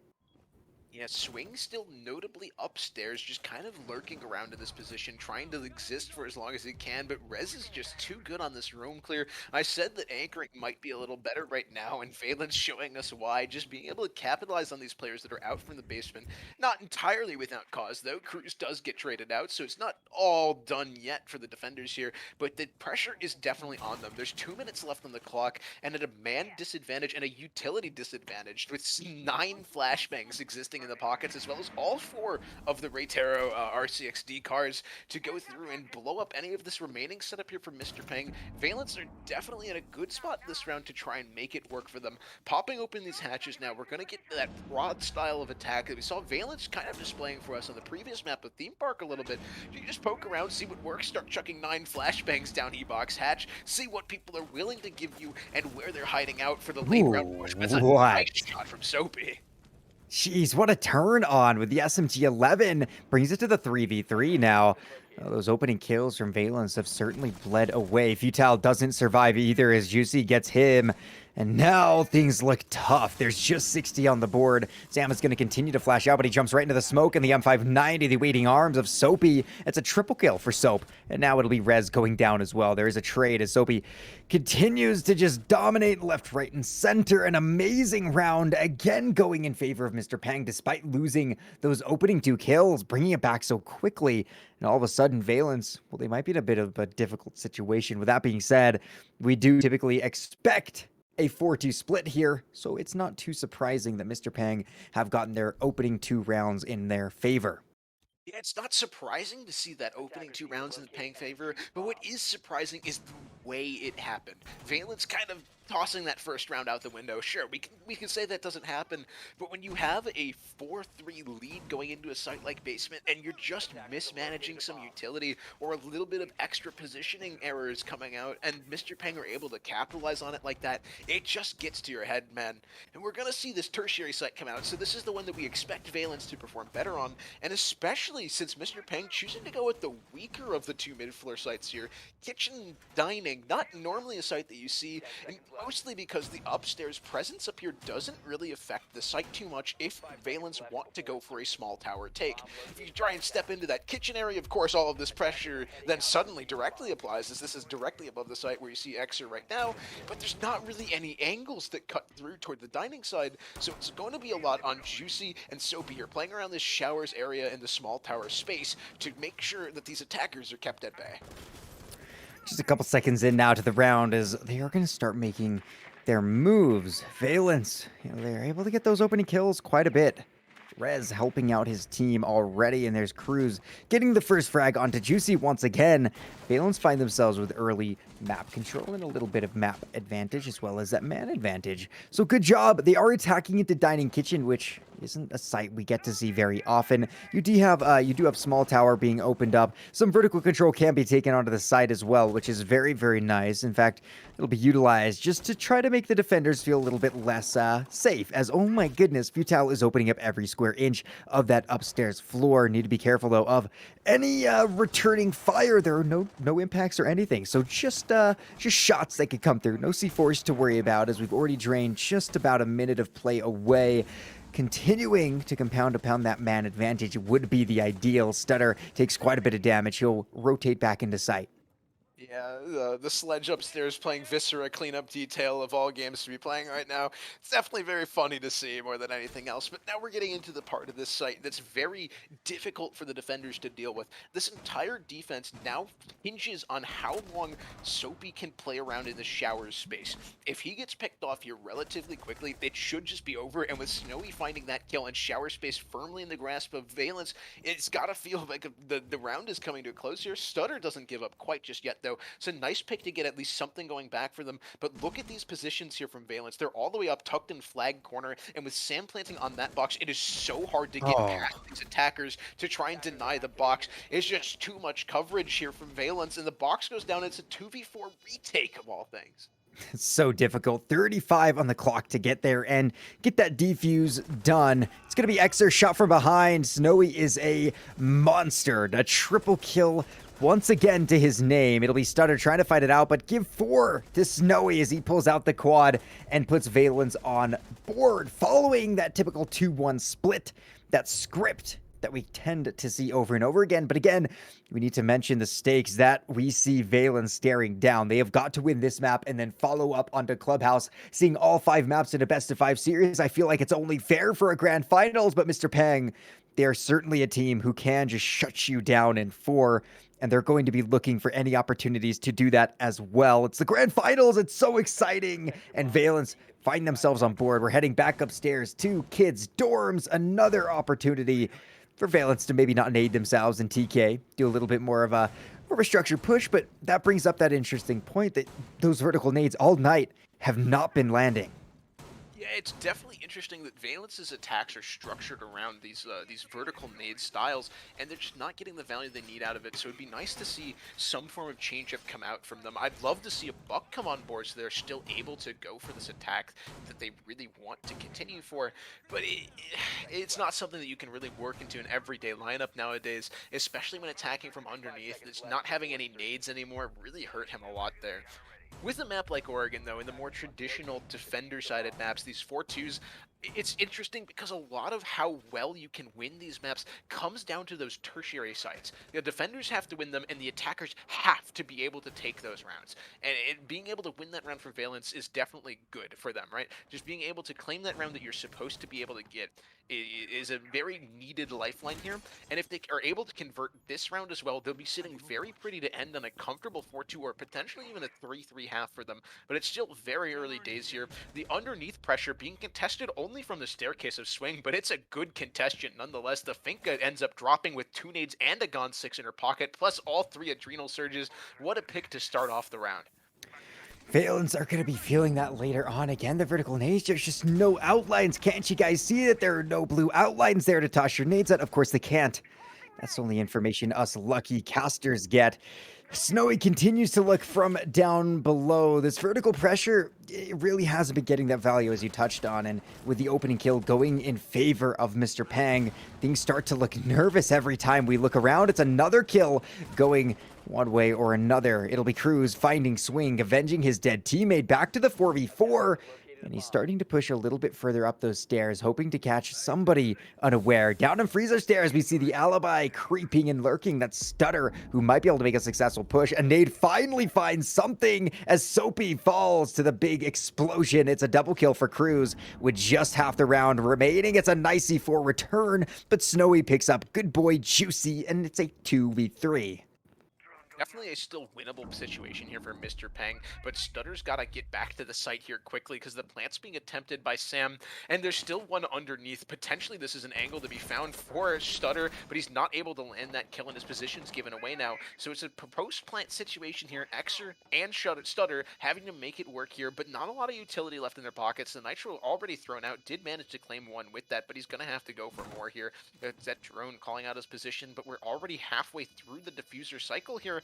And these positions from the attackers haven't even been contested or found out. Does manage to sneak past the first attacker there, so if he's able to pick off this small tower player, there's potentially here a position where he can get it, but the timing's not in his favor, and he doesn't win the gunfight. Sam finds one, and Stutter trades one back, but the time is just not in his favor. He's out of it already, and Rez makes sure he can't get onto the box at all.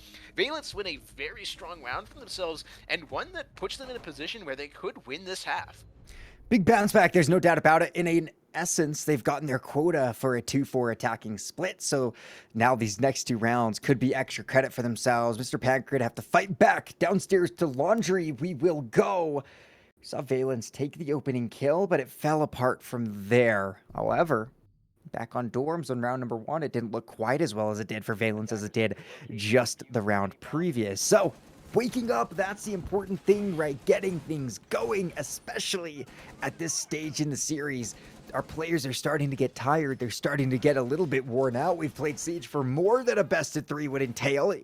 We're venturing into what is oftentimes unknown territory for a lot of these players. Best of 5s typically save for the finals, the grand finals of a league, and well, it can be difficult to jump into those. Mr. Pang, though, no stranger to the best of 5 scene in Xenon. They're ready to go again. Man, this defense needs to go well. They do bring out the Aruni to get those laser gates going on. You'll love to see it. I'm interested to see if she brings out the EBR or if it's going to be the P10 Roni our good friend brings. It is the Roni with 16 rounds. I feel so bad. I used to love the Roni, but now I can't kill anybody with it because I run out of ammo.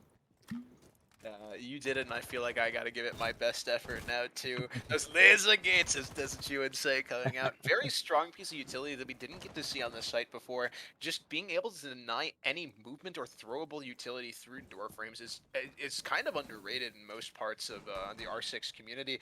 And the operator also has barbed wire and a bulletproof camera as options, so great secondaries as well. No throwables, that is notable, but they're still very powerful within their own right. I also like this change-up by Mr. Pang early in this round here. They're not roaming as hard. They're still contesting this mid floor of the map. You saw players like Stutter stepping up on those staircases and swing playing around main stairs early on, just trying to get any drones that they can and apply the threat that we could be here, we could be upstairs. You still got to come check for us. And you see Valence doing that now. They're making sure that they got all their check boxes going, but we're going to see a much more large in charge site setup here from Mr. Pang.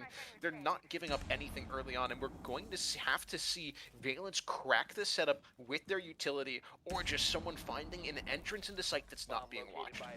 Something we saw a lot is those big plays from one single member of a team that just goes in and kind of cracks the shell of a defense. Will we see that here from Valence? Swing opens up on a Cruz, so not from Cruz, that's for sure. Futel's still up. He hasn't found much success yet, and it'll be some good damage taken onto Swing as well. But still, the man advantage late on goes to Mr. Pang. They're going to continue to try to fight this out. Flashes coming in, just clearing out any utility, making sure that ADSs are not going to be a very large issue, or those pesky Wamidis. We're getting down to where the execute is going to start to happen. Sam's still on that hatch, just waiting and ready, but with the man disadvantage, we haven't seen the refrag come through. Mr. Pang will be sitting absolutely pretty. That tight defense is going to pay off here as long as they can keep that trade for trade mentality and know that at the end of the night, they'll have the man up. The posturing here is about to come to a full as we see Rez start getting a little antsy on these back tower stairs, and rightfully so. There's only 40 seconds left, and the Finka boost comes down as Rez pushes down the stairs and catches Swing. He's been so good in the round so far, but he gets immediately traded out by the Tachanka now. So we're in a 4v3 situation in favor of the defense, and the shield and elbow has not been dealt with. Snowy gives his position away, gets some tags out on both sides, but Xer gets tagged up as well, but Juicy finds the kill onto Sam. Snowy trades it back, though. Xer with another, and we're now in a 1v3 clutch situation with 15 seconds left. Snowy, a great player just this entire day. He's what you want to get it done, but Stutter is just a little bit better, continuing his performances from earlier on. He's been a menace, and he's going to continue doing that now. It's a lead back in the hands of Mr. Pang, 3-2. 3-2 indeed. Mr. Pang doing a good job. It again has started in that sense that we've seen now 3 out of the 4 maps is with one team opening up 2 rounds in a row and the other team replying in kind with their own 2 rounds in a row. The only time that didn't happen was on Bank, but it was a one-sided slap down. It was a 4-0 beginning for Mr. Pang that Valence fought valiantly to try to bring back. They're going to head back upstairs to dorms. It's been a 50-50 sight so far, but again, that first round was off the back of 2, I guess, TKs in a sense. One was a self-nade from Cruz. The other was an actual TK. So Valence looked a lot better when they won it back on round number 4. However, Mr. Pang might have learned what they needed to. A 3-3 half would be a phenomenal spot for Valence to put themselves in, but a 4-2, very respectable for Mr. Pang in their own sense. This is going to be a great round to try to just tie off the opening half and see where everything's going to land. Valence definitely needs to stand their vigil here. They can't fall asleep at the wheel here. The 3-3 half for them, it's pretty much what you'd expect out of Oregon at this point, given how the recent trends have been going. You kind of feel like it's gotta be required from Valence here, just with how good they've been on attack traditionally, but Swing gets the opening pick onto Sam. That's the Lion gone before any scans or Gone 6 can be used there. That's just such a great pick to have early on, and it's gonna make this mid-floor clear here maybe just a little bit harder for the side of Valence, but it's not being contested as hard as it has been previously from Mr. Peng.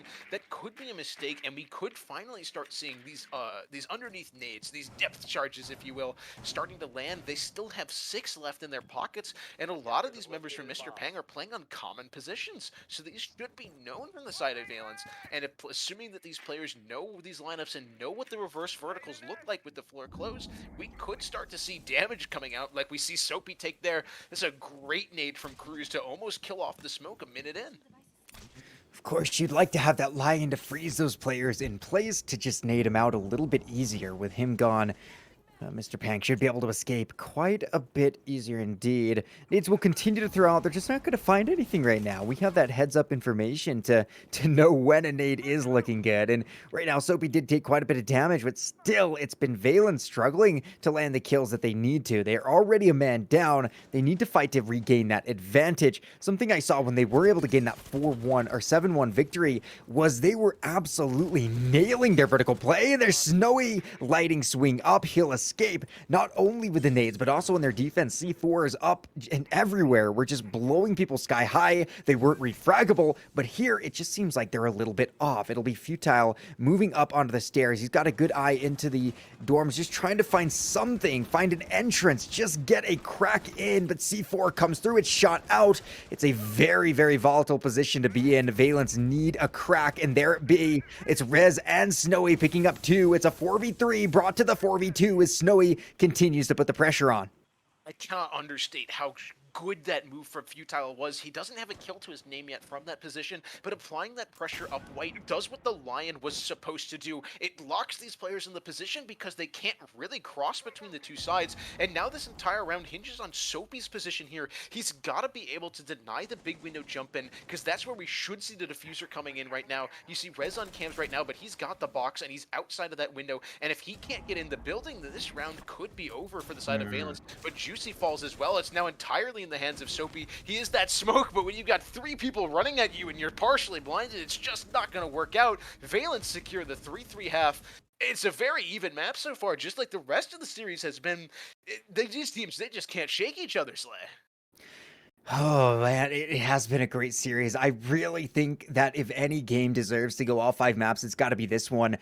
And the way Valence played on that attack, they very well could bring it there. It's not going to be a 7-1 stomp down, but they did a good job winning 3 of those rounds. They took Dieting once and then Dorms twice. It's been Laundry that has been a really successful site for the defense so far. I'm interested to see if that will translate over to Valence's defense as they'll take up that mantelpiece heading on over.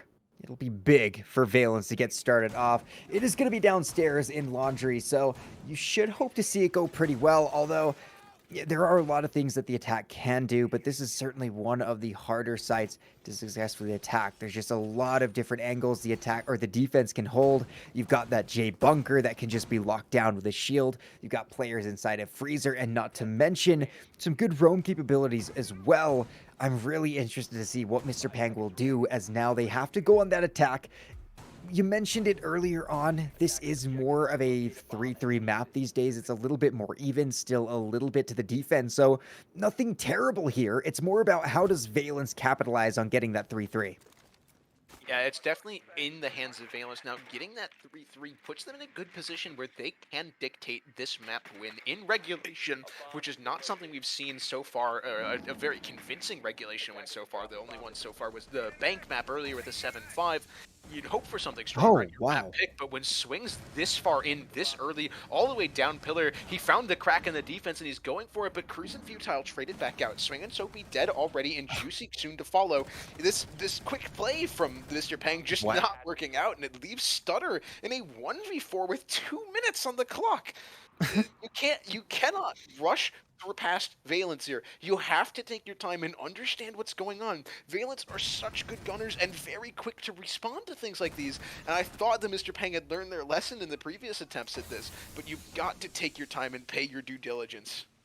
Yeah, we saw back on Bank downstairs in another very similar site where it was Snowy who almost single-handedly thwarted the big rush from Mr. Pang, and they certainly should have taken some notes there. There's no doubt. Snowy is dead, but good grief, the kid's already up to 9 kills. He's been a very good fragger. Rez has done a good job as well. Cruz up there to 7. Stutter in the 1v3, brought it down for the 1v4, so he's certainly not out of it yet. Has a couple nades to toss out, try to clear out any positions that he think the Valence players might be sitting in. They're very common ones that you can try to locate. However, with so much time on the board, it's just going to be Valence having an absolute laugh here. Just taking a vibe as Stutter will try to find his way in. Now, then again, if anyone can do it, it's got to be Stutter or Swing, who have been the big top fraggers, the heavy hitters, the title names in the last couple of maps, but doesn't look great. Let's see if we can pull it down from the 1v3. It's definitely a large order to ask from someone like Stutter. Utah's just going to send it home for them. So Valence now in the lead of this map for not the first time, but they've got it back in their pockets here. So having that 4-3 lead here on the primary site, yeah, it makes sense. Even with Oregon, maybe it's a 50-50 site, but one of these sites between upstairs and basements always feels good. I want to talk about that Mr. Pang push there too, because I actually don't think it was inherently bad. Getting into pillar that early is such a good position to have. The problem is they tried to push past that position, and it just got collapsed on for doing so. Other players trying to join in, instead of just letting that pillar position leverage pressure onto elbow and letting people take the site normally there, they tried to jump the gun and get a little bit too far ahead of themselves from a good position. Interesting here though, Valence choosing to go to meeting, typically reserved for the tertiary site second. All right, I'm excited. We actually didn't see this site, right? When we saw Mr. Pang's rotation, they actually went to dining kitchen, which very, very uncommon, to be honest. It does give you a little bit more access to what we saw, the incredible vertical play from Valence on that small tower floor. They were just busting it open with the sledge. So usually you tend to see teams go to meeting kitchen. That would be a wacky sight. That's But it is one of those tertiary sites that we don't often see. So this leaves kids' dorms up to go. If Valence win this, I mean, they're going to be sitting real pretty. Yeah, absolutely. I want to talk about the site here and why we typically see this over kitchen dining, and it's just because of how much the building affects the site here. You see Mr. Pang trying to get it upstairs, and Juicy gets called for it. You have to clear this upstairs area because of the pressure from the hash, but the basement as well affects this site. Players underneath are able to come up around the site anywhere, similar to Villa's basement on kitchen dining there. So being able to leverage the entire map against the attackers makes it very uncomfortable to play into. And when you lose a pivotal operator like the Osa early, most plants nowadays on the site revolve around using Osa to clear attic, and that's not an option here. So with a minute down, Valence definitely sitting in an incredible position here to get themselves up to that 5-3, going into a more favored site.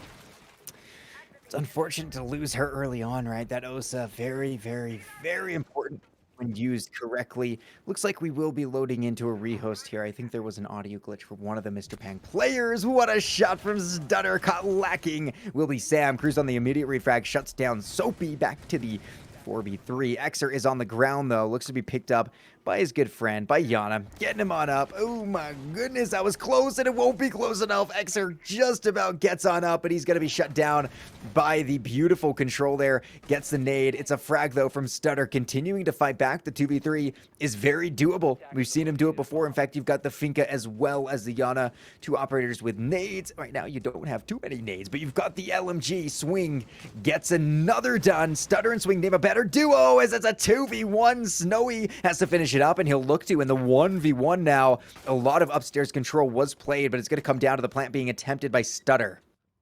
Yeah, Utah, or not, sorry, Swing just getting a little bit too ahead of himself on Fink is the name of the game right now, and it's now on Stutter to find this pick, and Snowy none the wiser so far, and Wow. Stutter's just better on it, manages to clean up that round. It was very messy all the way through, but you'd like to see Mr. Peng able to win those normally tertiary sites, even when they're played out of order. Bad things happen early on. So yeah, we are going to have to move into a rehost here really quick. There was some audio issues on that side. Fortunately, those were on Mr. Peng's side, and they still won the I've been banished into an even deeper void this time. Hopefully, my void now contains a little bit of that lovely infinite overtime. I don't know quite what's going on. I'm going to try and figure that out, Slay, if you want to talk really quick. Oh, good, man. Seems like you've been sent to the Shadow Realm. So, off the bat, we've seen some really interesting gameplay. Obviously, the 3-3 looks pretty great, but at this point, it seems like Mr. Pang could try to fight that one out. You mentioned how the site that we just went to is typically safe for the tertiary site. It would be a site that Mr. Pang would like to win. And the big question is, as we eventually come back from the rehost, going up to most likely kids' dorms, does that site go to Valence? We saw some really interesting frags coming up early on. This team loves to get on the roam game, and you saw how well it could work, but Stutter was just a little bit too strong there in those early engagements, got it picked on up and just kept going and going. So very interesting as we'll head in to another round very soon, but at this point it's not going to be easy for either team to really just run away with it. I think from the get-go we've been locked in to some pretty back and forth games. Even when a team jumps up 4 rounds, 5 rounds, it's the other team just getting right back into it. So I'm really intrigued to see how the remainder of this map will play out. We could see another OT at this rate, but it'll all come down to how this round 9 defense goes for Valence. Yeah, OT very much so feels like it's on the cards here. With you called it a quota, and I kind of feel like we're meeting that here. Both teams being able to win the tertiary sites. So you talked about upstairs being like this. It's a comfortable site for everyone, but the attackers still feel good on it. They have a lot of pressure that they can apply there, and if that site goes 50-50 as it has previously, we are going to see overtime, assuming that Mr. Peng can again win that meeting site. I have returned from the void. We've made it. Yeah, so it's definitely an interesting series so far. Most of these teams kind of trading back and forth sets of 2 rounds, from my notes at least. So it's definitely good to see both of these teams playing well. Um, but there's definitely been a trend in Mr. Peng's play recently with I believe it's Swing, who's been playing the Finka there, where he's able to establish an incredible amount of map control, but then he overextends himself past what he can reasonably do without his team there. And we see a lot of these rounds that come in close, or that the previous defense that they lost there, they're moving a little bit too fast for their own good here. So I'd love to see the rehost to try and dial it back a little bit. The space that he's creating is incredible and very valuable, but if you overextend it, you just end up losing that space that you were fighting for anyways, and typically you end up at a disadvantage. Oh, you don't want to be at a disadvantage. Swing has been very good. Honestly, these last couple maps, these last 3 maps, ever since Skyscraper, Stutter and Swing have been running the show. Back on map number 1, Juicy and Xer were kind of those big names. They've taken a back seat to the Swing Stutter gang, and it's been working out quite well. Right now, we are on map 4. Those previous 2 rounds or maps have been won by Mr. Peg, and all of that coincides with the elevation and the big coming up of Stutter and Swing. Perhaps it's not all there is to it. Correlation doesn't mean causation, but certainly something to look at with these two who are continuing to lead the charge for Mr. Pang. Valence, on the other hand, again, they've been a well-rounded squad. Snowy, Rez, and Cruz have been the top fraggers for this map, but Sam can get it going, and Futile as well was absolutely disgusting when I saw him previously on this map. So we're looking for those guys to pick it up a little bit more. We're deep into this series. We've been playing for hours and hours. The stream has gone for about 4 hours and 30 minutes. I don't know how much of that they've actually been playing. Usually a map takes around an hour. So you could say that they've been going for quite some time. And as they head into round number 9, you just got to dig deep and you got to find a way to pull ahead. Both teams tied 4-4 right now. I love this setup coming out from Valence to the APAC Armory extension. It's definitely a known setup at this point, so Mr. Peng should be aware of it, but it plays very interestingly, and especially when you have the hatch reinforced like this, Futile can exist here for a while, but if Swing manages to do Swing things and find advantages on the other side of the map, we could see Mr. Peng pivot what they've kind of been going for here and do a very Valence-style push. This underneath pressure for Swing just working out very well. Valence contesting it. Cruz falls as well, so now it's Futile way out in Armory and Snowy trying to play around that attic rotating kids now, but it's a 4v2 very early on here for Mr. Peng, and they're looking to get themselves into an advantage going into that only defender site that Valence won. Mr. Peng could be showing just how good they are here, forcing their enemy into a bit of a difficult situation. Remember, this is Grand Championship point. This is very close to being the end. Swing finds the kill. It'll all be on Futile. He's on a triple for Swing, but Stutter falls down. It's a 2v1, and it looks like Futile might be able to jump into this. The MP5K, a great weapon. The 1.5 sight, not a bad combination, but there's so much time for the attack to figure out exactly where he is and exactly where he's gonna be. There's a Swing just about hits the head. He's playing all alone, and the shield's now working against him. Not a great situation. He's gonna be flashed down, and he's gonna be cut down by the FMG. Another round goes the way of Mr. Peng, and all of a sudden, we are in some trouble for Valence. They haven't been able to find these defensive rounds. In fact, it's been Mr. Peng now pulling 2 in a row. We did see one of the players disconnect, so we'll jump to a quick pause to get that player back in. Yeah, but this is the worrying part, is that was a clean round for Mr. Peng. It didn't really look close until that last player alive trying to make it work for him, that armor extension player I was talking about. But when you've got you relying on these hero plays to make the rounds look close, it's not a good feeling. We saw Cruz doing it on the previous map too, finding a 4K as Amaru in a 1v5 situation. But you've got to be able to work as a team and counter these pushes. The setup from Valence was very split there. They did an armory extension and an underneath extension. Typically, you only see one or the other. They tried to commit to both, and it didn't really work out for either. Just Swing being able to get in underneath and find those opening picks. It's not something that we saw Valence really able to do on their attacks. So Mr. Peng could be in a position here if they keep this momentum going forward to put this away in regulation. We talked about this map being 50-50, but having 1-2 attacking rounds in a row, they've already met their almost quota. They got to win one more to tie up what Valence did. But they're in a good spot here to potentially be looking to close out the game within the next 2 or 3 rounds. They are putting themselves in that position, right? I mean, and they're just posturing up. They're getting ready to just deliver some blows here, and it's going to be up to Valence to get their way out of there. They can't allow Mr. Peng to put themselves up to a point where they can just shut it down, because it's not only shutting the map down, it's going to be GG. It'll be Mr. Peng, your 2-time back-to-back Xenon Gaming Series champions, and Valence don't want that. That's not what they fought so hard and so long for, but at this point, Mr. Peng, they could definitely earn it. They've looked so strong so often that it's hard to even have anything bad to say about how they've played this. It was map 1 that they barely lost in overtime. Valence took that, but ever since then, Mr. Peng, they've been in control. They've been doing what they need to do, even when it gets close.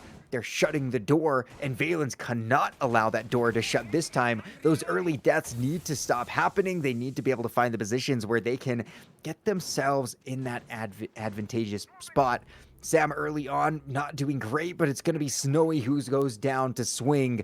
Once again, the opening kill goes in favor of Mr. Peng. Sam gets the refrag, though. The headshot onto Swing is right there, as within 30 seconds, it's down to the 4v4. Some early kills, Omai, for the lovely Finka. Not too bad, as you're taking some of the nades that could have been caught up in those magnets, as well as all the other utility she brings.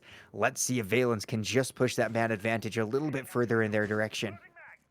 Could argue that Womai just traded his discs for 2 nades guaranteed. It's a pretty good trade overall. But Futile getting a little bit over aggressive here on the rotate, manages to get out, but Sam trades him back. What a great round from Sam so far. Just denying these pushes down the staircase. You saw Mr. Peng posturing for some cheeky stuff early on, and the reinforcement on elbow rotate as well. He can't see him through the smoke. Cruz grabs one for himself, and this is looking like we're in a position where Valence are going to win this round. That they were, yeah, I guess they were technically expected to win it, but this is still good from them to see them waking back up and evening opening up this scoreline going forward, but Soapy and Xer not out of it just yet. They do have some utility left in their pocket, 6 flashbangs left to work with, enough to burn through these Aruni gates and potentially flash out these players playing in some tucked corners like this Aruni here. Try and get something going for yourself, but you've got the clock working against you now, constantly ticking down, and all of the space that you fought for just kind of given up by Valence. They don't want this space right now. They want you to walk into it and for them to hold you out, which is why you see Soapy rotating around here, trying to work this main stair spot as well, getting some extra angles of pressure, just seeing what works right now. I love that when teams will back off of J and then just put a nice wall up. It's just so nice because you're gaining that early map advantage, and even when you're letting it go, you're blocking off the exit. There's Exit with a frag, but he's going to be traded out immediately from Cruz. Down now to the 3v1. It's all Soapy, and Soapy is not long for this world. Cruz is a gunner with that EBR. And he gets it again. Look at Snowy. Look at the exhaustion on poor Snowy. He's probably run out of pizza at this point, and he is just running on absolute fumes. Rez as well, the final remaining 2 of those guys with the cams. I think we only started with 3, so didn't drop too far, but Valence still pull around. They even it up. You can see it, man. You can see it in their eyes. They are getting tired. And Mr. Pang, will they allow them to push this to a map 5? Will we go the distance? Valence, it's going to be up to you guys. You have to stop the Pangs in order to bring us there. Back to meeting. This is where we saw Mr. Pang start their 2 rounds in a row domination. The big issue is, if that happens again, it's GG. We need to see Valence find a site where they're comfortable on to at least push it to a map point, if not even to an overtime. Yeah, if you're a Valence fan at this point, it's very easy to help them. Just go ahead and send Snowy some pizza, man. He needs it. He's got to wake himself up. He's been such a great performer across this entire series. Definitely showing up in some of my notes on this game for some highlight performances. And if your star player is starting to get tired like that, it puts a lot of pressure on the rest of your team to make this work.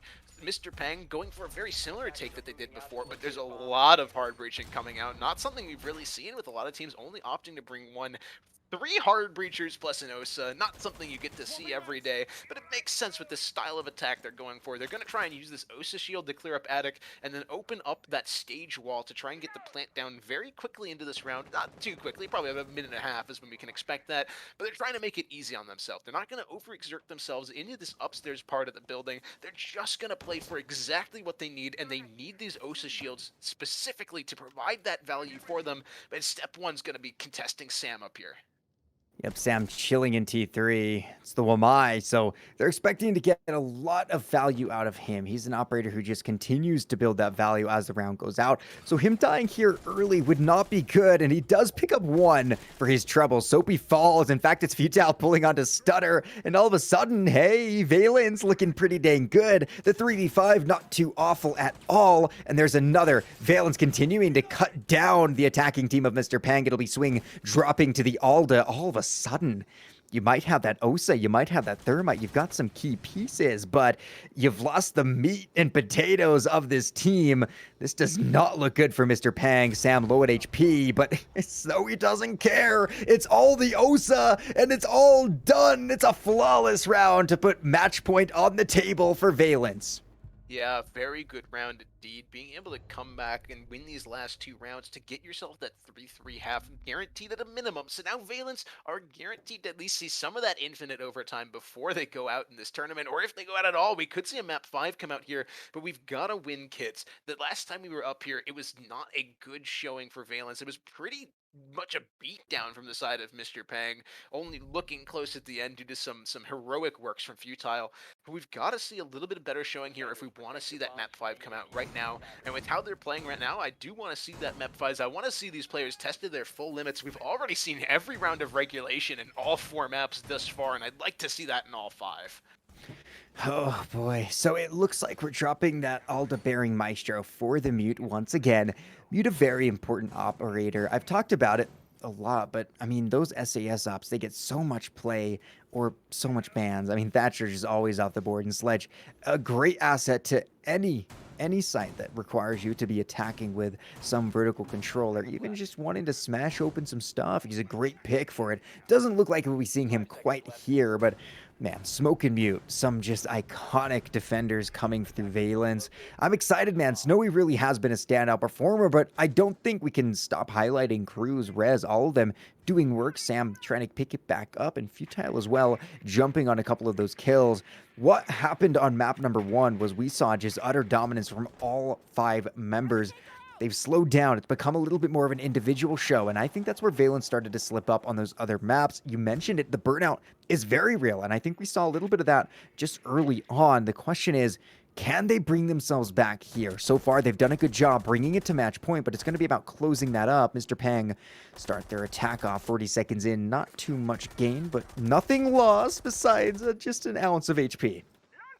Yes, there's some early posturing coming around. Mr. Payne didn't really explore what this defense from Valence looked like last time, with Swing just being able to find so much power early on. So taking a little bit of extra time this time to see what's going on before they get themselves in here. As Snowy gets some initial tagging onto Stutter as well. So that's some good posturing here, letting them know that they're not safe on this first alert, despite what it looks like.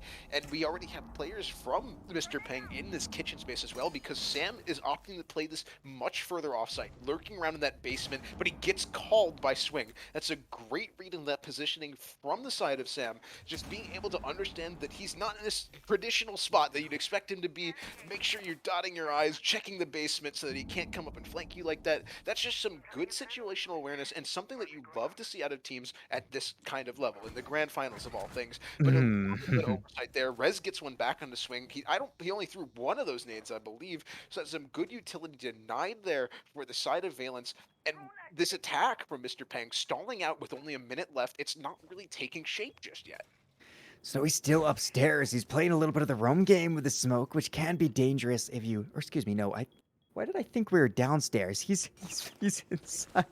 That was completely my bad. Excuse me, but Futile gets it going again. Juicy will fall. Now down to the 3v4. So you've lost a couple of great operators from the side of Mr. Pang. Bad Girl Swing, the legendary Finka player. The top fragger is dead, and it really has stalled out quite a bit. Starter has the angle on White Stairs, and it'll be Soapy shutting down Snowy. All of a sudden, my words are being eaten. Rez falls as well. It's a 3v2. Soapy is in sight. He's ready to dominate with that massive amount of bullets he can bring to the table, and he'll spot him out. It looks like overtime. It's all coming down to Cruz to the 2v1. So if he tries to spot him, he'll be looking for the shot, pulls out the big boomies, and now the plant is going down. Stutter decides to jump off it just a little bit, but I think he's going to stick it here. There's only 15 seconds left to go, and it'll be Soapy getting the shot on. There's no chance for Cruz to clutch that one up, and again, we see overtime. Will it be further than just 14 rounds this time? Are we actually going to see some infinite overtime? With how close these teams have been, you'd love to see at least a little bit of that. The caster's curse strikes again, man, though. We say they can't get in, and then Soapy finds that opening. So many attacks today have been one player finding at least a little bit of a pocket to work through and pushing it to its limit. Soapy jumping in that big window, finding the smoke player, working into Kids, finding Attic, as well as the last two players. There are 4K from him from that push through big window, building space. Just so well played by him going into this first overtime round. We're going to see probably a basement defense coming out. I'd be surprised to see anything else. I don't believe the basement site has lost yet. No, it has not yet. All 4 basement defenses going the way of the defense so far. So it's something to be expected to be coming here first. And if either of these teams are able to crack that basement defense, we could see this Oregon game end pretty early. It's going to be the chance, right? I mean, we'll probably see the first 2 defensive sites for both come down here, because that would make sense. As you highlighted, it's undefeated. But for the side of Valence, again, the mental game right now, you have to realize you are 2 round losses away from kissing that championship title goodbye, that cash prize goodbye, and Mr. Pang will happily take that away from you. This is time for Valence to really just nail it down. Everything has to come out right here, right now. Cruz, Rez, and Snowy have really stepped up. They've been doing a great job. At the same time, we have seen Mr. Pang slow down a little bit with some of the big fraggers. A lot of them are quite even, but with Swing dropping immediately to Cruz as he'll pick up his 13th kill. All of a sudden, things could start to spiral out of control for Mr. Pang. Now, we did mention that you expect the defense to win down here. It's going to be more about as we move on. Can teams crack the other sides, which you would think they would be able to? It's been a 3-3 split all the way through, but Valence with a great start. A little bit of control of T3 now going to Juicy. Yeah, a good trade back there by Juicy to find Cruz and even up the man count here. But Mr. Pang just kind of overlooking the fact that Valence aren't entirely static on site here. They are checking upstairs. They're peeking around. They're seeing what's going on, trying to find any pocket that they can. You see Snowy getting in a little bit of a staring contest through the wall here with Soapy, just kind of playing peekaboo, see what they can get to work there. One of these players is going to have to either give up or fall, but Snowy falls first. Stutter shoots him in the back. That's a good capitalization by Mr. Pang to get themselves a man advantage going forward, but half of their nades are already gone, so they're gonna have to make sure that these last 2 nades from Stutters don't get wasted out here. They need to find some good value to move the players from Valence around. Sure, you have the Flores Reitero drones, but that's most well used for shields and things like that. The nades themselves, the lethality value they provide, allows you to move the defense around, and kind of you get to choose how to restructure the defense around what you want to push. Right now, Mr. Pang do have that man advantage. They've only lost their Finka, their top fragger, which is impactful, but they've been able to bounce back quite nicely. Snowy and Cruz have also been top fraggers, so they're definitely doing a good job at making sure to put the damage onto Valence right now. And as Futile falls, this could be a big one. Rez will get the shot into Juicy. It's a 3v2. This is almost a must-win for Valence here to be able to keep it up. And now with Xer finding the shot, it comes down to Sam. There's 45 seconds on the board. There's so much time here to work with. Oh my gosh, the 416, a great weapon, but it won't be good enough as Stutter ends the round, and all of a sudden, it's going to be Mr. Pang. 1 round up, sitting on defense, most likely going down to Laundry. You can see them. They're getting hyped. Swing is just vibing over there, as this might be the big punch that will just send Valence into GG land. They have to be able to strike back on a site that, well, has now only been won by the attacking side once. Yeah, the unbeatable fortress finally broken. That was some good team play there from Mr. Pang to catch the Cruz on the Imruni, who just tried to tuck into that big tower space, that mid-floor T2. It didn't quite work out for him, calling his bluff, and then finding Snowy as well, getting the man advantage going downstairs and leveraging that beautifully into some great positional decisions there. Mr. Pang now have a great chance at closing out this round. They're on the favorite side. It's only been beaten once. It's 4-1 still for the defense.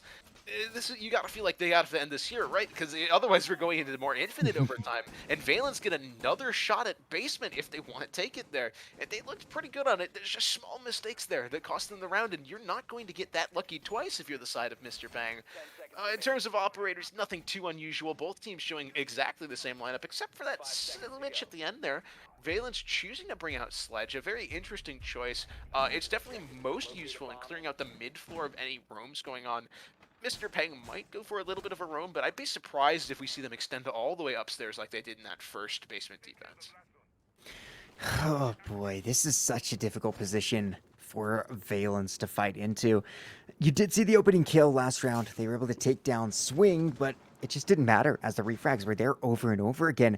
They've got Futile playing on the Finka. This is time for them to do everything they can. It's got to be huge for these for these teammates to just get it going on. Those opening frags are going to be so important. Right now, we're just seeing that typical roam clear, getting situated, getting, all the information that you could possibly need. We've got drones all over the place inside of freezers. It's just about making sure that Mr. Pang isn't going to do anything that surprises you too much. You've got the Hatch Queen, Hibana, opening up some of these hatches. That's what she does. It's her job. She's great at it, but a minute in, we haven't seen any frags on either side. You have to think Valence is going to be playing this so tight. A lot of that's due to the fact that Mr. Pang is just choosing to turtle this, and I like it. It's a change of pace. Valence still burned about a minute 15 of their own time there, despite not being really contested on this mid-floor of the map. So now we're going to see a completely different basement being played out here. It's not about who can win better from these weird, 3v3 man counts. It's a full-on 5v5. Everyone's got their utility left up here, so it's how much value can you get out of your utility. Those Flores drones so far providing none. They haven't gotten anything yet so far, being shot out both times, and Soapy's still holding onto those 3 smoke canisters as well as those 14 Tachanka. Shamika's ready to go, and Stutter finding that opening pick onto Cruz. That's 2 nades gone. That's some large amount of utility from Valence, just tossed down the gutter, and they've got to make the rest of this work for them splendidly. And with Futile being tagged there as well, trying to pull up the shield, it's dire straits here for Valence. They can still make it happen, but it's going to take a little bit of a miracle to make it work. Yeah, the 5v4 doesn't look good. They took down Cruz early on. He's been a phenomenal gunner time and time again. Now Sam is going to have to try to do some of that work as well. Playing on the Hibana, not a bad weapon. Exer takes a lick of damage. You got Rez just sitting over the site, over the hatch, ready to jump in when he needs to. Time is ticking down. Only 40 seconds remain. Mr. Pang eSports, they look good to shut this map up, to shut this series up, to claim victory. Futile's going to have to rotate out as damage is being taken everywhere. Only one boost remains for Valence, and they need to use it well. We have to see some frags come in right now. Sam will drop in, rushes into side, gonna look for anything he can, but he shot from the side down to the 5v3. A trade as Futile finds one, but it's all over the place. The shotgun goes in, Rez onto another. It's a 3v2. Stutter continues to shut it down, and it's all over. Mr. Pang finish the game, and there it is. It'll be a 3-1 victory in this series as they don't let go, they don't stop, and an amazing job by Mr. Pang to become your back-to-back champions in this league. What a series, man. It's just absolutely what a series. It was some great play there by Mr. Pang at the end there. They were able to hold off that push from the side of Valence without using their time delaying utility. And I think that's the key there. Those players trying to work down main late. The Shumika started coming out, only 40 seconds left, and there's a lot of time in those Shumika denials there. And being able to deny that main push meant that those players dropping E-Box Hatch were entirely alone. You saw what they were trying to do, right? They were trying to collapse on the site as a whole and swallow them from every angle so the players don't know where to look. But when you're using that Tachanka denial very well like that, it's all of a sudden, it's got a limb chopped off. You're very weak on one side. It was just a wonderful siege to see tonight from both sides. There's definitely some good footage to go over. If you're looking for some good setups, these guys got them, man. They know what they're doing on all of these maps, and they couldn't shake each other. They're no slouches on attack either. But at the end of the day, Mr. Pang become your 2-time Xenon Gaming Series champions, and wow, what an absolute performance from them, man. Just the entire season. Dude, absolutely. Mr. Pang, they deserve this. Valence fought hard. There's no doubt about it. Both of these teams deserve to be in this grand finals, but it will be Mr. Pang edging them out once again. 3 rounds in a row, 3 maps in a row went to them. And after they grabbed onto that, they just didn't let go. Swing and Stutter picked it up and said, we're running away with this. And they absolutely did. What a phenomenal series we had. I do believe we're going to be jumping into hopefully a nice little interview. Let me just make sure. Yes, that's what it'll be. So we're going to jump to a quick break. We'll be back with your victors, with some representatives from Mr. Pang. So don't go far. We'll have that post-game wrap for you in just a couple.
Well, ladies and gentlemen, welcome back to that post-game interview we were all so excited to join into. It's Soapy who will be here with us. He's had a cam that's been glitching like crazy all game, but it hasn't affected him or his Absolutely. team's performance.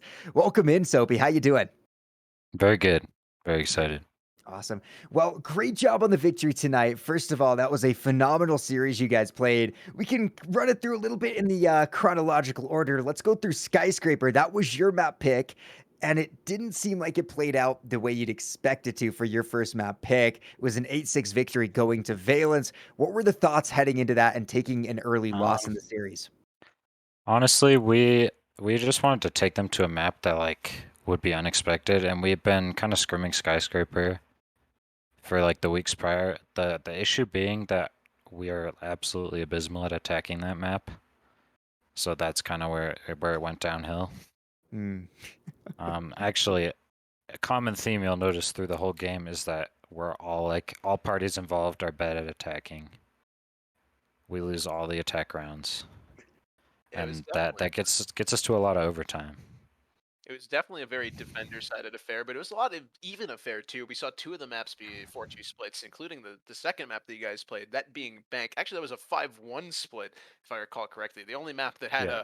a different number there. You guys looked very well put together on those Bank defenses, and something that I noticed personally a lot was that you guys were very creatively using Castle to kind of like chop up the map and give yourself some very unique angles that aren't necessarily ones that you'd expect on like sites.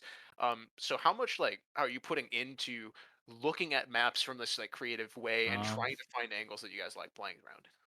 well, honestly, the top floor strat, we played a LATAM Pro League team, and we just took it from them because they absolutely bodied us. So that was kind of just their strat, and we've been editing it ever since. I'd say like the big thing on Bank that makes it challenging is that we'd like to play really like flexibly and with early aggression, but at the same time we were really struggling to play roam strats on Bank. So we kind of just had to work around like taking gunfights aggressively, but still like bunkering. Which ended up like working out well because we were just really relaxed on Bank for the first half, and then I mean props to Snowy because that guy kind of absolutely stomped us when he was on defense. Like we got fried.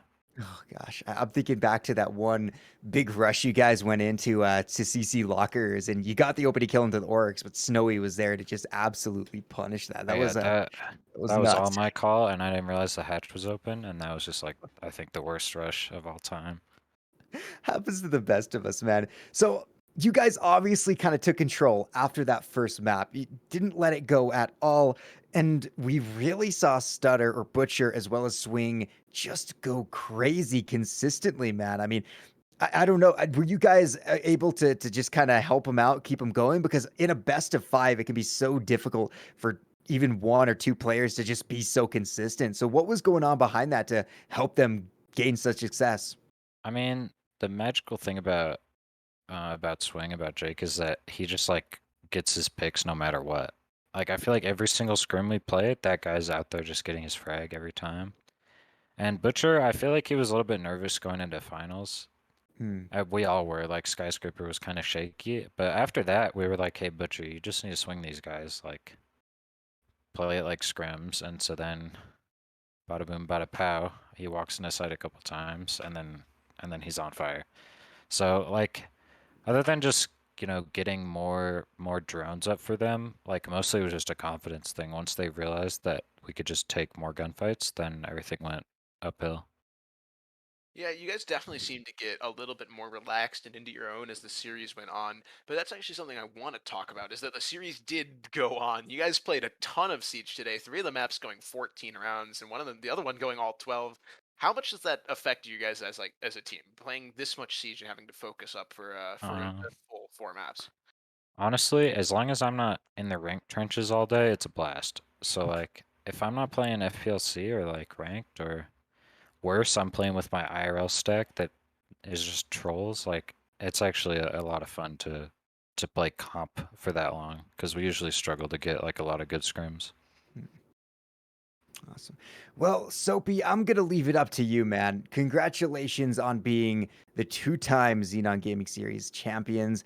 Let's kick it to you, man. You got the mic, you got the floor. Anything you'd like to say before we let you go?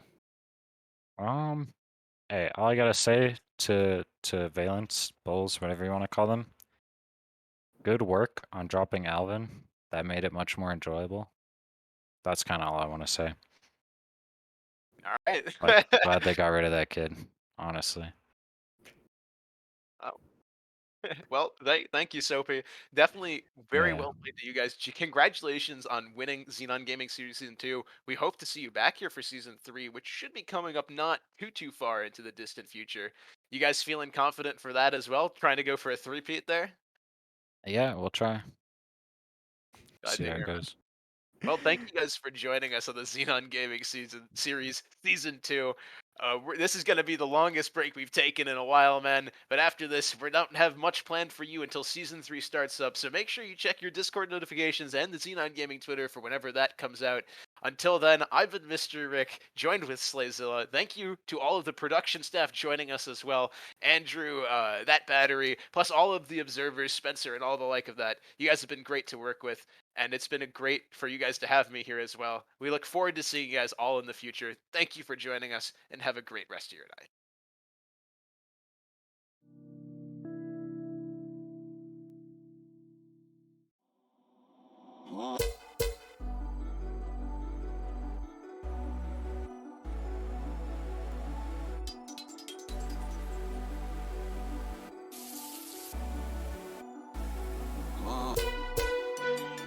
You show me how to dare to love. So tell me what you're thinking of. You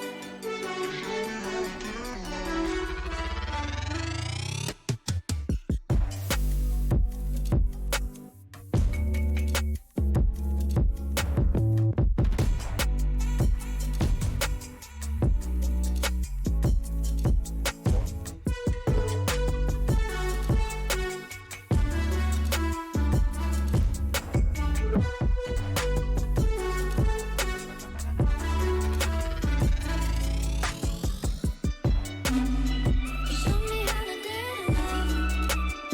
So tell me what you're thinking of.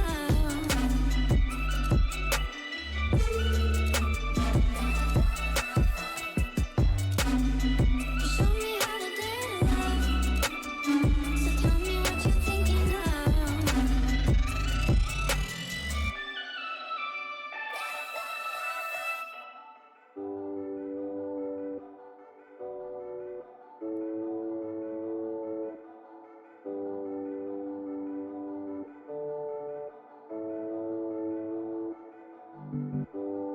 You show me how to dare to love. So tell me what you're thinking of.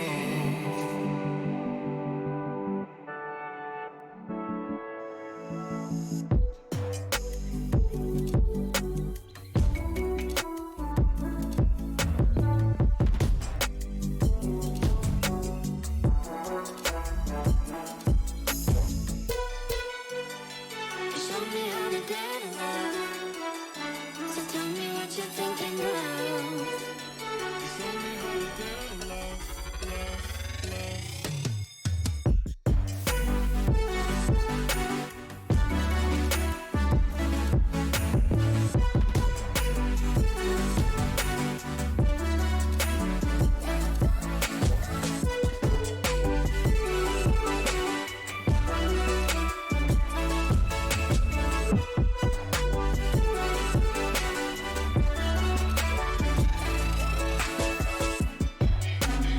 You show me how to dare to love.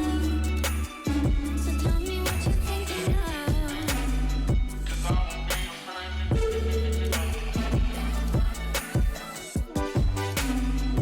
Show me how to dare to love. So tell me what you're thinking of.